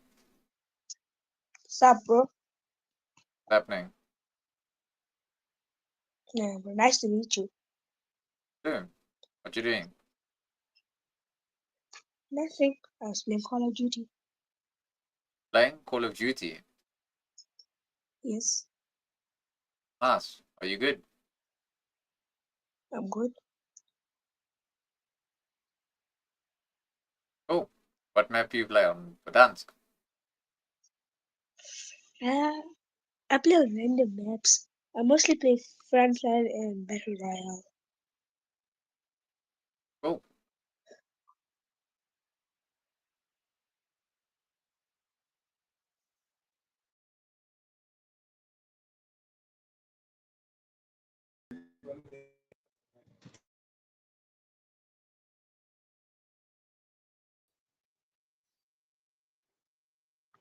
Go.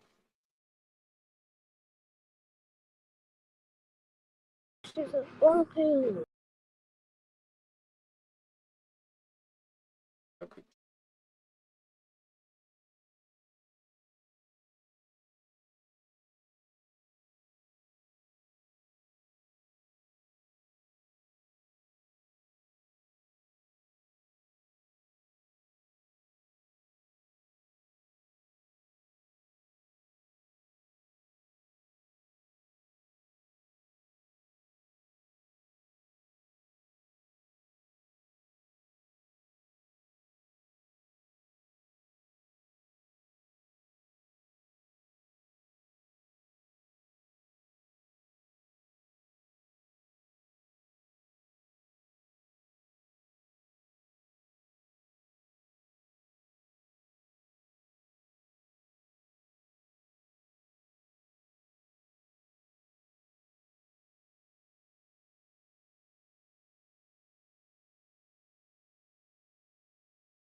Why can't you stay organized?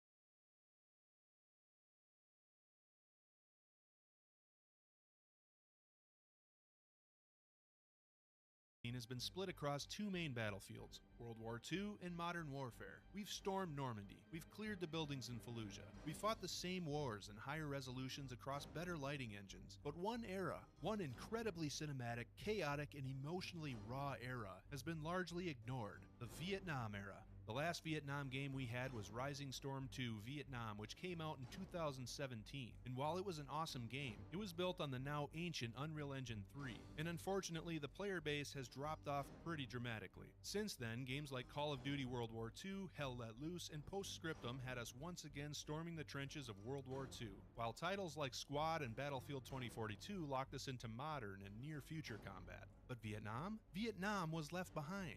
And that absence has started to gnaw at players. You really can feel it. The itch to revisit the conflict in a modern game engine. Hell, I feel it myself. Then along came Burning Lands, a brand new tactical shooter that would finally drag Vietnam-era warfare into the modern FPS space where it belonged. The whole tactical shooter community was watching this thing. The teasers showed promise, and for a moment it felt like the genre had finally found its torchbearer.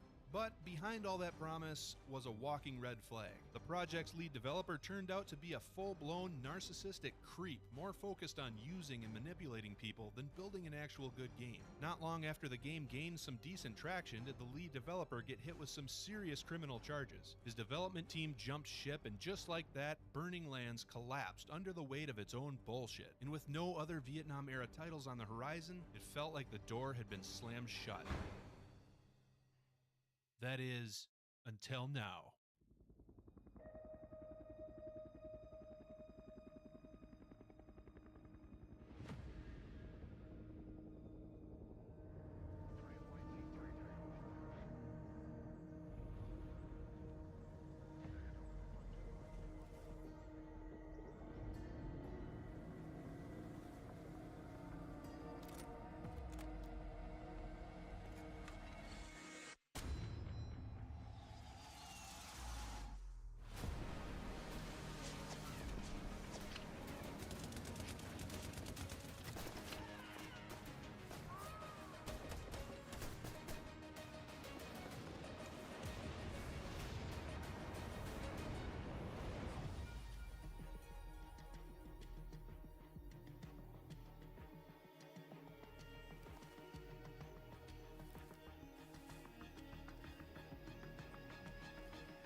This is just the same advert again.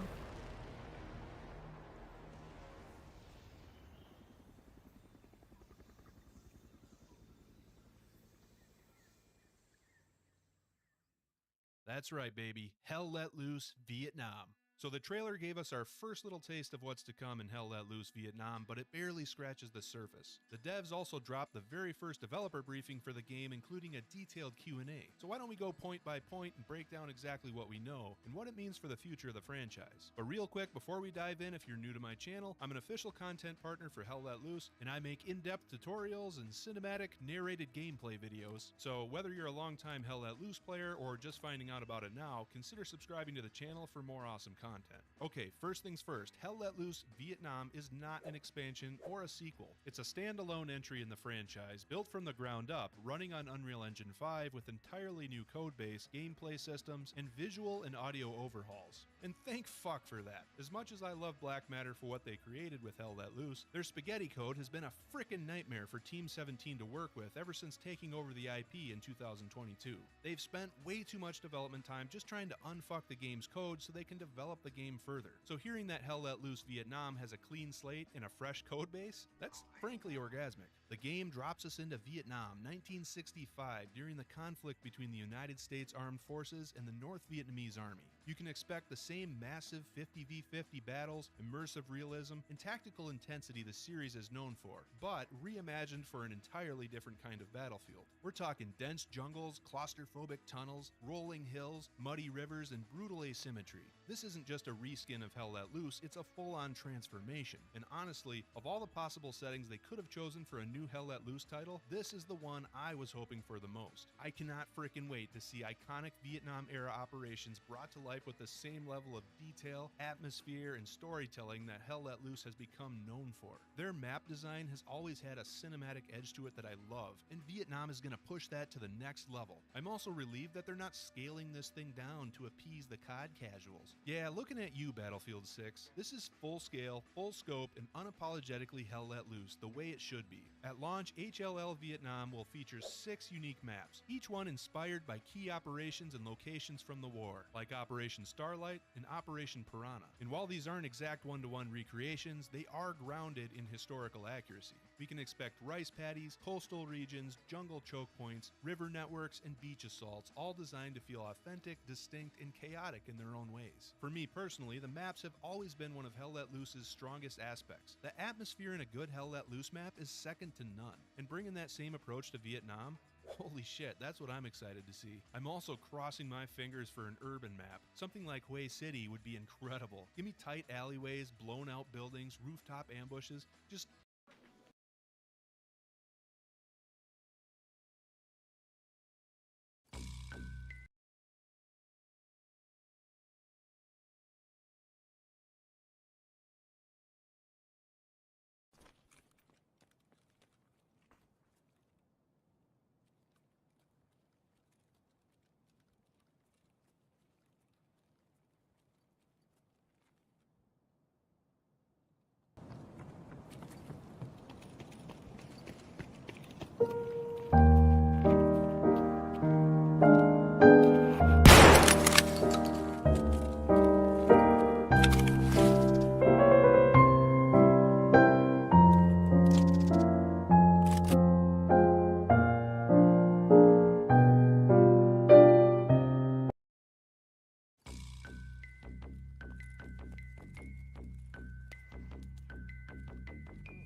Watch the sky.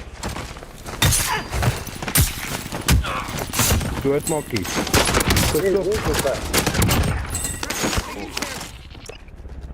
Where's the guy with his knife?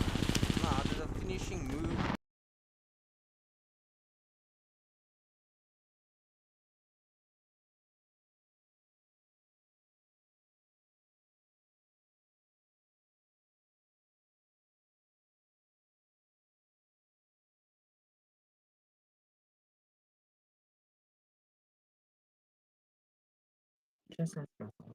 I like it.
Why the hell do you have a flipping, whatever you call it, the background? Think you look majestic, bro. Come on.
Peter,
Is that Jinxie? Oh.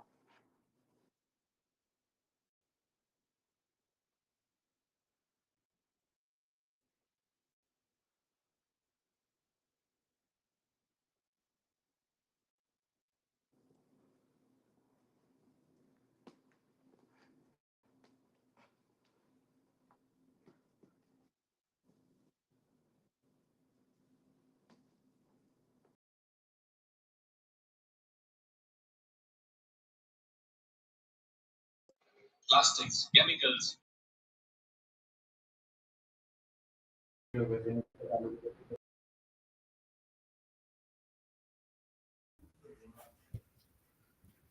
À Chi,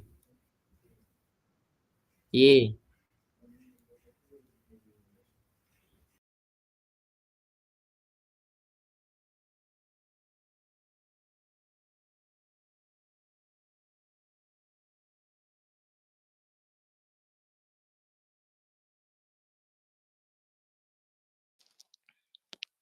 Fuck you, baby.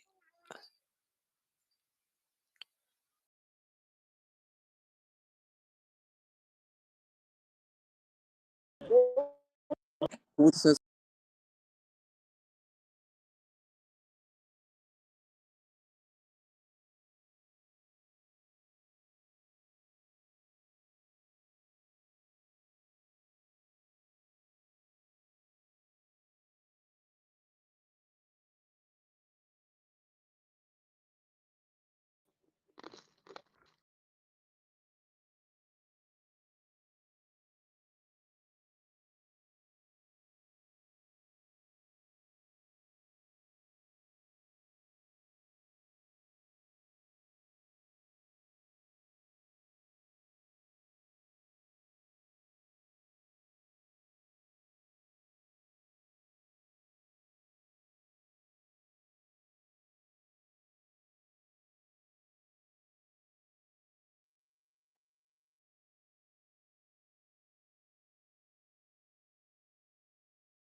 Yo, why is your background is moving, cuz what's going on?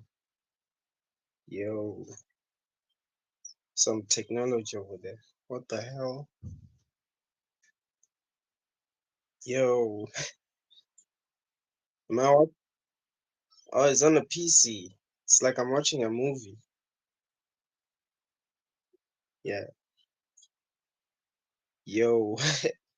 Nah, I hope there's no ghosts gonna appear something scaring me like that. You don't do that. Oh. Well, what's the frog's name? Is that a frog or is that a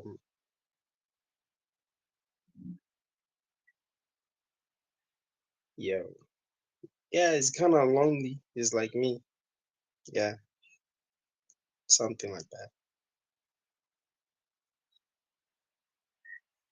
bro.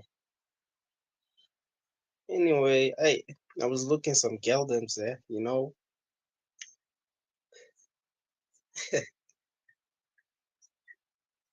Yeah, man.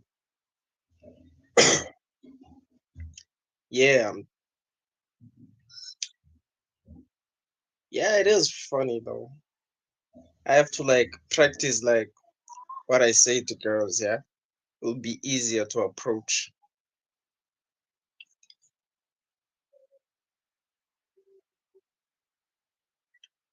Yeah, better because I can, but I'm kind of lacking there and there.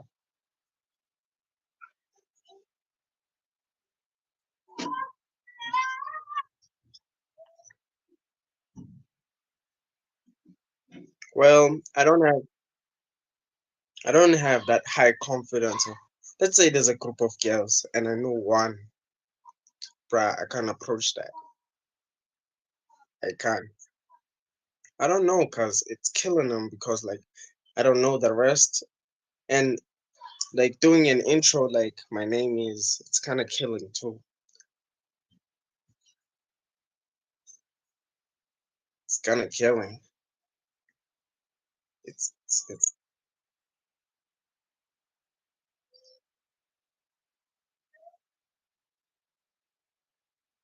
bro. Like you see the girl that I know, the one girl. I don't know the rest better than her. Yeah, because I know her like yeah in general. We used to go in school and all that. The rest I don't know them. So and a topic, bro. I can't do the topic. I can't deal with that.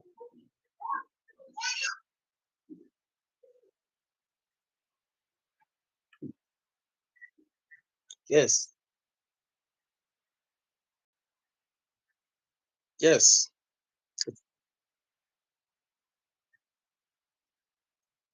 Yeah, yeah, yeah. You're making a good point. Yeah, because I'm dealing with that in college.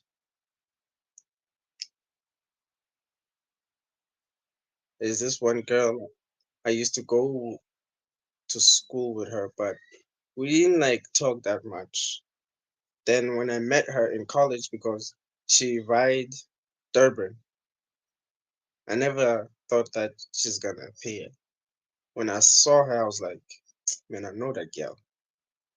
Then the second day, the third day, I was like, you know what? Let me go to her because she was alone.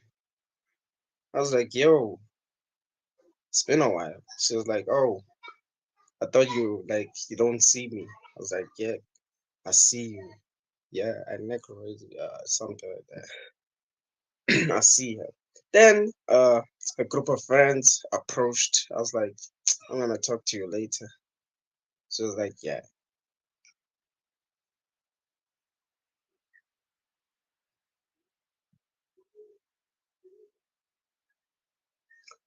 Yes, you see, being desperate, yo, bruh, I don't like that. If I see that the energy between me and the girl is like dead, now I don't wanna like because I like her, she doesn't like me. So being desperate, like, it's a waste of time.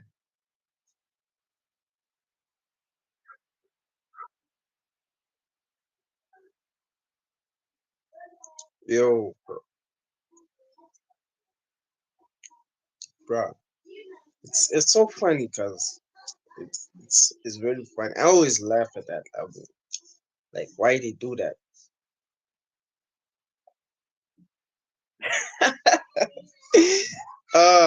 Yeah,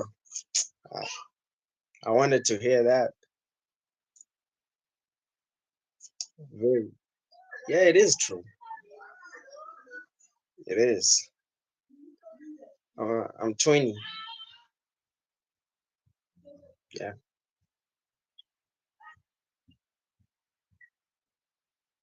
yeah, yeah, yeah. I don't. I'm not worrying about that, but still, I am searching for a relationship, and it's kind of hard.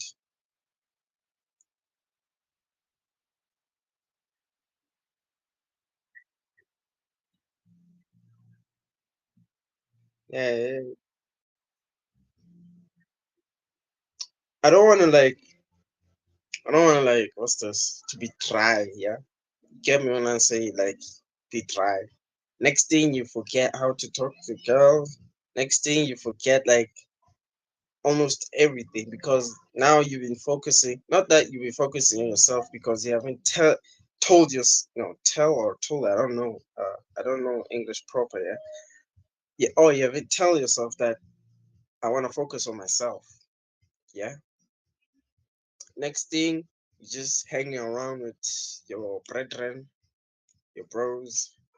Your bros has gal them because they be like, yeah, I got this gal them and all that. They be like winning, and I'm like lacking. So it's kind of killing her.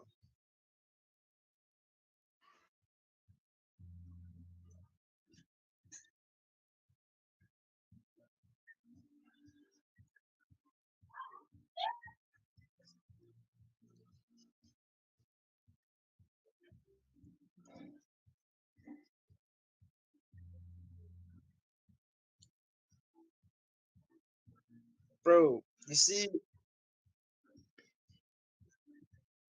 if like she's interested, let's say there's a two Geldens, yeah, then they like pull up to you and talk.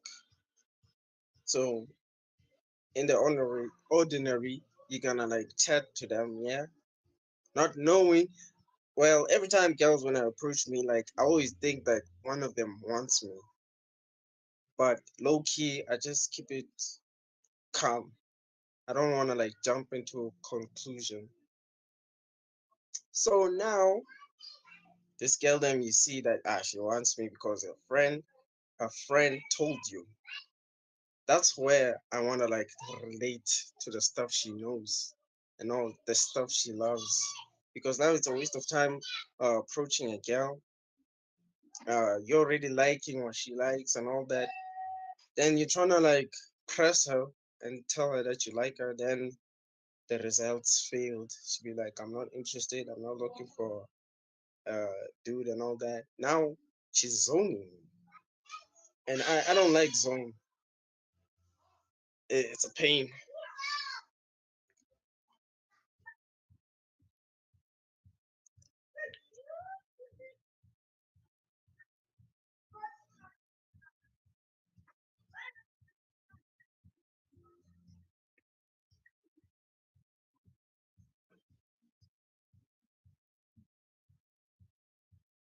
Yo, bro.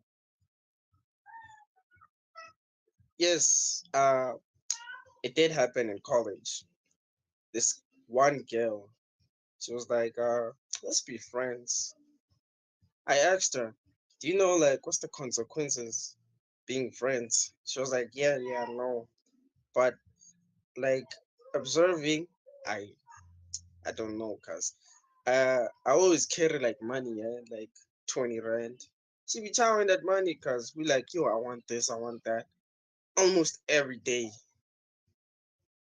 When she has money, she does like buy, but I don't like she always like, I want this. Now I'm always buying for her. I'm buying for her.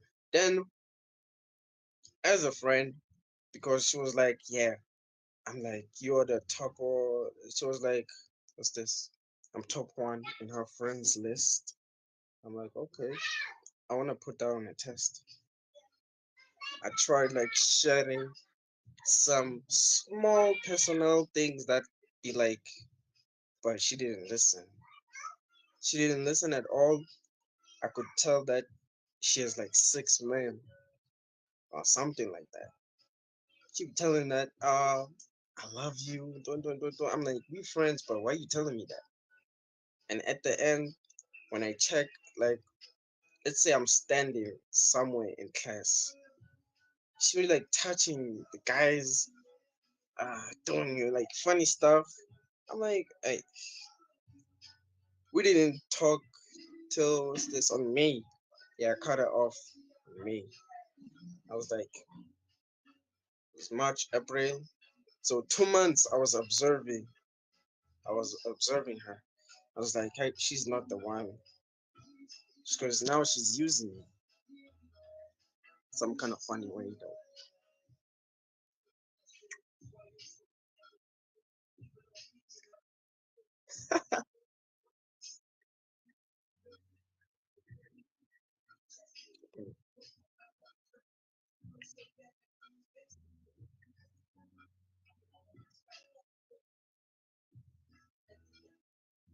Yeah, you're right about that, bro. Then she had this bitch, since she's a bitch too, they were relating a lot of stuff. I was like, okay. Sometimes I sit there and they sit both in front. I'm overhearing things. I'm like, what the fuck? She has this man. She's mising this man. She's focusing on that. So basically she's doing the same thing to me, bro. Hustling to me, nah. That is long. Nah, that is long. I do talk to her when I want something to her, like I need a pen. But we don't talk. At morning when you approach each other, we just when it's in class time, I don't want to be enemies with her. That is like disappoint that no, not disappointing. It's not proper.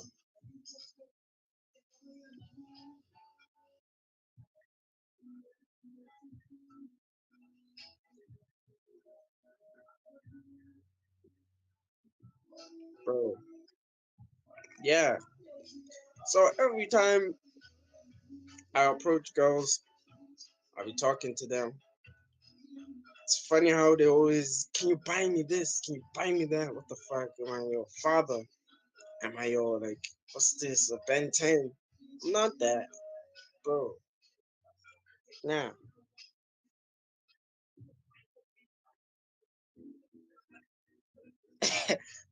They be older than me. Sometimes. No, a few of them. They be older than me. I'm like, I'm not your Ben 10. If your original man can't, like, afford you, don't come to me thinking that I'm gonna, like, take out the money in my pocket. That's where sometimes the girls distance themselves to me. I be like, I technically they don't like me because like I'm standing on business.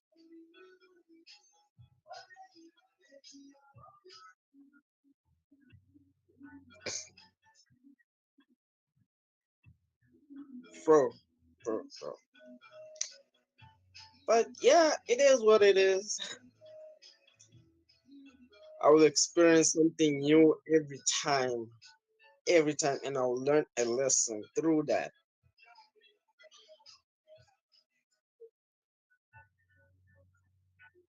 Yeah, bro.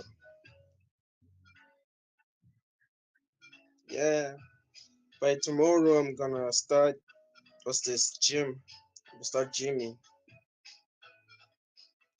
focusing on myself, something like that. Yeah, the bad habits.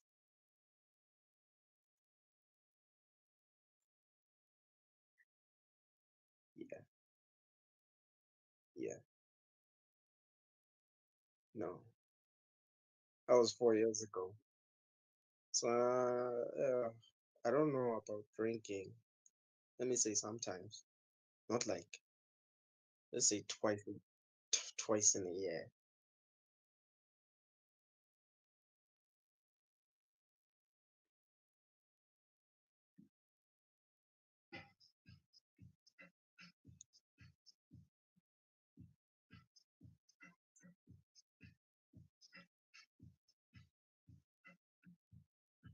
Yeah, yeah,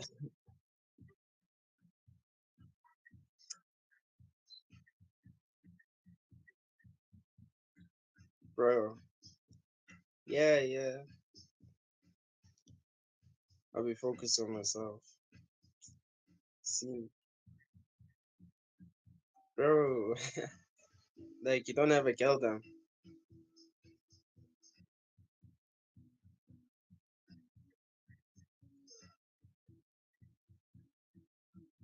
bro. Okay, okay.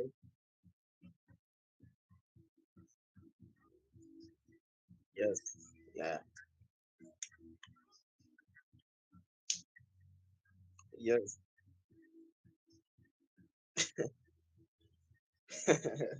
Yeah, bro. You started on business, yeah,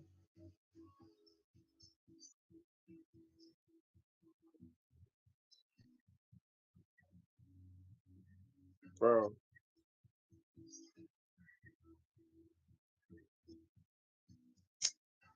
It's funny, but I don't want to focus on that. Like talking about it, it's a headache. Brings headache.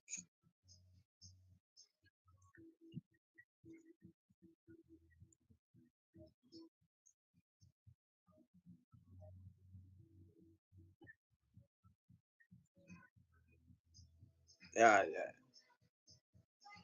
Then yeah, was nice talking to you, Kat.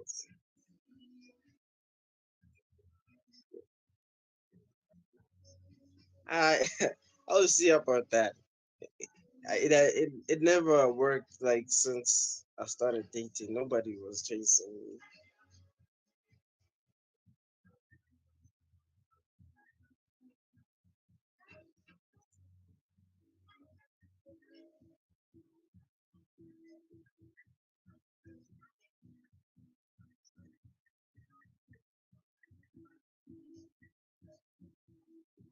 Yeah. Well, yeah, that will come though. Yeah, cause it was nice chatting to you. Yeah,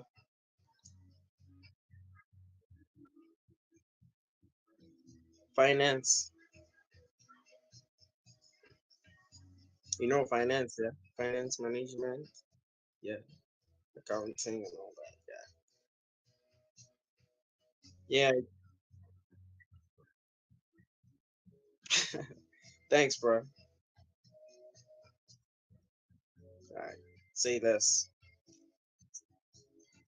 Cheers.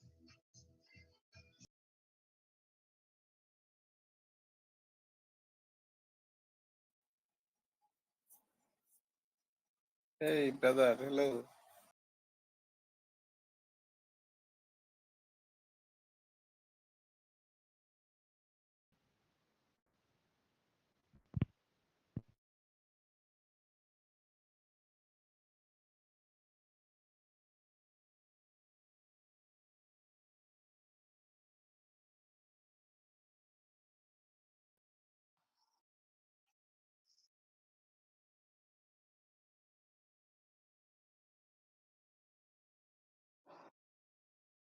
That's me.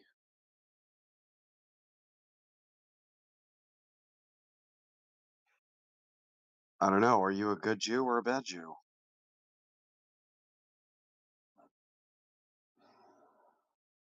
You sure about that? Yeah? Turn your head to the side for me.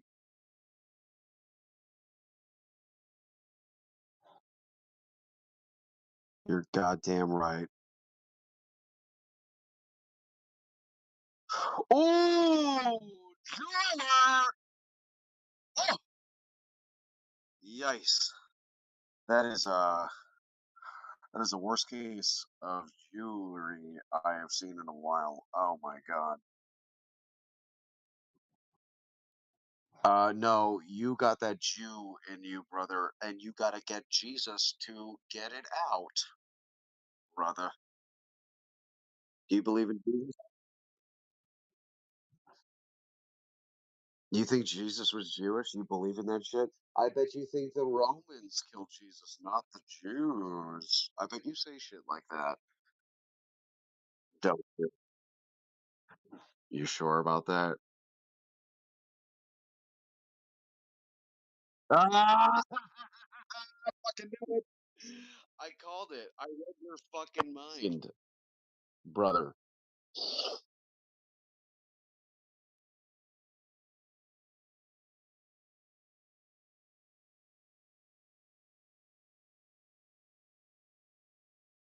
Y- Okay, so you believe they're chosen by Satan. Is that what you're saying? Is that what you're saying?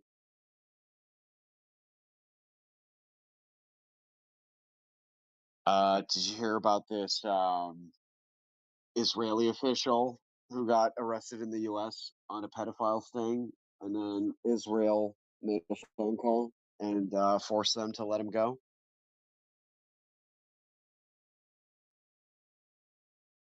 Did you actually hear about this?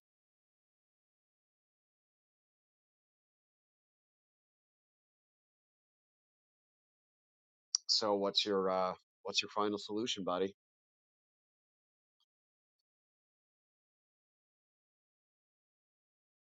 That's that's not a real answer. No, no, no. Be specific. Name names. Name. No, I've asked you first.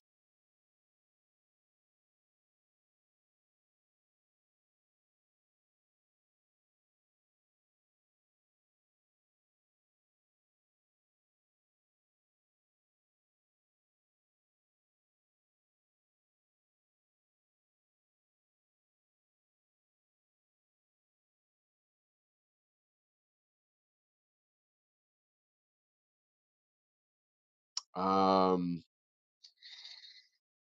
you know, I think you just might be right. I don't know. You keep him in the country, and eventually, there's enough institutional capture that they'll get out one way or another and go right back to restoring their exact status and their jobs and whatever else they had right before they were arrested. Um,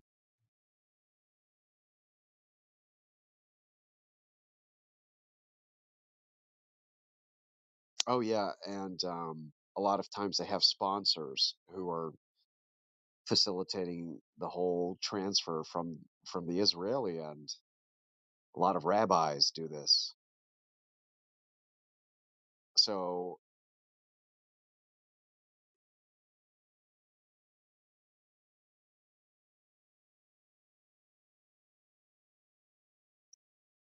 what do you mean? What do you mean you don't blame the Americans?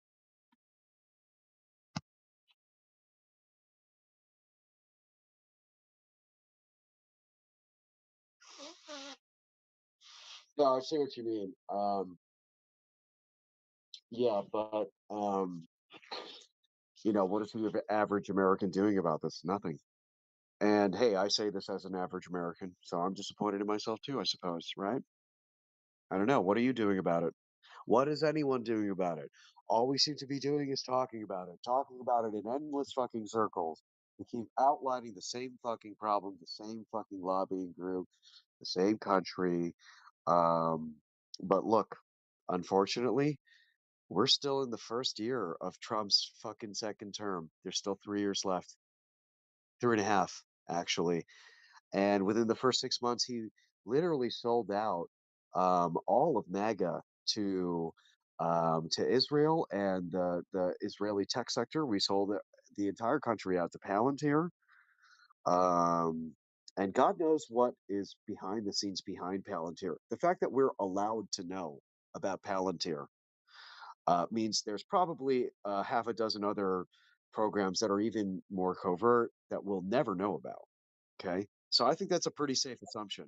Okay. So if you're safe assuming that, well, I mean, what else? What else do you need to suddenly start becoming paranoid about? Gee, I don't know. Remember that pager attack in Lebanon a couple months back? Hey, that was a decades long operation. It's honestly kind of incredible, from an objective standpoint in terms of just like military espionage on a long time, like a large time scale.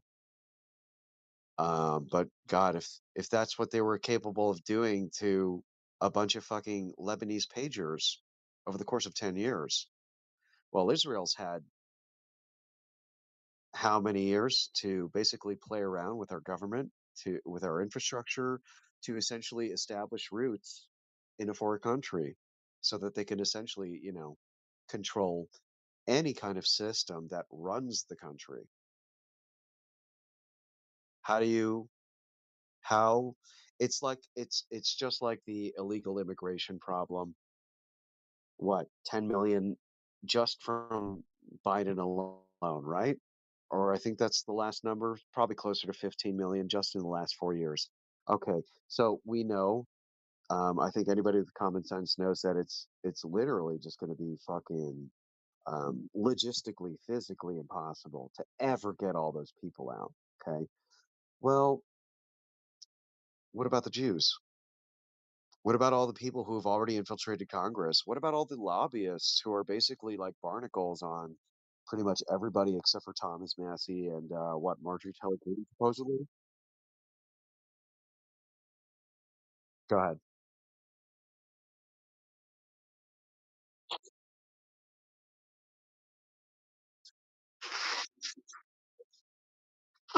Sorry.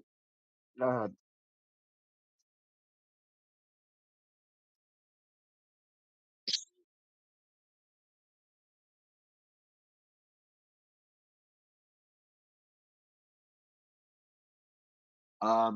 Okay, I'll give you the strongest reason right away.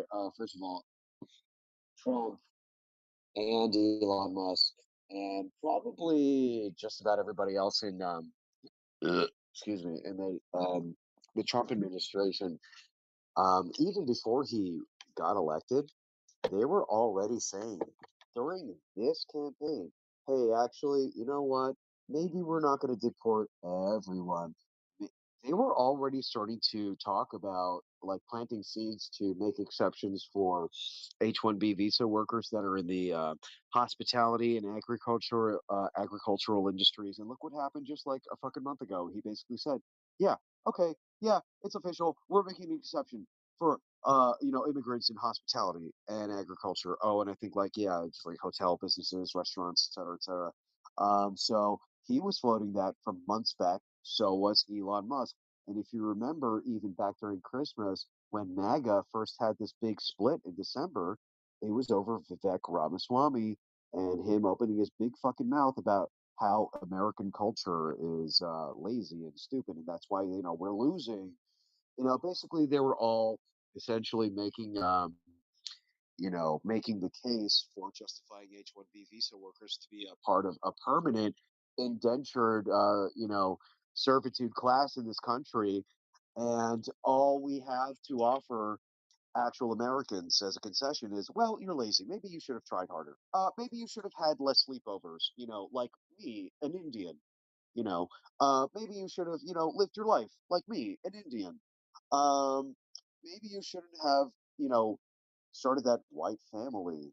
Maybe you should have married an Indian like me, JD Vance, and have Indian kids. Oh, by the way, I grew up as white trash, but my son's name is Vivek. Okay. Oh, my wife's name is Usha. Right. Right. Okay. Um, This is the guy that was never Trump just a couple of years ago. This is the guy that was funded by Peter Thiel. This is the guy that was essentially being groomed in a fucking test tube from day one, to essentially eventually become the president. Um, so, God damn it. What was your question again? So my question was, why do people always say that it's logistically impossible to get rid of all Oh, yeah. Okay. Damn, I went way off. Okay. So, what was the first thing I said? There was a good reason. Oh, okay, yeah. Like I said, like it's because the entire administration, ever since a year ago, at least, they were already making excuses for why deportations were not going to happen. Um, I mean, that's so just so if it's you only it's started paying. so it's not a question of Go the ahead. logistics, it's the question of the administration then. No, no, no, no. That was just one reason. It is absolutely a question of fucking logistics because I mean, dude, let's just let's keep going with what I said. Let's say that you basically make an exception for immigrants in you know agriculture, hospitality, which is just huge industries alone. I probably I wouldn't be surprised if those two industries made up the majority of illegal immigrant the illegal immigrant labor force right now. I've actually looked into that. That's not So if completely you true. That's not true at all. I Because well I didn't say for sure. I was just saying I would imagine. 90 I'm to open to be wrong about that. 95% of your agricultural, like all your farming and all that, is done by machinery.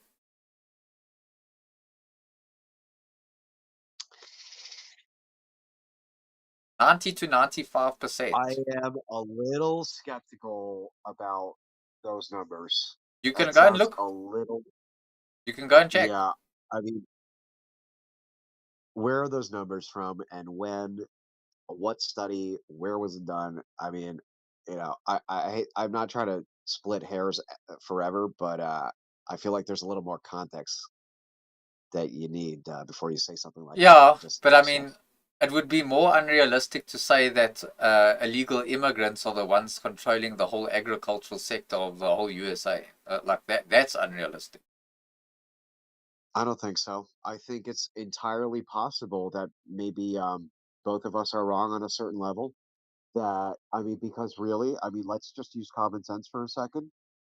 Uh, do you really believe those numbers? Are you really going to take those numbers at face value? So Again, where are they from? as far as I Where are they know, from? so as far as I know, You know, the information that I got was 90 to 95%, but I wouldn't say it's that high. Like even though like that's but what I get told, I wouldn't say it's that high, but I'd say still most of the agricultural sector within the whole of the USA is still controlled predominantly by machinery, not by illegal foreigners. well, what time? When was a study conducted? From when to when? What is the time window? You know, that matters too. I mean, because you have to consider the fact that this illegal immigration didn't really start ramping up until just recently, relatively. Um, yeah, you can make the case that like it's been going on for years and years. Yeah, sure, whatever. And then you could also say Obama was the fucking deporter in chief. Okay, so I think that also dented those numbers a bit. So you really have to consider the time frame. Um, I would say a safe place to start is when Biden started his second year, his second administration, right? So his second term, right? 2020, 2024. All right. I want to know those numbers, you know, because I imagine maybe it would be different if you conducted that study within that specific time frame, maybe even 2019 to now. It's just not a fair comparison. So And you you have to take that context into account. even if I But just Google it, ultimately, even if I wait, just wait, wait, Google hang it, on a second. Wait. But before we even dive into possibly dubious numbers, let's again just use some basic common sense. All right. So look at the nationwide backlash to all the ICE protests, all the not the ICE protests, the ICE raids. I think there's a sizable chunk of the population that's willing to house and hide whatever illegal immigrants, as many as they can, to basically just fight back against ICE. There's and that's just on the extremely shady illegal end. There are plenty of more gray. Yeah, they exist in a gray area, but there are plenty more institutional, gears turning right now to help these people become naturalized, even though it's not legal, even though they are here illegally. Well, they're still also trying to find legal ways to naturalize them in any way fucking possible. And in this political climate, it's really not that fucking hard. In spite of the fact that, oh, MAGA's running the White House. If you really believe that, I don't know what to tell you. I have a feeling you don't. Um, I don't. Um, and if you really think, for example, that the National Guard is being deployed in D.C. to fight back against crime, yeah, I but mean, didn't the I liberals don't ask think for I'm going that? to be able to, I think I don't think you believe that. I think you and I both know there's a longer term reason for that.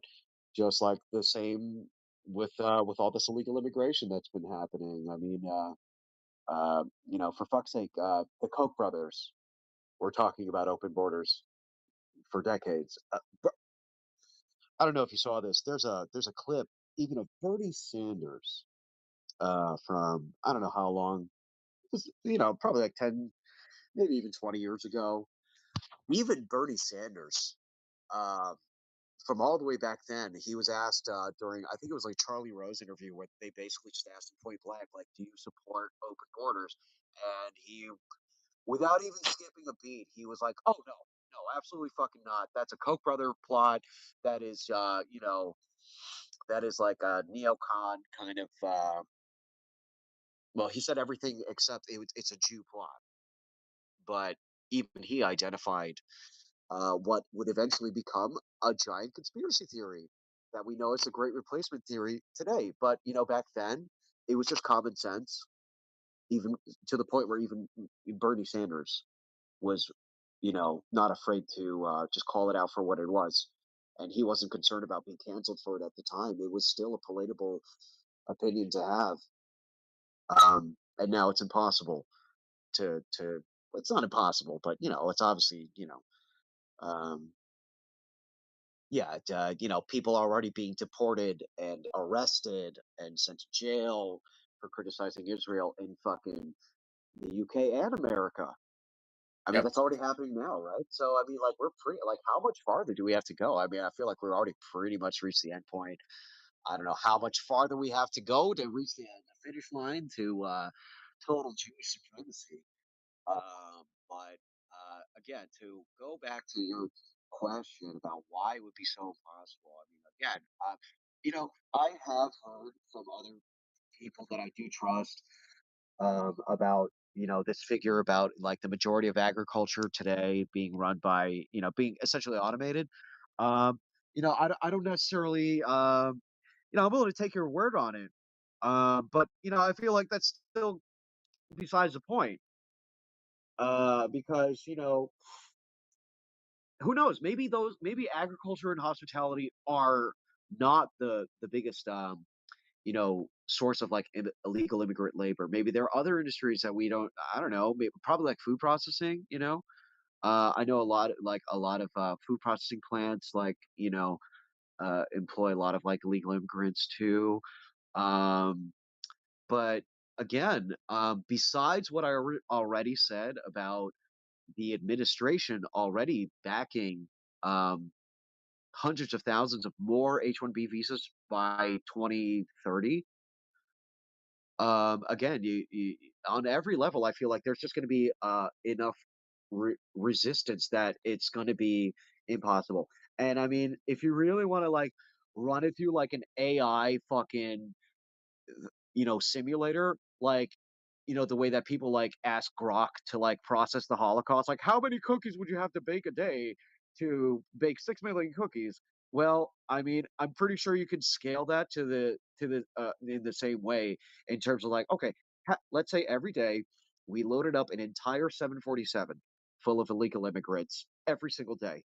Okay, um, even if it was only one a day, how long would that take? And like all these like people run the numbers, and then it turns out it would be like 1,000 years before we ever you know made a real dent. So it's like, you know I don't think I have to ask fucking Grok to calculate how long it would take to deport 50 million immigrants. I think we can use our brains. I don't think I need AI's permission to use my fucking brain for that. In fact, I don't think I need anybody's permission to use my basic common sense just to look at the massive scope, the massive, undeniable scale of illegal immigration that's happened during COVID. It frankly fucking blows me away that there's still people that will straight up just deny that it's happening point blank. But that's the left for you. They'll cynically lie about anything. First they'll Well, deny. First that's they'll what they want. first they'll say it's not happening. Then they'll say, okay, it is happening, but it's good, and you're racist for thinking it's bad. Yeah. And essentially the goalposts are always going to keep moving. They will never make a single concession about anything, and it'll ultimately lead to the complete like cultural fucking flattening of every Western nation as we know it. UK is falling. America's on the way. Who else is next? For fuck's sake, these fucking uh random Scandinavian fucking countries are getting the brunt of it. Even Japan, famously completely isolated, or mostly isolated. Even Japan is having problems. South Korea. I mean, the only places on earth that are free from this are supposedly fascist nations. Russia, China. Well, actually, I'm sorry. I actually heard that even Russia is apparently um, relatively recently starting to deal with it themselves, which is frankly fucking shocking to me. I thought Russia was the last place on.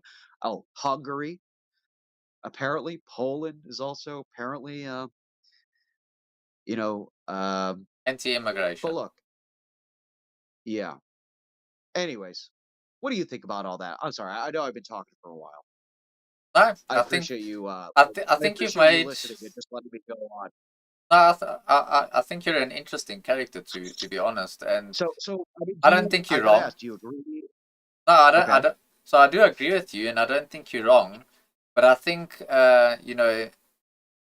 you're trying to also view this from how can you do this in a humane way, and yeah, while you do want to do it in a humane way, I don't think you need to ship people out or get deport people by plane. I mean, you could fit a lot more people on a ship, and yes, while it would take a very long time, you could definitely round up all the bad ones first and start there. That ultimately, the more you get rid of them, the better your country's going to become. And I mean, I'm from South Africa, right? So we've also got a lot of mass immigration coming in here. And while it's not really people from outside of the continent of Africa, I mean, we do have some Muslims and all that coming in. We do have some Jeets as well. But a lot of them are from Where's neighboring, the majority of them from? from The Africa. majority, where are they from? From Africa. So, I Okay. mean, it's not So like as probably Somalia, Libya, Nigeria, probably, right? I know there's Zimbabwe. a lot of shit. I know there's a lot from Somalia all over the world. Yeah. Even some actually, I'm sure you've heard there's even some Chinese immigrants just ending up all over the world.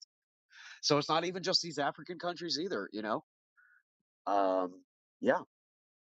But anyways, so to respond to that, I think we're kind of, once you start kind of digging into the details of like, well, boats versus planes, I feel like you're missing the forest for the trees in terms of this again, just the massive scale that you just cannot address. And I mean, if the difference between a plane and a boat's capacity at that point, you're really splitting hairs. You're not really talking Yeah. big numbers, you know. So, and again, we're also assuming that there's going to be no more immigration and that it just completely stopped. We've completely closed the border, and that now all we have to do is just get them out. And I'm sure you and I both know it's never going to be that simple, right? It's never going to be that easy. Nothing about this ugly process is going to be easy at all. It's going to be long and shitty and fucking held up but in every way possible. You and I both know that, right? So that's why I'm saying, um, for just all just the future potential roadblocks that you and I both can already imagine right now. That's already, I feel like, enough to say it's never going to happen. Who's to say what other things we can't even think of right now that's going to further hold up illegal immigration?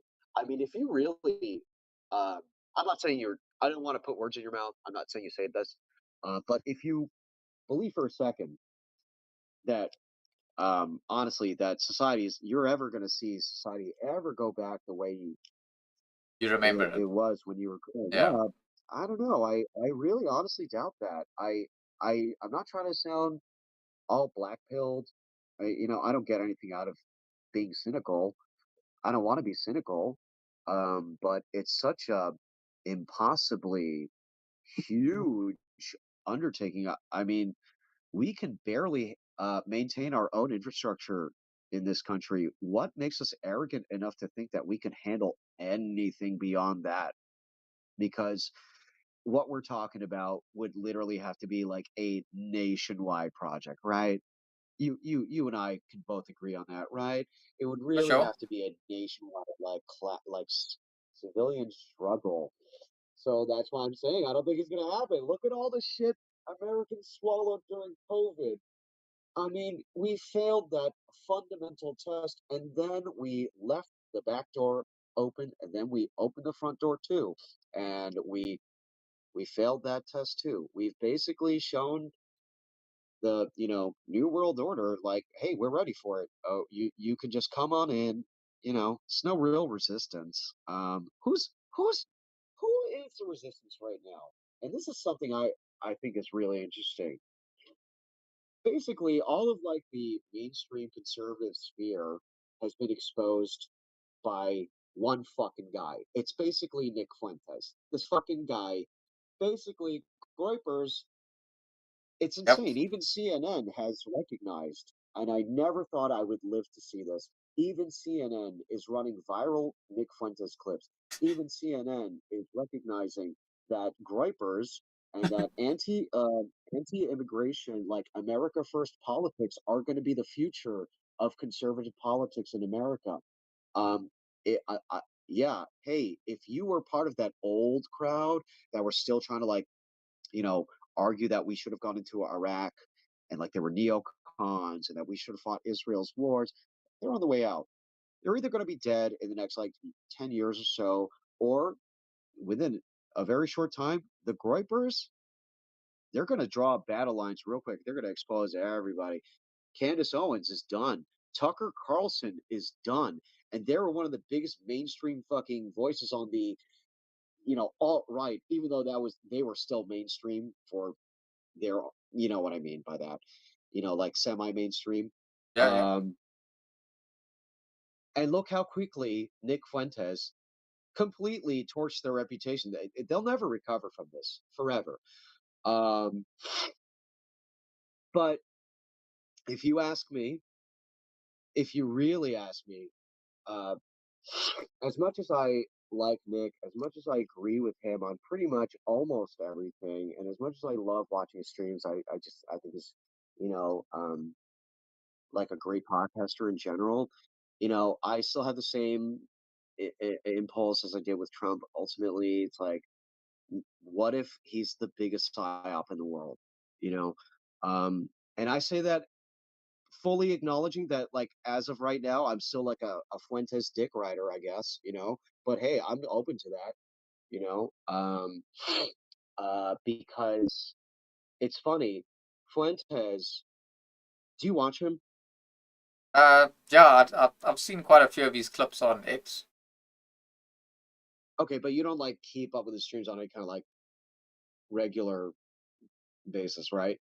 No, but to be fair, I don't really keep up with Like anyone's I'm sure you've streams. been watching clips lately because he's like blowing up everywhere. Like I'm sure you've been watching a lot of stuff lately from him, right?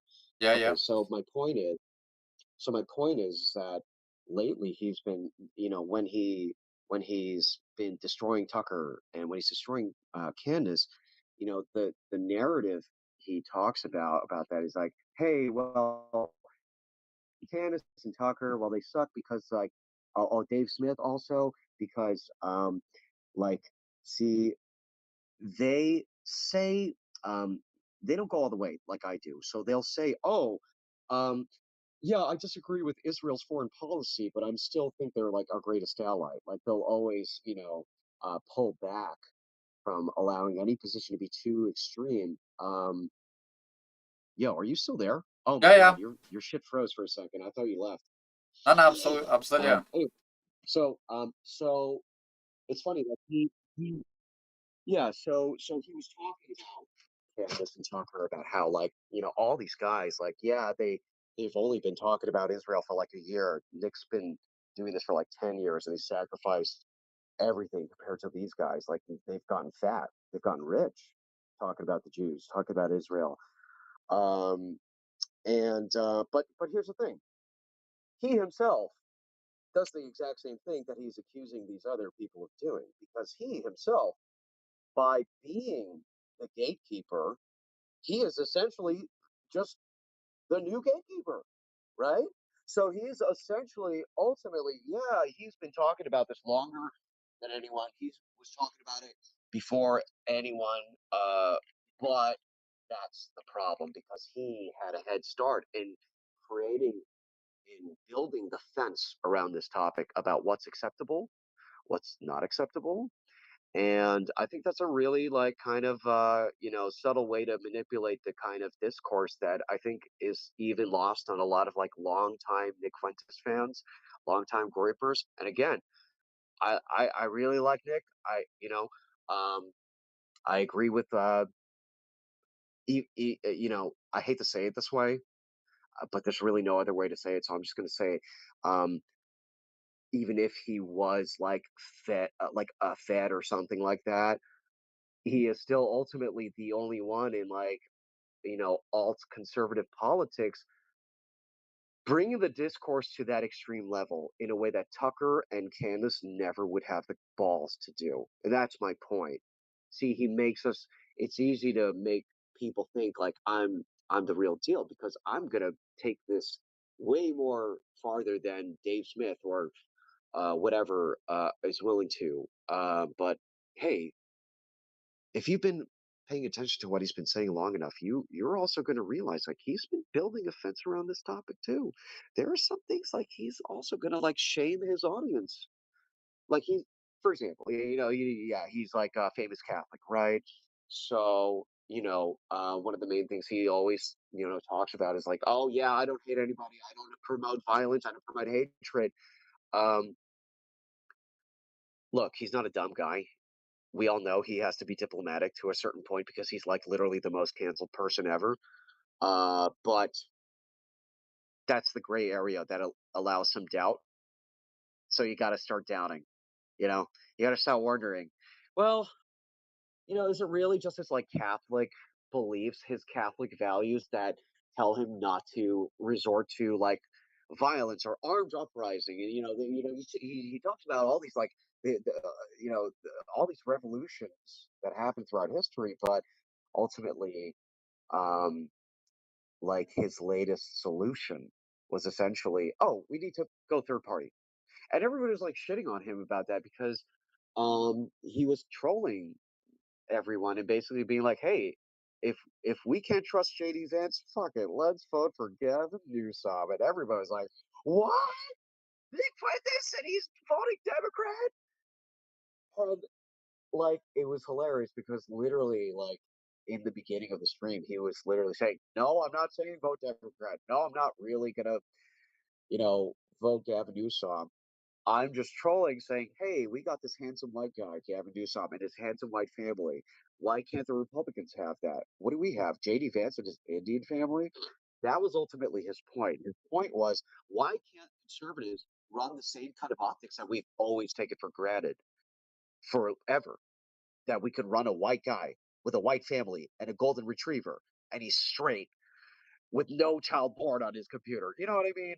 Um, and I feel like that's ultimately the point he was trying to make, and but nobody wanted to hear that. They were just like, "Oh, Nick Fuentes, I knew it. He's a Fed. He's trying to just sheepdog people back to the Democrats." Ultimately, he's leading back to what even leftists were saying 10 years ago. Oh yeah. Oh gee, you don't say. Oh, the two party system doesn't work anymore. Oh gee, you're kidding. We got to leave the Democrats. We got to leave the Republicans. Oh, they're all the same. You don't say. It's like, yeah. I mean, I know. I feel like the way that Nick is making this case, it is organic, or at least it feels like it's coming from a more organic place. But again, ultimately, at the end of the day, no matter how much you like this fucking guy, this podcaster, this streamer, if you pay attention to politics the last 20 years, you should know by now you can't trust anybody. You can't Pretty have any much. heroes, right? Um, whether because they're ultimately they, stray away from why you like them in the first place, or they get bought and sold, whatever. Um, all you can do is just try to have a long memory and just remember the boundaries that they set early and see like were they willing to were they willing to violate their own boundaries? Were they willing to betray their own positions? People grow. I mean, this kid, he was 18 when he first started. I was a completely different person politically when I was like in my, 20s versus now. Obviously, I think maybe you could say the same about yourself. So people can change. They're allowed to fucking grow. Um, but again, I mean, if I was being safe, the only safe way you can digest um anything from Fuentes is with, I mean, I think it's okay to, be charitable to a certain extent, but again, I think ultimately you can never forget the kind of boundaries that he puts around a discourse, a topic. You gotta, you know, you gotta see, is he manipulating me? I've got a Is he question for you. manipulating? Yeah, sorry, go ahead. Again, I know I've been going on a No, lot. I've been listening to you, and it's been interesting listening to you. I just I do mean, have can I a ask you though, do you largely agree with what I'm saying? Do you disagree? no, no. Or I think what you're saying is pretty based. I do agree with a lot of the things that you're saying. I think you've put a lot of thought into it as well, and I think you're paying a lot of attention, which is a good thing. well, I I will. gotta ask, I'm sorry, do you disagree with anything I'm saying? I'm so curious. If there's anything Well, you actually so don't see eye to eye I, with me on. I don't necessarily disagree with you on anything, but there is like the questions that I want to ask you is for a bit more clarity. So, for example, Okay, can I tell you something though? I'm so sorry. I'm on 2% battery, by the way. So if I leave, I didn't mean to. no problem. I just want to say this is a great conversation so far. What's your name, dude? Say again, sorry. What's your name? My name's Michael. Mike. Nice to meet you, Mike. I'm Brian. Nice to meet you, Brian. Oh shit. Did I just? Oh, okay. Well, I guess that works. I'll I I'll guess I just hit record. I'll accept it. Oh, So I so just started. I just started using this today. I'm figuring this shit out. that's all good. So I want to quickly ask you this Okay, before your go ahead. battery does die. Yes, please, So please. I heard everything that you did say. You do make a lot of sense, but me personally, I don't think that it doesn't matter which Western nation we're going to talk about. I don't think there's political solutions for any of these issues. So I've tried to look into this as well. I've Yeah, tried I to agree. have many different discussions on X in spaces about this with people, and I'm kind of at the point where, Yeah. I want to kind of go the old fashioned way. Like for example, the USA has the Second Amendment. What's the point of having Second Amendment if you're never going to use it? Especially against the government that's not doing anything for the people.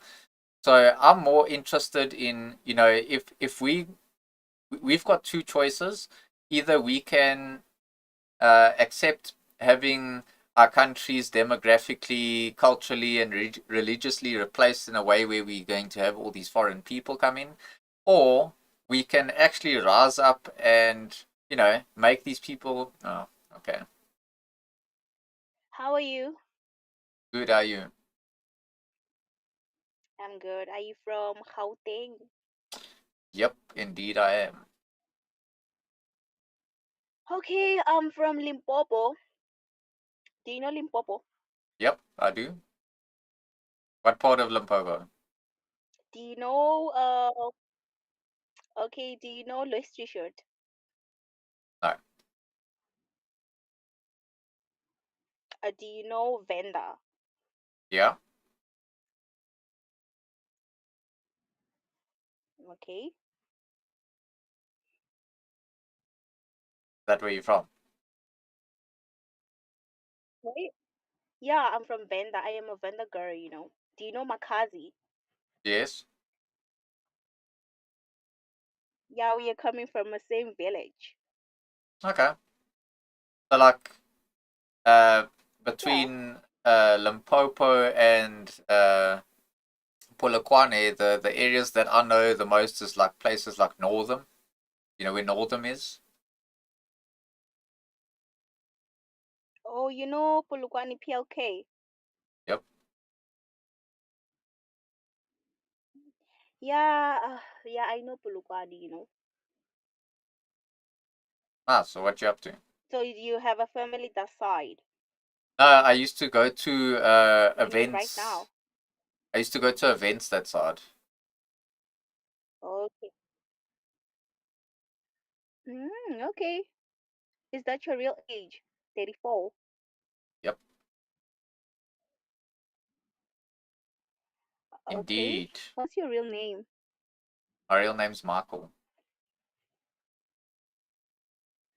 Michael who? I can't say my surname out loud. I'm actually streaming right now, so that's kind of why. Okay, it's fine. I respect that. Thank you. So how old are you? Yeah. Can you guess? Well, I can't really guess because I can't even see you, so it's a little bit hard to. But if I had to guess Okay. by the way that you talk, Can you you guess by my voice?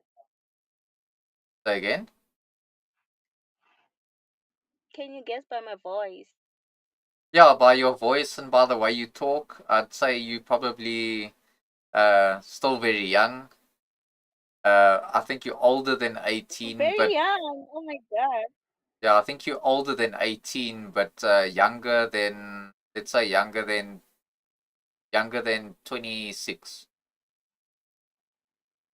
So somewhere in that age I'm group. a grandmother. Oh, I Okay. am a grandmother. Okay. Let me tell you my real age. Okay, I'm 25. So I was right. Yeah, you're right. Cool. And what do you do for a living? What do I do for a living? I am a maid. Okay. So Yeah, and what do you do for a living? I trade forex. So I trade online with the exchange rate of currencies. Okay. But you're Yeah. not scamming people, right? No, well I can't scam anyone. Okay. Can't scam anyone doing that. They can scam me actually, but Okay. They can scam you. yeah, because sometimes you can lose money, and then if you're not smart enough about the trades that you make, you'll lose your Yeah. money. So very time consuming thing to do. Okay, so tell me, Michael, do you have kids? I got one. A boy or girl? He's a boy. He'll be 8 years old in He's December. handsome like you? He's much better looking He's than me. handsome like you? Much better looking than me. Really? Yes, definitely. Where is the baby mama? She's still around, but we're just not together anymore. We split up. Okay, so you're telling me that you're single. I am, but I'm not looking for any girlfriends or anything because right now I'm just focusing on building Why? my. Because think about it this way. Okay, so you're fucking. Yeah, I need to focus Okay. on carrying on and building my own life. And if I waste that on Mm-hmm. like all the umfuzzies and partying and drinking and all that, I'm just wasting my life. Okay, I understand. Yeah. I was going to pass you to my sister.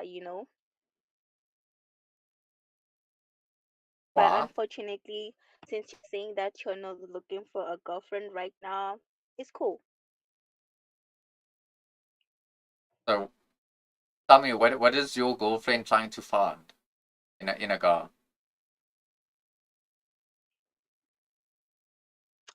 What?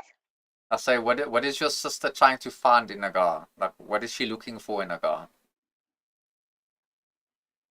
Like, he's just looking for someone who will take care of her, like financial, cause she's a slay queen. She loves things.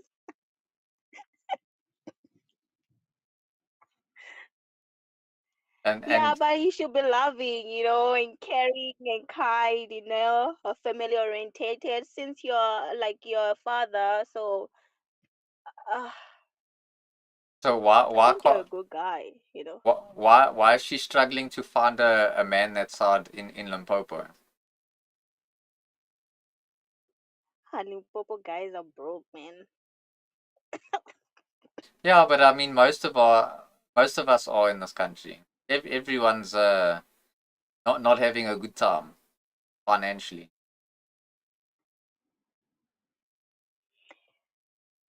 If what? Wouldn't you? I say, but most of the country, like most of the people in the country, Yeah. are not having a very good Yeah. time financially. Wouldn't you agree? Yeah, but you're cutting. I think your network is bad. I'm on like I don't have Wi-Fi. I'm on a cable internet, so I don't know if it's my internet.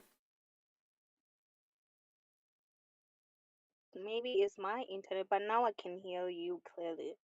Yeah. So what I was So what saying, were you saying? what I was saying is, don't you think like most people in the country are having a bad time financially? No. Like people in Gauteng, they are financial stable. Most of them, they are financial stable.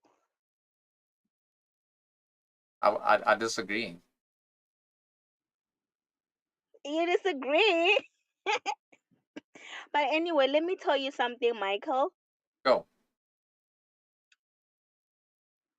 Yeah, about my sister, she's not a gold digger. I was just playing around. That's fine. I didn't think she was a gold digger. I was just asking why she's struggling to find someone that's hard. And she's not looking for a man. She's already married. Okay. Interesting. How long she been Yeah. married But for? you know what, Michael? For I think almost 10 years. Yeah, if I'm not mistaken. So then I take it she's your older 10 sister. years. Yeah, she's my older sister. Yeah. And how old is your? Oh, okay. You and I are 34.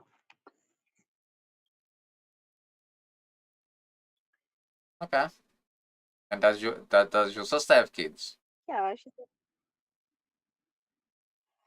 yeah, two. A boy and a girl. And you? Do you have any kids? No, I don't have kids. But I wish to have one day. That sounds like you need a boyfriend.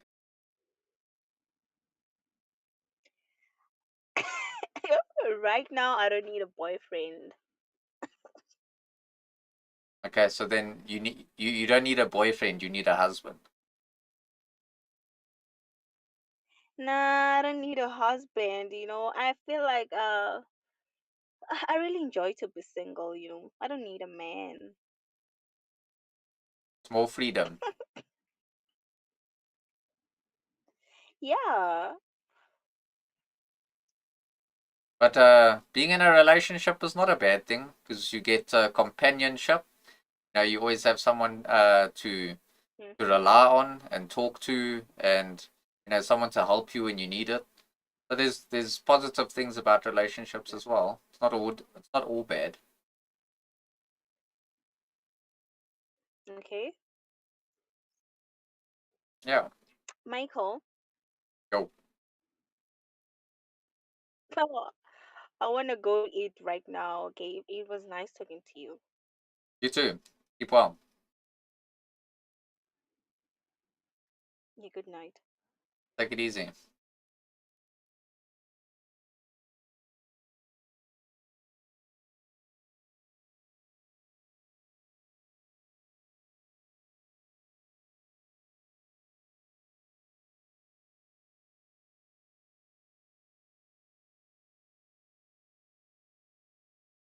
Saved by the cross.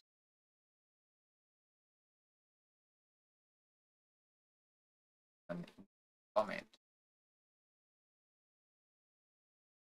Give me a sec.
Go.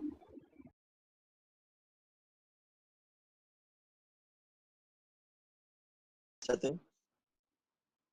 So the guys.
All I do.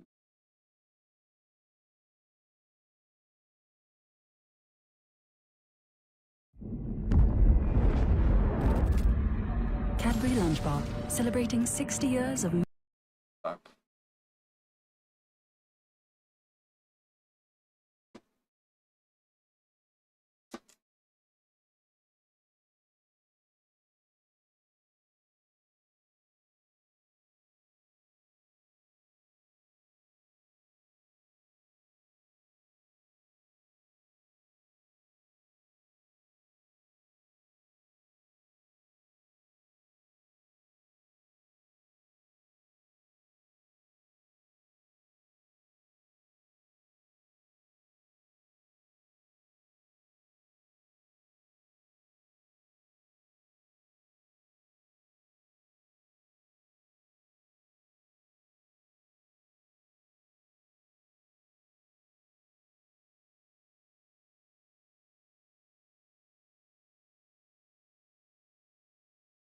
What's up?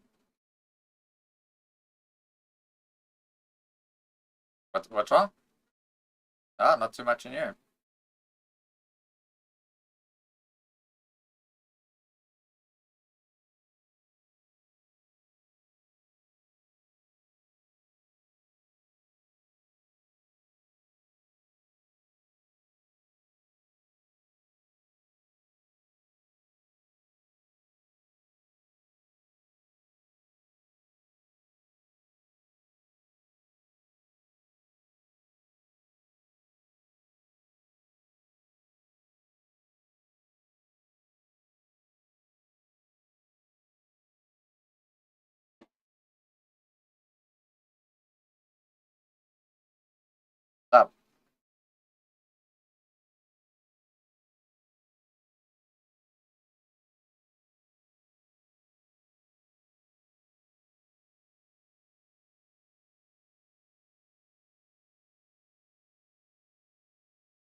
Playing Call of Duty.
Heads.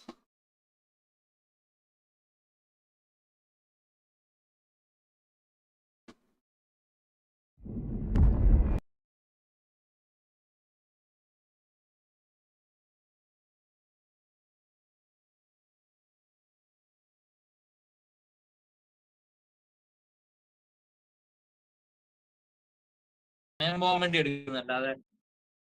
എനിക്ക് ഒരു പെണ്ണിനെ പോലെ കിട്ടുന്നില്ല. എടാ ഒരു ആസാമിലൊരു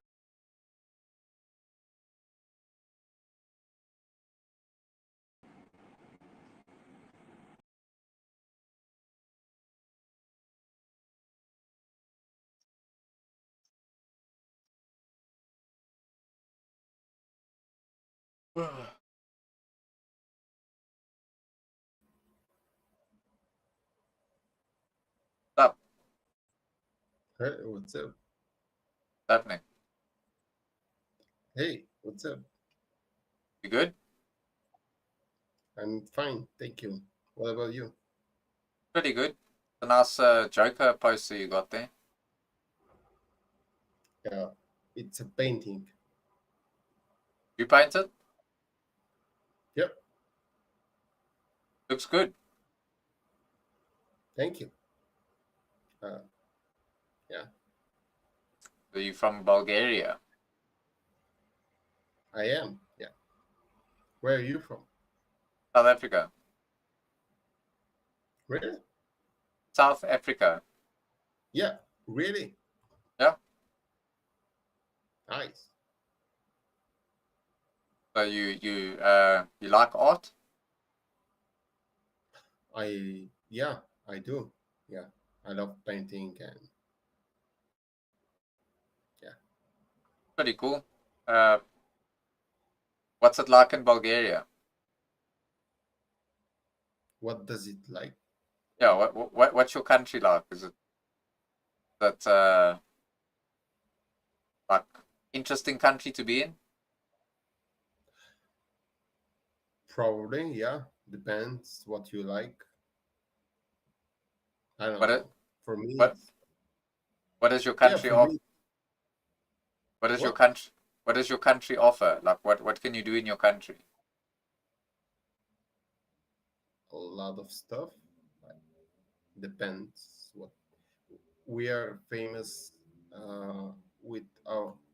Do you know what yogurt means? Yeah, yeah. Yeah.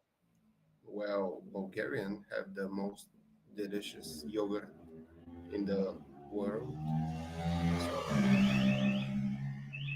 yeah, roses also the best roses in the world in Bulgaria. Cool. Yeah. Like do you guys have a lot of foreigners in your country? Can you say that again? Like, do you have a lot of immigrants? No. Oh, that's good. That's good. No. What else can you paint? I love paint, like houses and portraits. Like, yeah. Nice. What can I ask what you do? But like for work? Okay, for work, yeah, or for fun, hobbies also. Oh, hobbies. I've got a lot of different types of hobbies. So I like motorbikes, the off-road motorbikes, and I've got five motorbikes, and uh, if it's not outdoors activities, I also like long time I've been playing video games. Well, Oh yeah, I play video games. cool. What games do you play? My favorite is World of Warcraft. Okay, a good game. I play also League of Legends and GTA, like every GTA, and StarCraft, Diablo, every Blizzard game. So you like strategy games? Yeah, Blizzard is my favorite. Also, like Counter Strike, Call of Duty, Need for Speed, like this kind of game. Yeah, I mainly play first person shooter, so shooting games. Like Call of Duty, Armor You, 3, you Armor mean, yeah. Forger. No, me. Oh, you. Yeah. Like Escape from Tarkov. Yeah, I know Yep. I play games like that. that. Nice, nice. Oh, yeah, yeah, yeah. I never play that, but I have like big interest to play that game. So what I can tell you, not English. Like No, what is the language of Bulgaria? Bulgarian. Yeah. Oh, but is it similar to like the Dutch or the like what type of language? No, it's Bulgarian. In Bulgaria, we speak Bulgarian. It's the same language as the country. So we Okay. Bulgarian people speak Bulgarian language. So Like can you say this is hello? the Can you say hello? How are you in Bulgaria? yes, of course. Zdrasti, как си? Okay. That means hello, how are you? Awesome. Yeah. So yeah, I only speak two languages. So one language is English, obviously, and other language is called Afrikaans, which is Okay. And how do you say hello, how are you? hello, hoe gaan dit met jou? It's similar to like the Dutch language. Can you repeat that like hello, how are you in your language? Hello, hoe gaan dit met jou? Hoe gaan Dit dit? Hoe gaan met dit met met jou?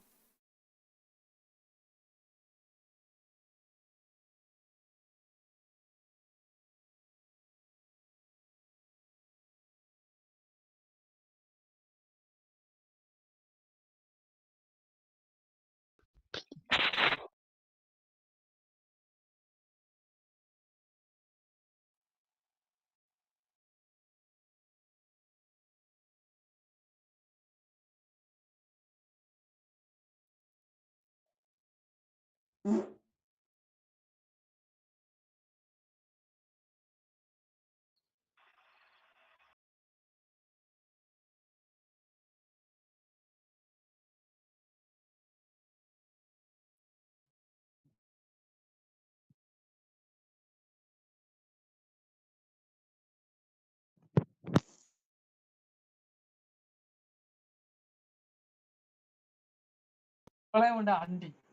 Oh,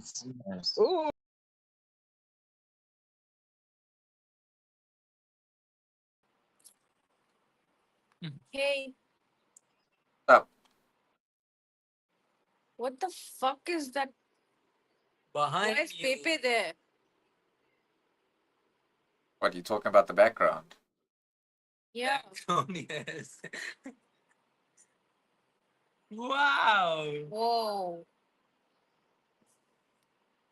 Well, Pepe the Frog. Okay. What language are you speaking? I speak English and Afrikaans. What other language do you speak? Only English and Afrikaans. Afrikaan? Afrikaans. It's the language that Oh, comes he's from. from. Yeah. He's Yeah. from South Africa. Where are you looking though? So again, South Africa. Where are you looking? Why are you looking at your screen? where else am I supposed to look? Here. I am. I'm looking at my screen. You're supposed to look at us though.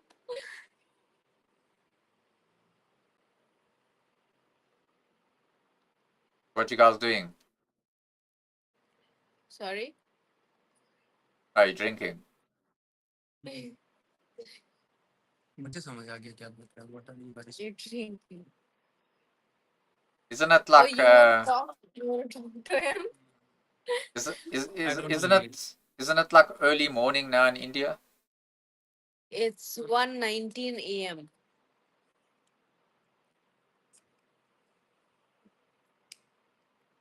Is that Midnight. tobacco? बोलो बोलो. Yes. Is that What did you tobacco? say? Is that tobacco? Back what? Back? Back what? The cigarette, is it tobacco? Is it weed? Black. Clove. Like a cigar? No. It's a normal cigarette. Okay. Oh, Where are you're you from? South Africa in Johannesburg. But where are you actually from? Like, are you talking about my forefathers? I'm talking about your genetics. Where are you from? Germany, Netherlands, and UK. Germany. Yeah, exactly. That accent. That accent is not South African. It is. What does a South African sound like? I don't know. I've never been there. So how can you say my accent is not South African? Okay, you're getting there, but not completely.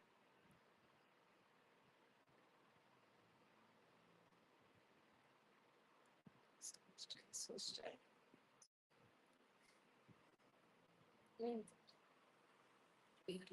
Hindi में बोलो कुछ. हाँ, do you know Hindi? Nope. No. What are you doing on Omegle right now? Just chilling. You guys? Your background is so fucking distracting right now.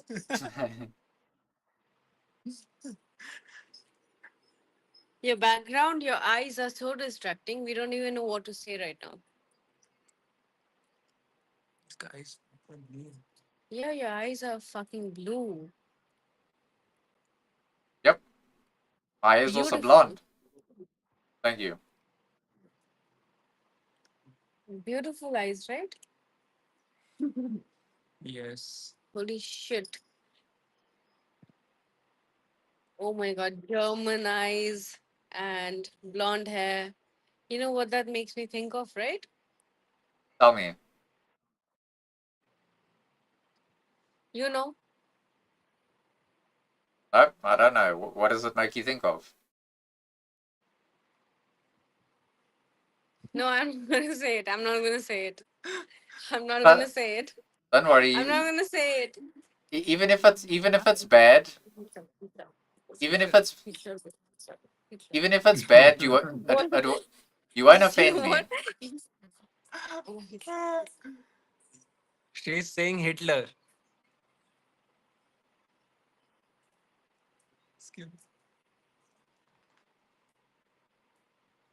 Wow.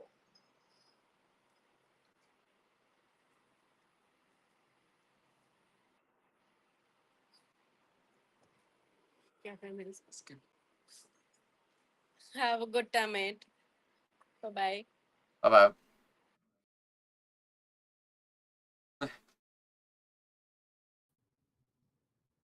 Yo, What up, dude? what's happening, man? Nothing. What you up to? Just talking to people, drinking some beer. Nice. I see you also using the NVIDIA broadcast app. Yes, sir. So, what do you have to You say? streaming? You Yeah, I am. streaming? Yes, I am. Hell yeah. What's up, people? He's a good guy, right? All right. Thank you. Yeah, no, I'm just on here just to have conversations with people. I'm not a weirdo. I'm married, kids. Don't I'm just worry. here to talk with. Don't worry. I wouldn't automatically assume anything. Where are you from in the States? Uh, the center, Iowa. You like it there? Yo, I want to move, but got a good job keeping the family at home. So So if you had to move, if you had to, where would you move to? probably the West Coast, go towards California, because the wife and mother-in-law is from there, and I think over there, yeah. Isn't California like kind of very uh, I don't want to try and offend anyone, but like isn't it very liberal and not doing so well Yeah, right now? yeah, and again, you're not gonna offend me. It's just I don't give a shit about politics, so going there is where the wife and mother-in-law is happy. So if I could move there and take her there and have a place for the mother-in-law to come, hell yeah. Yeah, I respect that. So what do you do? I'm a network engineer dash architect, so I build infrastructure for companies. Pretty good. Pretty good. Pretty good, but it's not the best I can do. I got to keep going and growing. Hey, I What think do at you the end do? of I trade forex. You what? I trade forex. Crypto? No, no. So the exchange rate between currencies. Okay. Yeah, that's what I trade on. Ah, okay. And where are you at? South Africa. If you're okay. South Africa. Okay. So what currency are you trading on? I can trade on any To currency. I can trade on the Canadian dollar. I can trade on the US dollar. I can trade on the yen, really? the pound. So you just wait for the dollar amount to go up and down, and then you Depend base off. Depends which side of the currency you trading on. Okay, So so say you buy Canadian loonies, you just buy like $100, or you buying like 1,000, 10,000, and then you just wait for like a week, and all of a sudden it goes up by No. 0.5? So you thinking about stocks? I don't do stocks. So essentially, what I do is if I am trading on the American dollar versus the Canadian dollar, then I'm either anticipating that the US dollar is either going to get stronger or weaker versus the Canadian dollar, and make money based on my trade that way. Okay. How the fuck did you get into that? When I was young, I used to like mess around with it a lot, and then Okay. just for the sake of learning, and then eventually, as I got older, I started on a practice account, and then I traded on a practice account for about 2.5 years. And then once I like had a good understanding of how it all worked, then I decided to put money into it. And What I've did been you dump in at first? so I started with 10,000 rand. So I don't really know what that's in dollars. It's probably 10,000 rand. So is that a grand? more or less. $1,000? Yeah, probably even less than Okay. that. Probably even less. Is it? Is it? Okay. What was it? 10,000 what? Rand. So I think it's like maybe 19 rand to a dollar. So probably half of 500, more or less. 573 USD. Rand. RAND. Rand? Yeah. Yeah, 500. So you started there. What are you up to? If you don't mind me asking, you don't have to say. I can have a look quickly. I don't really know what my total balance is.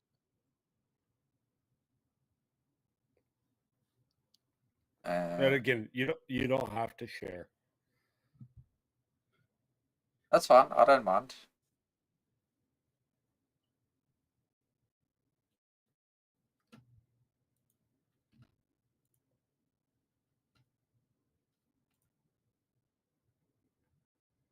Opening it up here quickly. No, you're good.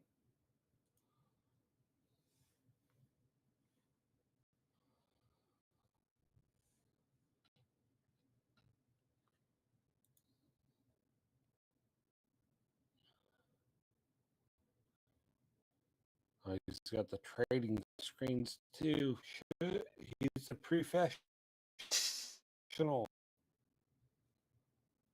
Well, I was also a gamer, so I'm used to having multiple screens anyways. Yeah. Let's have a look here.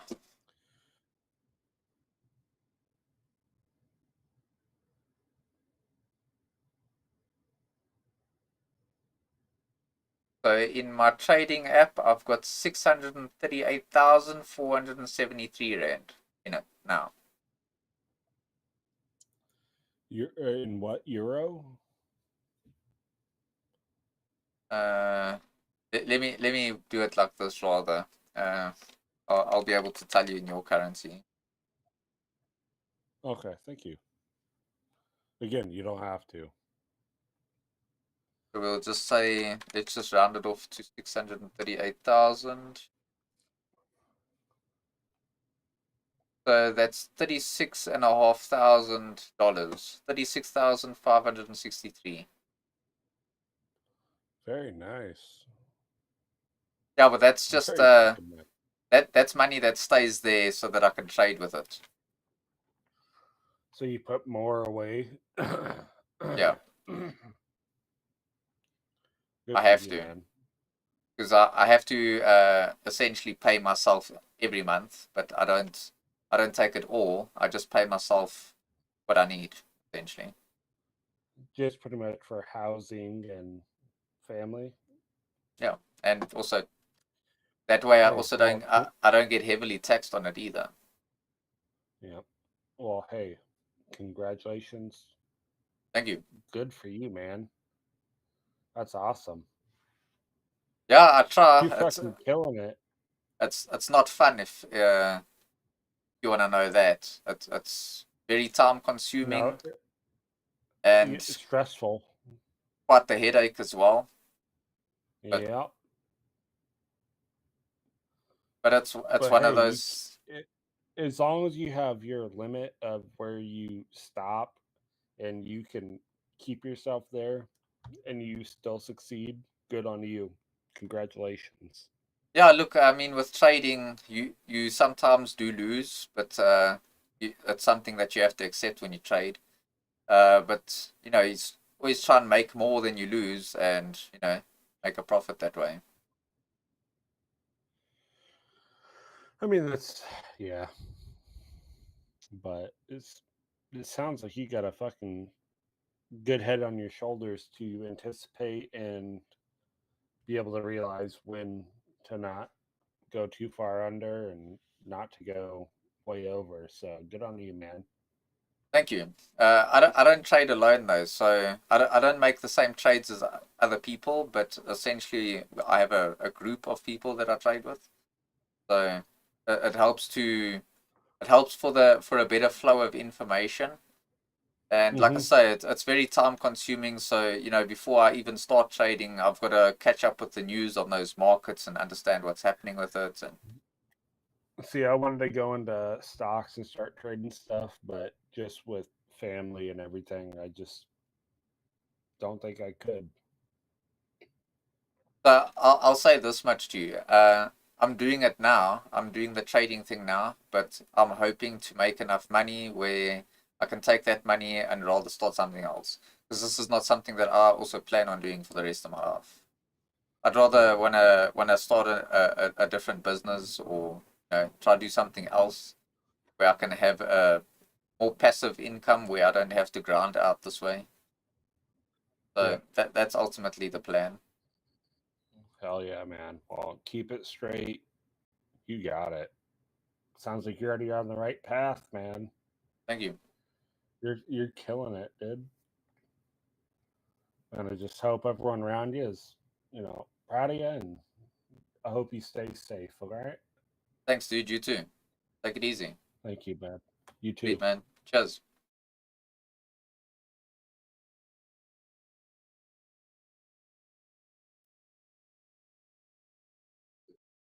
Evan, what's with your background? The frog. Hey, you got nice eyes, my guy. No homo. Thanks. No problem, man. How's life, man? How's things going? Ah, not too bad in you. Can't complain, can't complain. We thank God for life, you know how it is. Always. What you doing? I'm just bored, man. I'm just bored, just scrolling, you know how it is. Just chilling. Yeah, just chilling, basically. Nice. Yeah, what you busy with? Say again, sorry? What you busy with? Ah, I'm just chilling. Just chatting to people. Same. Trying Seeing to, seeing what people have to say out there. yeah, the world is a huge place, please. Yeah, sometimes it's just a casual conversation, and then some people I've had debates with. I just see where the conversation takes me. Oh yeah, I get you, I get you. Me too. Me too. I was just bored. I just downloaded this app like right now. And how do you find it? It's alright. It's not bad. It's not bad. I've met some okay people, and then there's you, who's like above okay. So, yeah. Thanks, man. I appreciate the compliment. I mean, you're a good guy. Passive. So just keep doing what you're doing, man. Thank you. I appreciate the kind words. I mean, you know how life is. If you're good to people, then life will be good to you, man. So just carry on the way you are. Yep, definitely. Just So what do know you? that. Yeah, Just carry know on. that. Just know that God loves you, man. That's all. Thank you. That's all that's important. Yeah, and likewise. It doesn't matter who is against you on earth or whatever, but what matters is that God loves you, and that's it. Me, I don't trust me. I don't keep myself up at night thinking about who's against me. It doesn't bother me. Yeah, that it should never. So My yeah, life my life continues regardless. that was my just motivational. I don't know, motivational or something like that. You know what I'm saying? Just Yeah, some motivation. motivation. Yeah, let's say motivation. So, Well, what do you do for work? I'm busy with two jobs currently. I work for a real estate agency, but I work with an agent, so I'm under an agent. I'm not yet an agent, and I also work at a hotel part time. Sounds So like you grafting hard. I'm trying, bro. I'm trying. You know, just trying to fix up the future. You know how it is. Yeah, that's What's hard out there. Yeah, it is actually, especially for a man. Yeah, we don't get special privilege. Nope, no special privilege whatsoever. We Uh, have uh, to. Yeah, we have to earn our worth. exactly. We not like Amfazis, they're born with their worth. We have to earn it. Wait, you know it's Zulu. Yeah, a little bit. Hey, where you from? Also from Gauteng. Oh, yeah, I didn't even check the app. I just thought you were going to be from US or somewhere, somewhere random. No, I'm from Joburg. I've been meeting so many people from other countries. Yeah, there's like a You know, lot of Indians and Pakistanis on this app. That's one thing yeah, that I. that's exactly the type of people that I met. Indians, Pakistanis. Yeah, Indians, Pakistanis, and Bangladeshis. It's only them on this app. It's like the whole country is bored. There's you'll sometimes run into like some colored people. You'll also run into some black people from South Africa. There is some Nigerians, not that many. There is some British, not that many. There is some people from the US, not that many. But I suppose it depends on who this app pairs you with. But you know, Oh yeah. lots of Indians and Pakistanis though. Oh, I get you. I get you. What's this English word? Huh? English ran away now. I am thrilled to meeting more people. I think that's a good word to replace the one I was looking for. I'm So enthusiastic. so you're looking for some engagement with people and like just for the general conversations. Yes, sir. Exactly. Okay, I respect it. Just like just chilling, talking. I don't know if things go to another level, then they can go to another level. If it ends here, it ends here. You know how it is. Life goes on. So what type of conversations or topics are you hoping to have on this I app? mean, anything is fine. But once we start speaking about God, nah, I can't shut up. So you're a strong man of God. I'm trying. If you say You strong, it's difficult. It's a difficult road, but I'm trying. I'm trying my best, and I love God on another level. So anytime I get a chance to talk about Him, yeah, so which faith do you practice? Are you Christian? yes, I'm Christian. Okay. Pentecostal Christian. We believe in Christ, the work of the Holy Spirit. The Trinity of God. I'm How about you? I'm not particularly religious, but I do believe in God though. I don't deny that. But I wouldn't say I'm like particularly religious though. Mhm. But I have no issues with people and their faiths. It doesn't bother me. Oh, one day you should just try Christ and see how it works out for you. I used to, I grew up my whole life going to church. I used to be a deacon in a church as well. But Oh, that's right. but a lot of the churches, like the one particular church that I was affiliated with, like they just, I don't feel like they were like practicing Christianity very well. So I ultimately left the church. And I used to be part of the youth when I was younger as well. I used to be part of the Bible studies, and I tried to be part of the whole thing. But I'll give you an example. So when I was in college, I got 92% on my practical theory tests and all that, and the one of the pastors, we were going to go to Bloemfontein for a like a church trip, and I had to pay for it as well. I had to pay for my reservation to go on this trip, and after I had been to college, because I got 92% on my exam, he felt like that wasn't good enough, and he ultimately uh, he removed me from going on this trip, and he didn't even give me my money back either. And like that was just one example. There's many different other examples of the things that they used to do in these types of churches. Like the head of the head pastor, his son was like the youth leader, and they used to always have like a certain rule for everyone else, but it didn't apply to them. So that's also kind of why I walked away from that.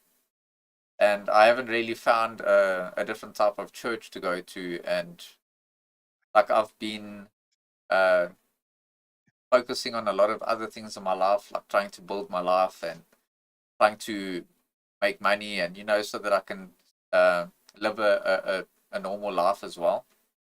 But like I say, I don't deny God or anything like that. I just haven't been to church, and I haven't been a practicing Christian. Okay, I 100% understand, but I understand your reasons and everything. Bro, I have to cut everything really short because like my phone's at 2%. You're a wonderful person. I don't know, would you like to continue, even outside the app, speaking on WhatsApp and all that stuff, you know? So I would give you my number, but the problem is I'm actually live streaming right now, and if I give you my number now, then everyone's gonna hear it. Oh, wait, let me give you my number. This is an alternative number, but then through this number, you'll get my other number, my Oh, personal number. let me just get a notepad open here. Cool, I'm ready when you are. 1 second. I don't really use this number a lot, so 069 Yep, 422 yep. 6813. 68413. So 069 422 6813. Yes, sir.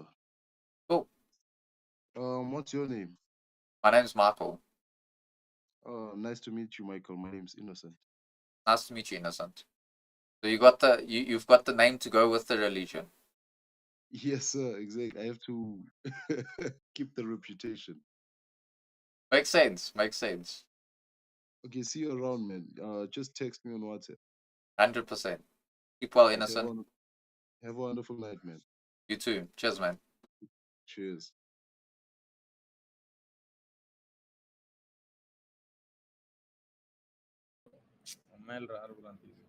అబ్బాయిలు కన్నా అమ్మాయిలు ఎక్కువ ఉంటారా Hello, bro. కేరళలో What's మియా up? మియా మియా boy Are you gaming? Oh, Then? just a Editor. background. Oh, it's a background. It's Yeah. good. Oh, like I haven't like seen you, someone with this looking like background, you. so I'm watching it first time. Looks like you only. But Where are you from, bro? South Africa. South Africa. Okay. I'm from India. Yeah. bye bye. Jai Hind. Nice to meet you. Good to meet you.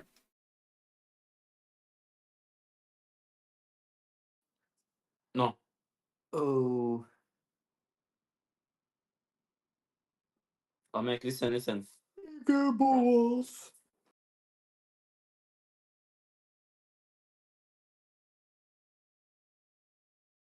Uncensored. Hello, meneer. What's up? Back the mask. Very good, and yourself, sir? Ah, doing pretty good. Listen, would you like to play a game? Go. You have to solve a riddle. Ready? Yeah. Go.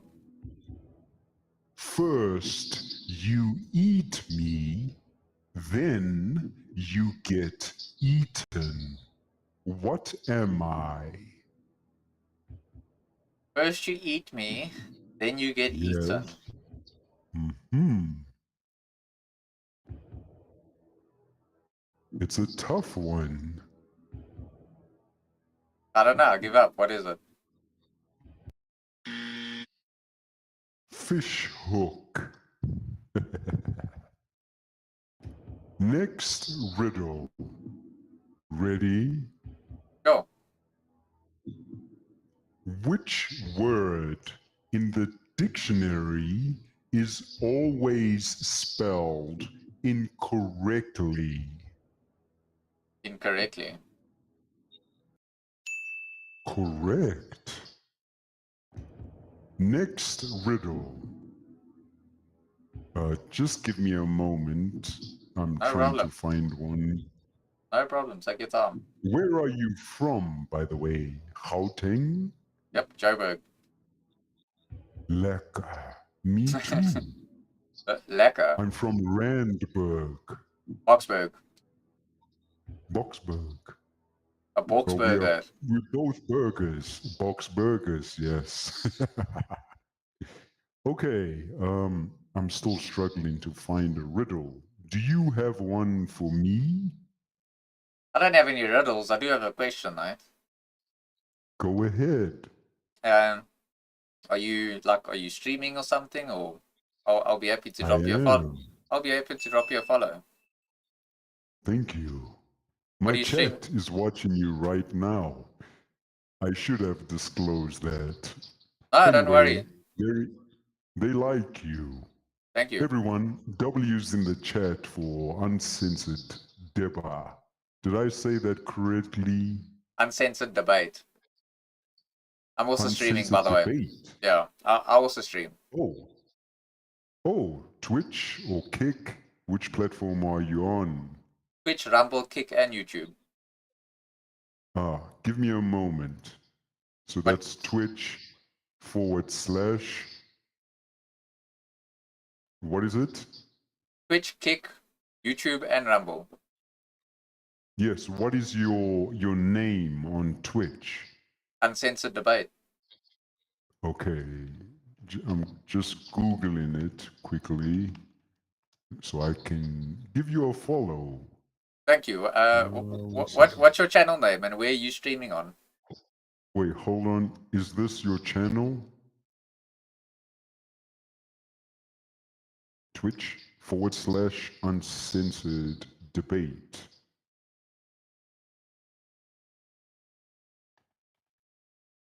This is mine. There you go. The Grim Reaper. What I'll do. Okay.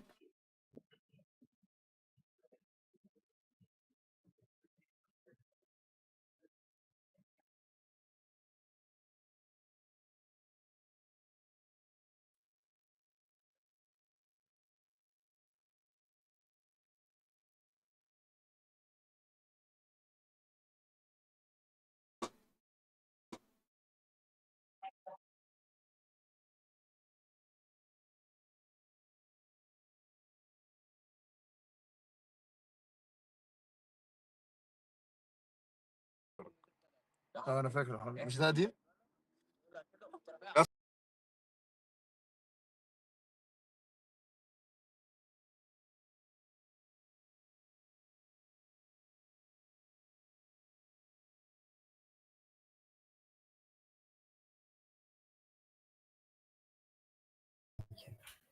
No, that's just Anna Spino. That's just Anna Spino. Fuck, bro. Now that leg hook was leg.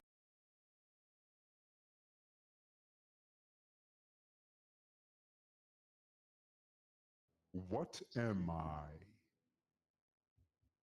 First you eat me, then you get eaten. Hmm. It's a tough one.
Weil ich meine, es ist eine Sache.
Uncensored. Up. How are you? Good evening, how are you guys? I'm good. Which game is this one? It's not a game, it's just a cartoon. Oh, okay. it's like the filter. It's just a background. Oh, What okay. what you It's guys up cool. to? Just here making friends. Just making friends. Chilling. Yeah. Nice. What do you guys have to say?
Hello.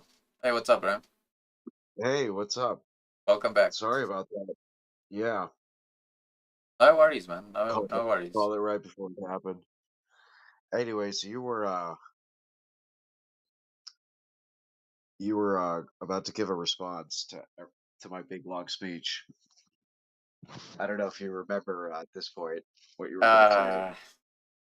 I honestly don't remember what we were talking about, like I exactly what actually point we were leaving off on. I actually do remember. So the point that I was getting to, I was saying that me personally, I didn't think that there was any type of political solution in the West, Yes. and Right. and that it's going to sound a little bit maybe radical or maybe a little bit too far, but ultimately what I believe is that, you know, like in all of history, if you can't fight for your country and defend it, then you deserve to lose it. So my position on this is, if there's never going to be a political solution for solving the issues in the West, for example, then I believe that, and I trust me, I'm not advocating for violence, and I don't want to see anybody die. But you know, if that's ultimately what it comes down to, I think that's ultimately what should happen. Sure. Give me 1 second. No problem.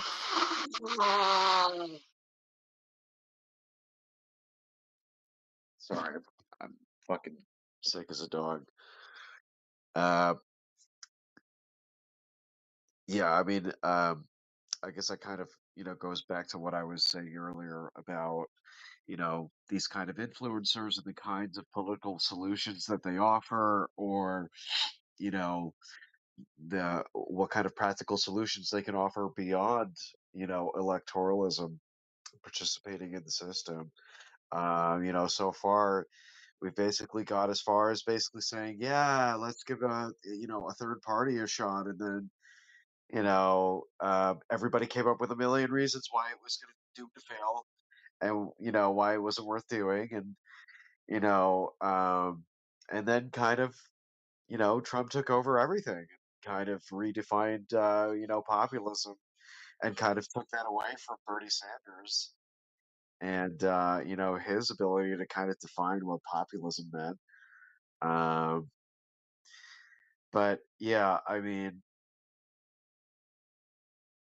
I would certainly never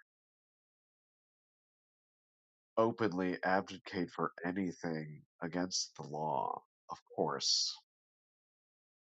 But as you say, yeah, I mean, at that point, um, well, at that point, I hope we're not in a position where all we have left to hope for are, you know, are kind of like public figures not having completely turned on us by that point, and having completely sold out their movements and killed their momentum or attempted to sabotage it from within, et cetera, et cetera, et cetera. Uh, but yeah, um, it really feels like once you go down that you know that that Israel rabbit hole, A bit overwhelming, isn't it?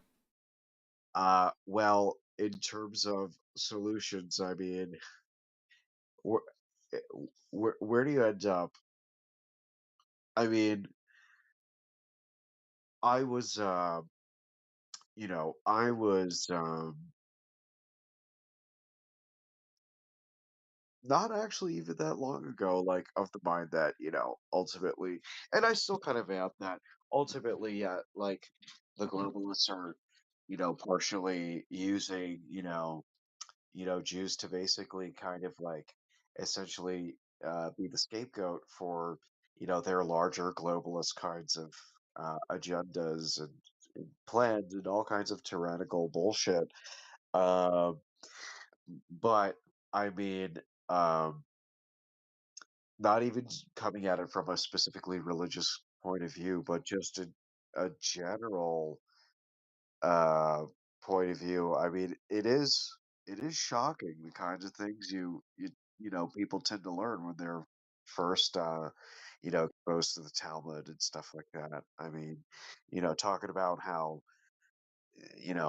Jews believe that Jesus is burning in shit in hell, or that it's totally permissible to rape a 3-year-old Gentile. It's ridiculous. You know that the, And the age of consent in the Talmud is 3. yeah, yeah, like I was just saying, yeah. Crazy. So and all kinds of other things that you're allowed to do to the goyim, all kinds of things. I mean, nothing's on the table, really. I don't even know why they stopped at 3. Uh, but Yeah, like you're already that bad. Why stop with a boundary? um, hey, I mean, we're still live, you know. Hey, we're still on a platform, if you know what I mean.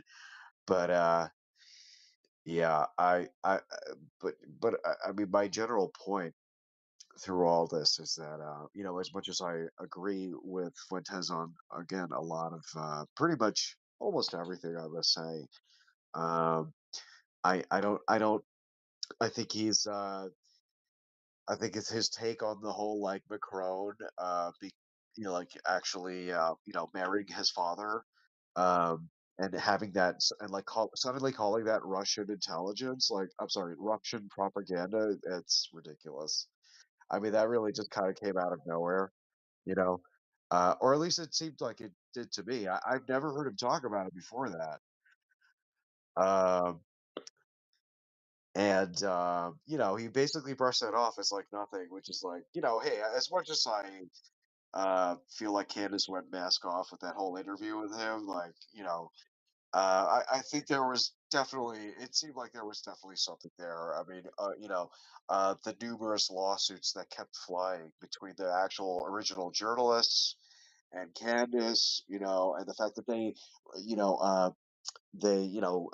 they canceled the lawsuit after they threatened her with it. I think that obviously, where there's smoke, there's fire there. Um, but yeah, I mean, I feel like really at this point we're just, you know, mainstream political conservative thought now is just JQ. That's where we're at, Yep. you know.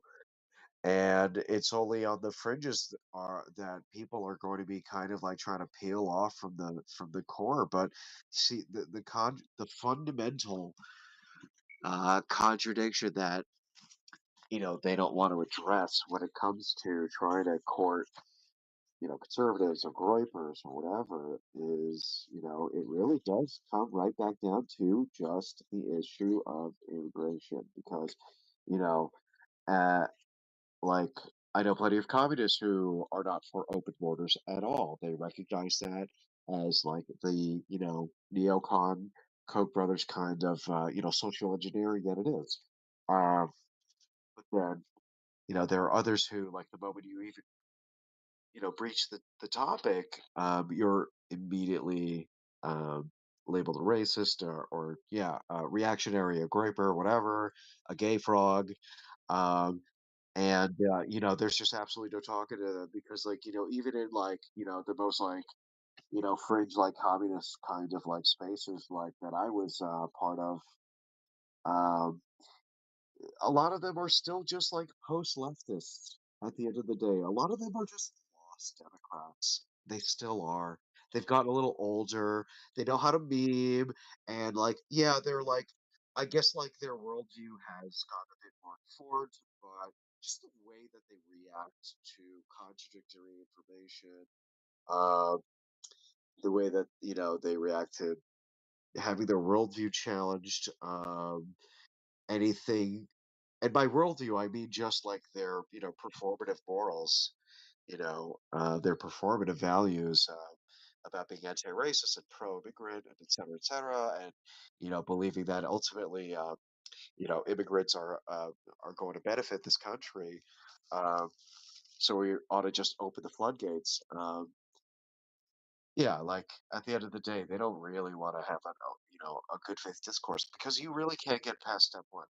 Because step one is, just acknowledging the fact that it has been a wanton problem, uh, for at the very least going back to the Biden administration, because that really was when it, just went off the rails completely.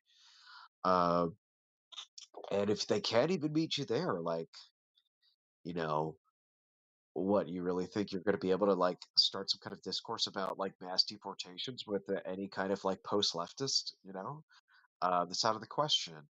Even the most, like, enlightened, Fuentes curious leftists, I still think they would be willing to dig their heels in for the most part, um, on this issue. And that is ultimately what is, gonna, I feel like that's gonna be like one of the main wedges for this, like, upcoming big civil war. And, you know, uh, yeah, I just really don't think that, um, we're going to get any kind of concessions from the left on this issue unless and until it hits, like directly close to home. And even maybe then, maybe not. you know these people are crazy. Who knows, right? So yeah, that's what I think. What do you think So, about that? so what would you say in regards of how to, Sorry. like, how to protect your nation? Because we know that voting's not going to solve it. So what would be your solution to defending your country, whether it's pretty uh pretty, like, how can I say it? Whether it's brutal or not, so whether it would Yeah, it's going to require come down to war, violence. just what we're at. Yeah. It's going to come down basically just like a full on, like, yeah, civil war, right? I mean, I feel like, yeah, it's inevitable. Like, I feel like society's been brought to its breaking point in every way possible. I feel like, uh, it's the last couple years have just been the most direct provocation, um, about just like the insistence of, you know, um, basically kind of this global assault on uh, on like Western sovereignty in general. Basically, not to put too much of a dramatic point on it, but it's like, come on, it's undeniable. It's already over. It's too late. No use trying to, you know, add any disclaimers now, right? Damage is done. Now we're just, now we're just here to talk about how impossible the cleanup is going to be, or at least for me, that is. Well, the thing is, You're obviously. you're never going to reason with these people, because essentially how it's going to start is, well, we need mass immigration for GDP, and then you say, well, if these immigrants were so great, then their countries would be great, and they wouldn't need to come here in the first place. And then they say, yeah, well, but you've got falling birth rates, so we need these people to ultimately keep the country going. And you say, well, actually, the reason why I think that specifically Western society has falling birth rates is because we've got mass immigration. They're not allowing the people in the countries to work and be able to support having and being able to afford a family. So they've made it like very expensive to have a family. And then they're just going to keep coping, and then they'll say, yeah, well, you know what, if it's not your birth rates, then it must be because they're asylum seekers, because they're fleeing a war. And then you say, well, okay, so where are these people fleeing that there's a war? Because not every country that these people are fleeing from is in a war. And then they say, yeah, well, it's not actually war, it's more about they're coming from a place of poverty. You say, well, you know what, even in our own nations, we've got people that are in poverty, so why can't we help our own people first? So there's this constant, like, they're trying to run around in a circle the whole time, trying to deflect from the actual real answer of what they're trying to say is they're just trying to flood the nation, and basically, a lot of these people aren't coming into the West because they love the West. They're coming into the West because they hate it. They're there to destroy it. They're there to take over, and they don't want the West. I don't know why people have such a feud with the West. Yes, the West is not perfect, but I could point to a lot of other places that aren't perfect either. So I don't know what the constant obsession with the West is all the time, but I don't think that we have to just sit back and let everything just fall away and collapse. I'd be happy to fight for it now, even if it cost me my life, because if I don't do it now, then who will? And if it's not now, then then when? And if not me, then who? So I don't mind doing that, because ultimately it's not just about fighting for my life, which I am doing, but I also want to be able to fight for the future generations so that they can live a free life in a nation that belongs to them. I don't want, I don't want to have to lose what my ancestors left for me. And I think it's very irresponsible if I just disregard that and let it all fall to shit. So I'm from South Africa. My people literally named this country. They built this country. They fought in wars. They protected the borders. They feed the entire nation to this day. And we were forced to give it up to the black people here because, oh, well, they're African and I'm of European descent. But they've never done anything to build this country. They've never actually fought for this country. They don't feed the nation. They've done nothing except destroy it. And this is why I'm very much you could even say I'm obsessed about the West, is because the West was built by first world people. It's meant for first world people, and third worlders don't belong in it. And I know this very well because I'm speaking from from experience in my country. And if that means that I have to go to war and fight for it, I'm more than prepared to do that, because what most people don't understand is that the West is already in the war. It's just that the Westerners don't actually realize it yet. Every other people, the Africans, the Muslims, and the Indians, predominantly those three groups of people, and it all does stem from the Jews. I'm not going to deny that the Jews have enabled this, but all these people have waged war on the West, and the West hasn't started fighting back yet.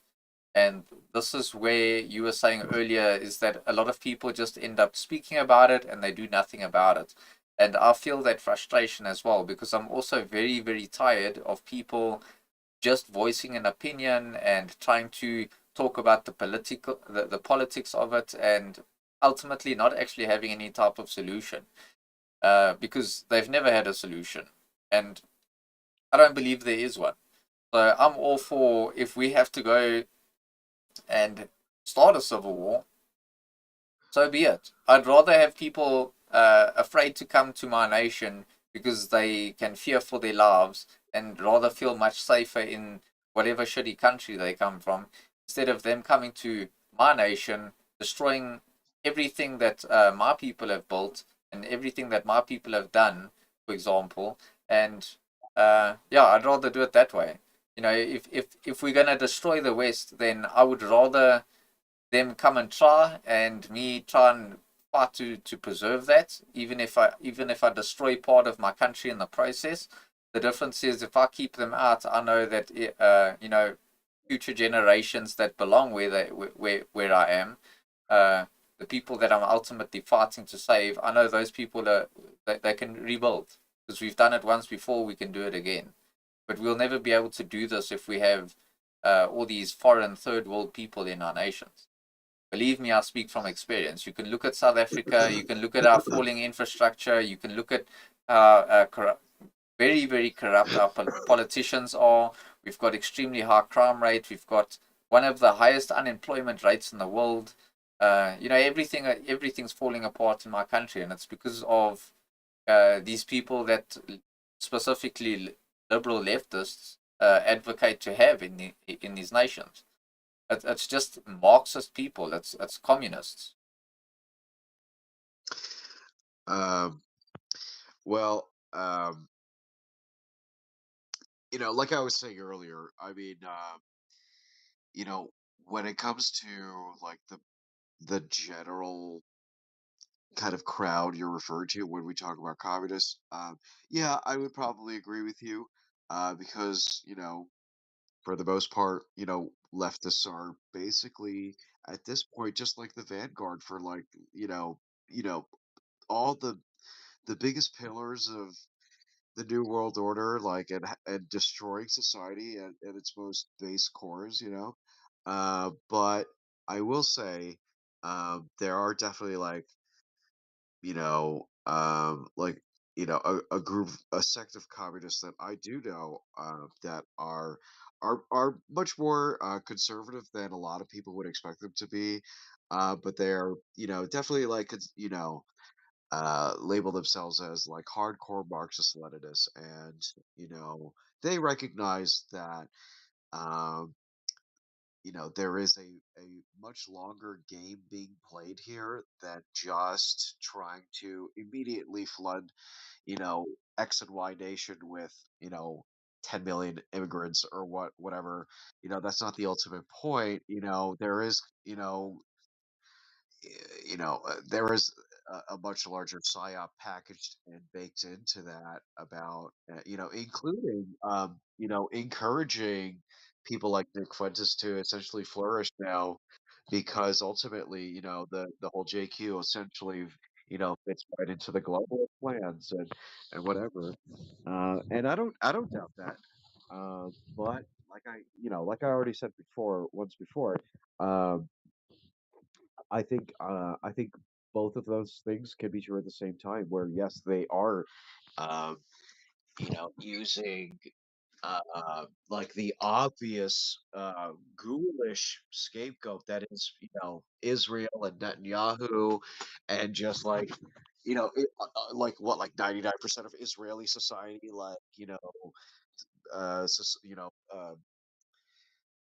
supporting the genocide of Gaza. So um, ultimately, here's the thing. We could talk about civil war and speculate and whatever war game all day, but at the end of the day, you still can't forget about Sam's adoption. Yeah. And you know, yeah, it's like, are we really gonna call that bluff? We know they have a bunch of our nukes. We know that they have the infrastructure all set to go to trigger the apocalypse, and whatever. They already sacrificed the red heifer in private, you know, or so they say, and apparently these ashes are going around like healing people now. Uh, but yeah, I wouldn't put it past Israel to to essentially just go full nuclear and just destroy the world. I mean, ultimately, it's like, how do you plan around that? I don't know. I wish I had a good answer, but just like you, yeah. I mean, ultimately, even beyond the obviously patriot. It's all good and patriotic to want to like fight and die for your country, but it's like, hey, we're probably not even gonna get the chance. If it ever comes to like Israel really feeling existentially threatened to that point where like a civil war would actually be in full swing, at that point it's like, would you really put it past them? No, not at all. You know? I kind of expect it from them, to be honest. I mean, hey, isn't that the point? Isn't that what they've been preparing for anyways? Is to trigger the apocalypse. I mean, that's essentially why it's essentially like Zionism is a death cult, right? You know? Because at the end of the day, they're obsessed with the rapture and all that, or their version of it, right?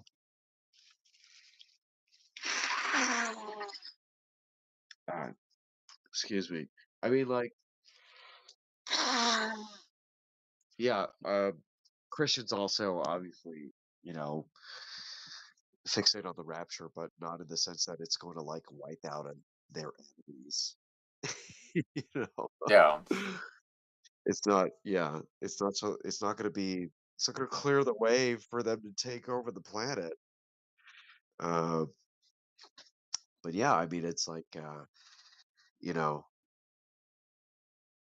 again, like I feel like all the puzzle pieces are moving into place way faster than I even thought was possible. To be honest, I mean, who thought that just like 6 months into Trump's administration, like he would go full fucking cuck to Israel? You know, I thought that was going to be a much more general, uh, a much wider timeline. You know, but he already took that $100 million from Miriam Adelson and everything else he did, in his first administration. So yeah, but it's like, yeah, if Palantir is telling us about it now, like I said, it's probably already been in the works for a long time. Um, you know, DoD's basically CIA was basically Peter Thiel's like main client for like the first part of all of like that startup's entire fucking run. And I'm sure that's the same for all these other like PayPal mafia fucking goons, you know. I think that literally was the case also for like Elon Musk when PayPal first started, right? I mean, I'm whatever.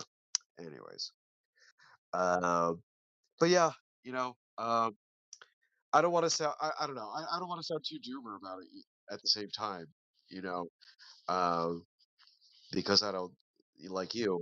I don't think that's patriotic. I think the patriotic thing to do is to try to fight for your country and try to, you know, do the right thing. Try to preserve um, whatever shambles are left of your culture that hasn't already been, ripped and torn to shreds by, the wonders of multiculturalism. You know, um, but again, like I feel like just who knows what the next 6 months are going to bring. Um, you know, I I could probably almost guarantee by the next 6 months, yeah, we're gonna move to really like have like a large mechanism to like, yeah, naturalize illegal immigrants en masse, and yeah, I think all this like performative fucking theater with the DC National Guard, it's gonna end, and then eventually, he's just gonna keep up the ratchet effect. He's gonna keep, try to feed us like one like tiny little W after another that's like fully reversible, means nothing. It's dumb culture war shit. And like culture war stuff is important too. It all, it all rolls into each other. when we're talking about like basically fighting like this global satanic agenda, right? But yeah, like he's just gonna keep. We're just gonna keep falling for it, man. We're just gonna keep, or not we, not me, but MAGA, whatever's left of it, that is still loyal to Trump. I mean, they're just gonna keep falling for it until they die. They're all at this point. I feel like it's mostly got to be boomers, or like straight up, just like Jews in MAGA. you know. Um, The so yeah. problem is like it doesn't really matter what you, especially like in the US, it doesn't really matter which side you're gonna vote for because if you vote for Democrat, you get Jews. If you vote for Republican, you still get the fucking Jews. So it's like, what's the point of voting? Oh yeah, I'd be like, well, hey, I mean, I feel like, um, I feel like everybody's like last hope was actually kind of Bernie for that. To be honest, I really feel like his at least his 2016 run, his first time running. I mean, no, his second time running too. I mean, it was still a big fucking deal. It was a big fucking cultural event, but like, it clearly lost steam by 2020 because they saw how he capitulated to the Democrats over and over again. Yeah, but I feel like even more so than Trump, I feel like Bernie uh, was like the last point in our recent history where like the left and the right were willing to come together for a supposedly populist candidate. I mean Trump was way more divisive, obviously. It's night and day. Bernie had that mass appeal. In spite of being a sheepdog for the Democrats. You know, uh, and I say that fully acknowledging that I fucking hate that man and I hope he burns in fucking hell, that fucking dirty Jew. But yeah, uh, I don't know. Would you agree, or do you think that Trump still? I mean, I don't know how anyone could say that now, seeing the result of the second administration. I'll be honest, like when it comes to Trump, I think his two biggest problems as issues rooted in, with the Jews. And, two of those very big issues is that he cucks for Israel all the time. And that, he tried to cover up the whole Epstein files thing as a Democrat hoax.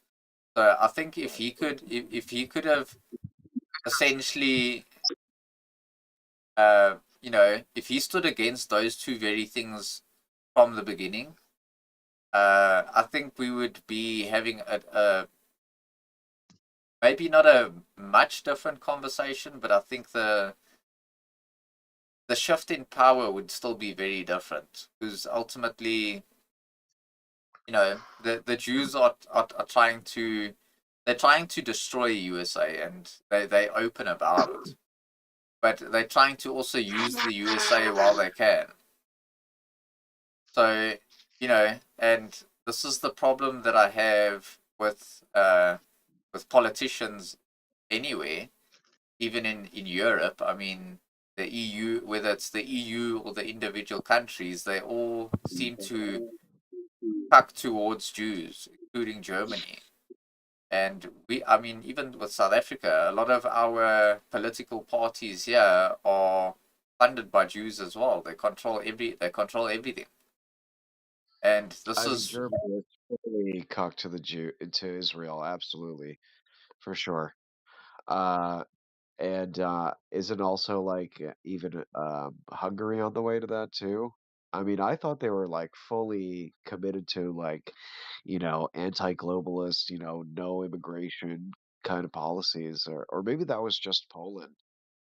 no. So But it's Hungary as well. So Orban has actually took quite a stand, and he's actually called out the globalists and said that he wouldn't allow the globalists to implement what they've been okay, trying to.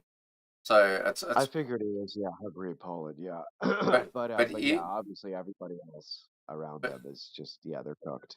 even Poland is actually, I mean, Poland's still like doing the right thing as well, but they're not completely innocent. Poland also Sure. Yeah. does some shit that you look at and you think, oh, but I thought you were trying to protect your country. Kind of, it kind of makes you stand back and think like, oh, what the fuck? Like, why are you doing that? Yeah. Oh, I'm sure they're like, I'm sure ultimately, again, not to be too black pilled or doer, but like I'm sure ultimately, even like the most like principled stand that we see now is ultimately going to be worn down with enough time and pressure. Um, again, I feel like when it comes to essentially just us fully cooing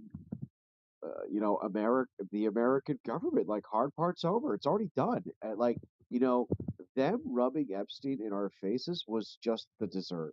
That was that wasn't the main course. I mean, I feel like that was really just, you know, them really. I think that was just a vulgar display of power.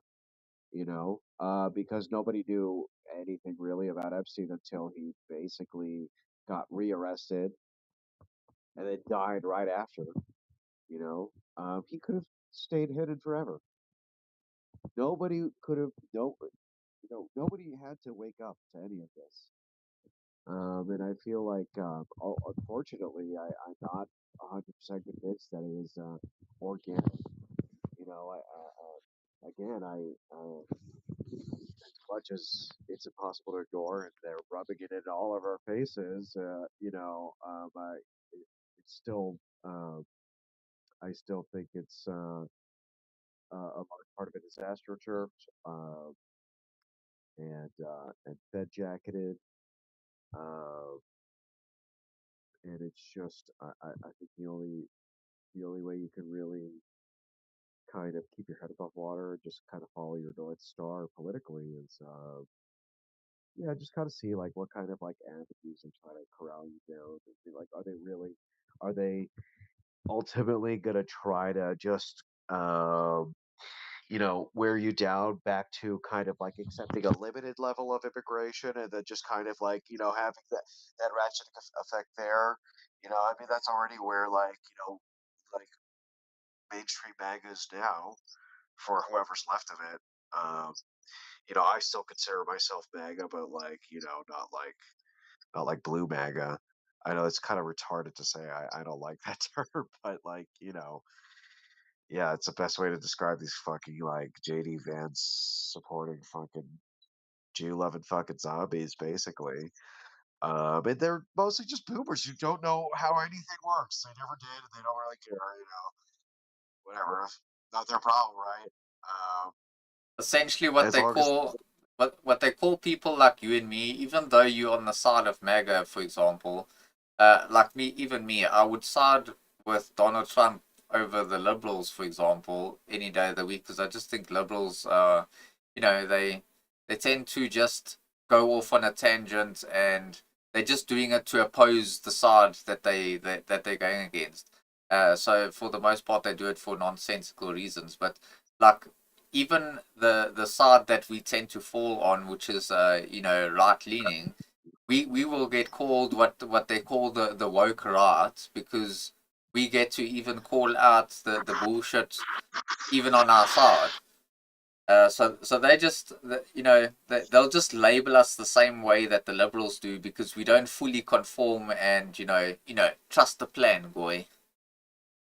Well, I mean, I largely agree with you about that, but at this point, um, I don't know how you could still think that there's anything left to salvage from Trump or his administration. I mean, Epstein alone, it should have been more than enough for anyone, I think, Yeah, 100%. to fully realize like there's nothing left for us here. It's all scorched earth already. Like we were already dead, we just didn't know it. Um, so I mean, yeah, of course I hate the liberals too. But at this point, the mask is off and it's revealed like, yeah, obviously, what everyone already knows. Yeah, they're all two sides of the same coin, right? Um, so really, like anything left for us would be like just the most insulting kinds of concessions and crumbs. It's like, is that what you voted for? Is that what trusting the plan got you? I had a coworker. This reminds me, like what was it, like a couple months ago, we were talking about how RFK had approved a new warning label for, I think it was the measles vaccine or something like that, or one of the vaccines. Um, yeah, I was, obviously roasting him about that. And he was saying, like, yeah, but like, it's like, it's a step in the right direction, right? I was like, oh, really? I thought these people were supposed to be like under the jail. I thought we were supposed to shoot these people like into the sun. Like, oh, but now, like, that was quick. Like, now you're settling for a warning label. Is that what you voted for? Really? You know, are you winning? Are you tired of winning yet? It's fucking insane. And here I was stupid enough to think that the majority of MAGA would be able to see through this kinds of it's kind of leftist bullshit to be frank. But nope, they're just as at the end of the day, as much as they, joined MAGA for, supposedly the right reasons, at the end of the day, like, they're all hypnotized too. They're all just as tribal. Um, it's, still more really about the lifestyle and the brand and the cultural fucking markers and their fucking overalls, more than it is about MAGA, whatever that means anymore. You know, I mean, it's not like I don't know what it means anymore, but obviously it's dead. Yeah, it's totally fucking dead.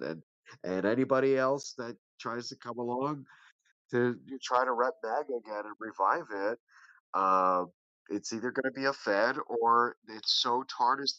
Like, who even need, like, really, they practically don't even need to do anything. Like, the whole movement's so compromised. Like, MAGA will never trust a populist candidate ever again.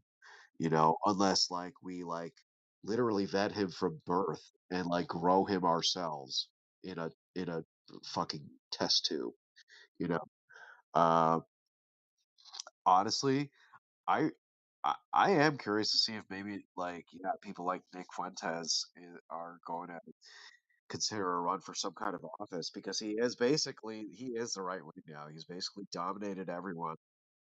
Um, and like the only people left are like ankle biters and like small fish like haters basically. So like for the time being, Groiperism is basically for all but um, most intents and purposes like it's basically mainstream now. You know, um, and I think that's only going to exponentially grow as like Trump just keeps fucking capitulating to Israel like every other day, and sending another, you know, $30 billion to, Israel, to Ukraine, etc. As we keep, fucking getting literally raped and murdered by immigrants and Jews and allowing them to flee back to Israel after they do it. Like we're literally being murdered and raped to death. Like it's insane that and yeah, and you they were and the sooner as soon as you try and fight back, then you the bad person as well. That's the problem with it. Is that yeah. these people that are doing it are completely like exempt from getting punished by the law, but as soon as you are defending yourself, uh, you become the bad person. I mean, this is pretty evident even in the UK right now, where the Oh, Muslims are doing all sorts of things as well, and the Jews are essentially ushering them in. And if you say anything as simple as "I love bacon," you get arrested and thrown in the slammer for that. oh God. Yeah. the UK is completely falling. Like R.I.P. Bozo. Goddamn, it is. I don't think it's. I don't know how you come back from that. I mean, it's like I thought, Christ, I thought Canada was bad for a while, but once I started seeing like the UK really was like the fucking like the globalist petri dish for all the most insane. Well, actually, you know what? Ireland too.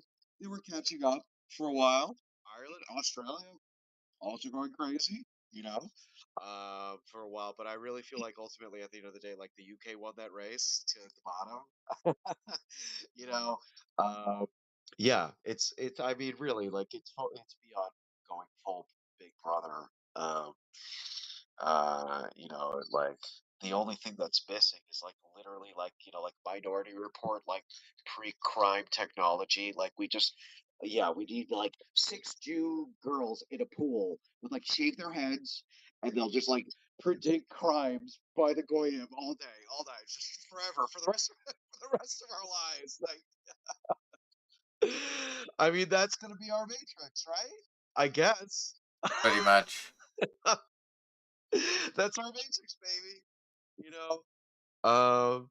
Yeah, man, we're just cattle for the Jew-bots. We're just batteries. Um, but yeah. Anyways, I'm actually gonna take a break here. We'll be going for a while, but yeah, I think that's a good place to leave it now. Just horrible despair, right? Yeah. Why not? Anyways, nice talking to you, man. You too. Yeah, It was a pleasure yeah, it's a meeting great you, by the conversation way. And if you ever for wanna, sure. if you ever wanna have a discussion in the future, drop me a message, and we can definitely get on here. And if you wanna vent, whatever. For sure. Hey, you were like live while we were talking, were you? Yeah. You were live? Yeah. Where do you stream? Twitch, Kick, Rumble, and YouTube. Are you live right now? Yeah. I've been live for 8 hours and 9 minutes. Are you fucking serious? Why did you tell me that? What? Because I don't want you to hold back, because I also am one of those people that I don't care, uh like obviously there's terms of service and all that, I'm not gonna run around like saying like niggers and whatever the whole day, and Yeah. trying to actively get myself banned. But I do No, want I understand. It's fine. Yeah. I mean, I, honestly, I try not to hold back. Anyways, I mean, you have to assume you're always being watched and recorded at all times, right? I mean, for fuck's sake, our smartphones, for all we know, they could literally read our fucking minds. Who knows? I don't know. But well, I mean, yeah, they monitor honestly, everything anyway, so it doesn't matter where you're gonna say yeah, it. yeah, of course, yeah. But You're not hiding. Yeah, anything you do on your phone, of course. Do you have how many viewers do you have right now? right now, I don't actually. I think I've got like one person watching me on Twitch. Everyone's kind of left because it's kind of late Okay, by me, like but 11 were at night they? already. Did we actually have an audience while we were talking earlier? Yeah. We did. What were they saying? Were they agreeing with us? Were they disagreeing? I'm Uh, so curious. What's the so audience like?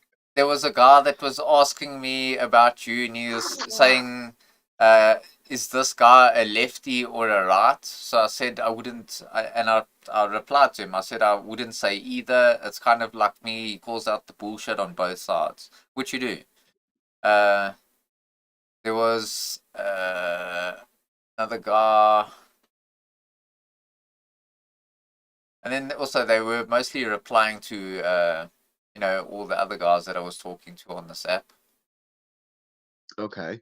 Damn, you've been going for 8 fucking hours, dude. Yep. Are you almost done? How much longer are you gonna go for? I mean, I'll probably jump off after you and I are done with our conversation. I think it's Okay. you Alright. know, I got 8 Yeah, I hours think in, that's a so good I'm good. place to. Yeah. How many subs do you have?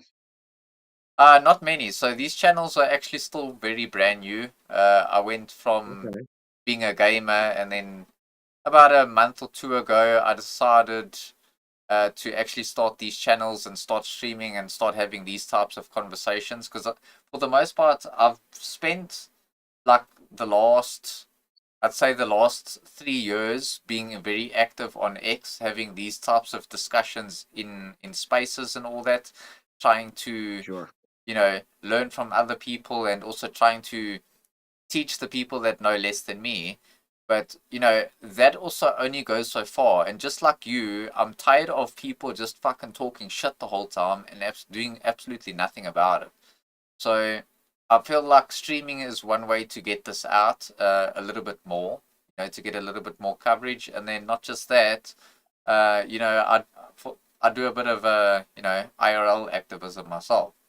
So I try and get out there and try to be, uh, you know, Be the part of best the anti-Semite you could be. exactly, and be part of the be part of the solution.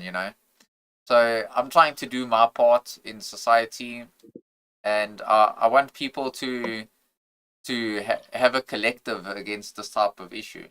And I think the more people we can uh, get together, I think the better our chances are of doing something about it, if we have any sort of chance to do something about it.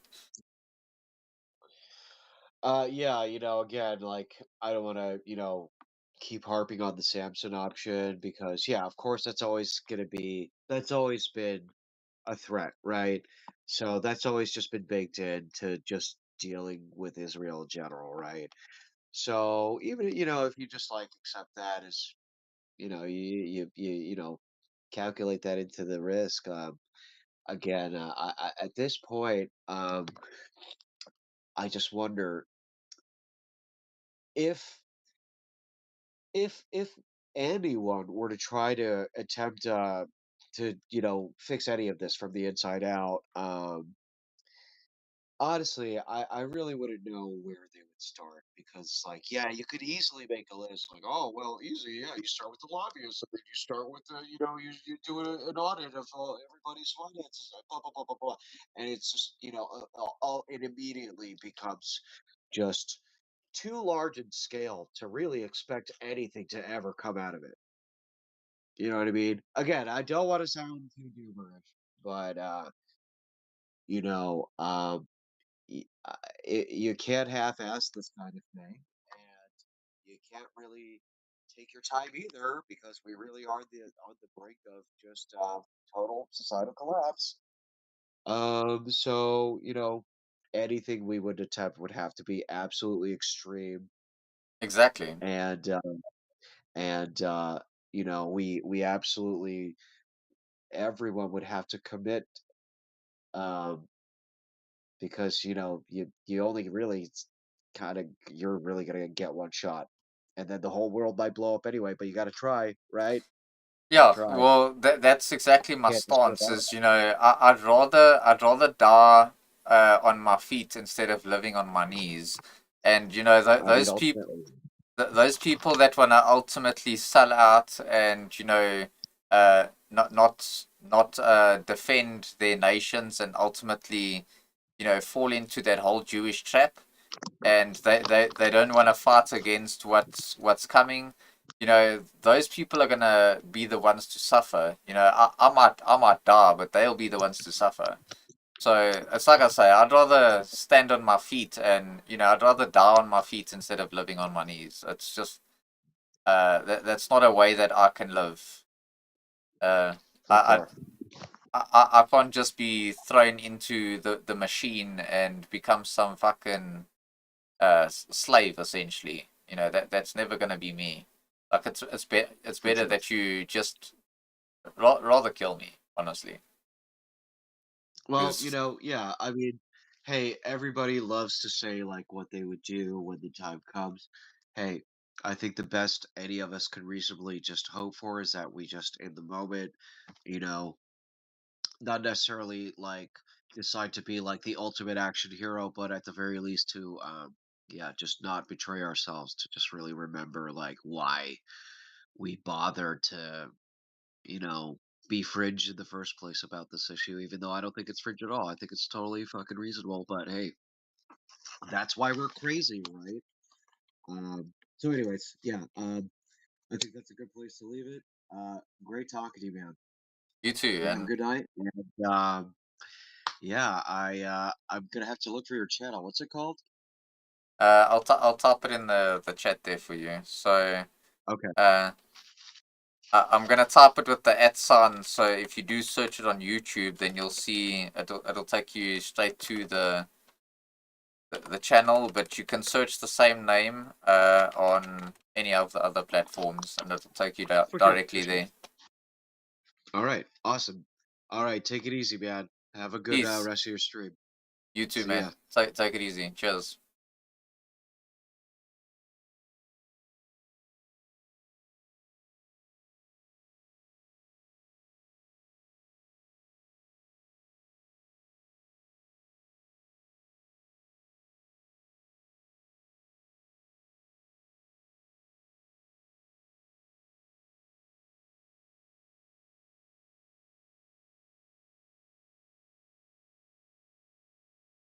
Oh well, that was honestly the most interesting part of this whole entire night. To be honest, everything else was kind of very mid.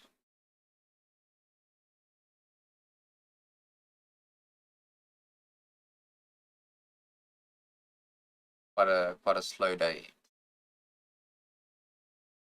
But anyway, I think I'll also just end it off from there. And come back again and try tomorrow.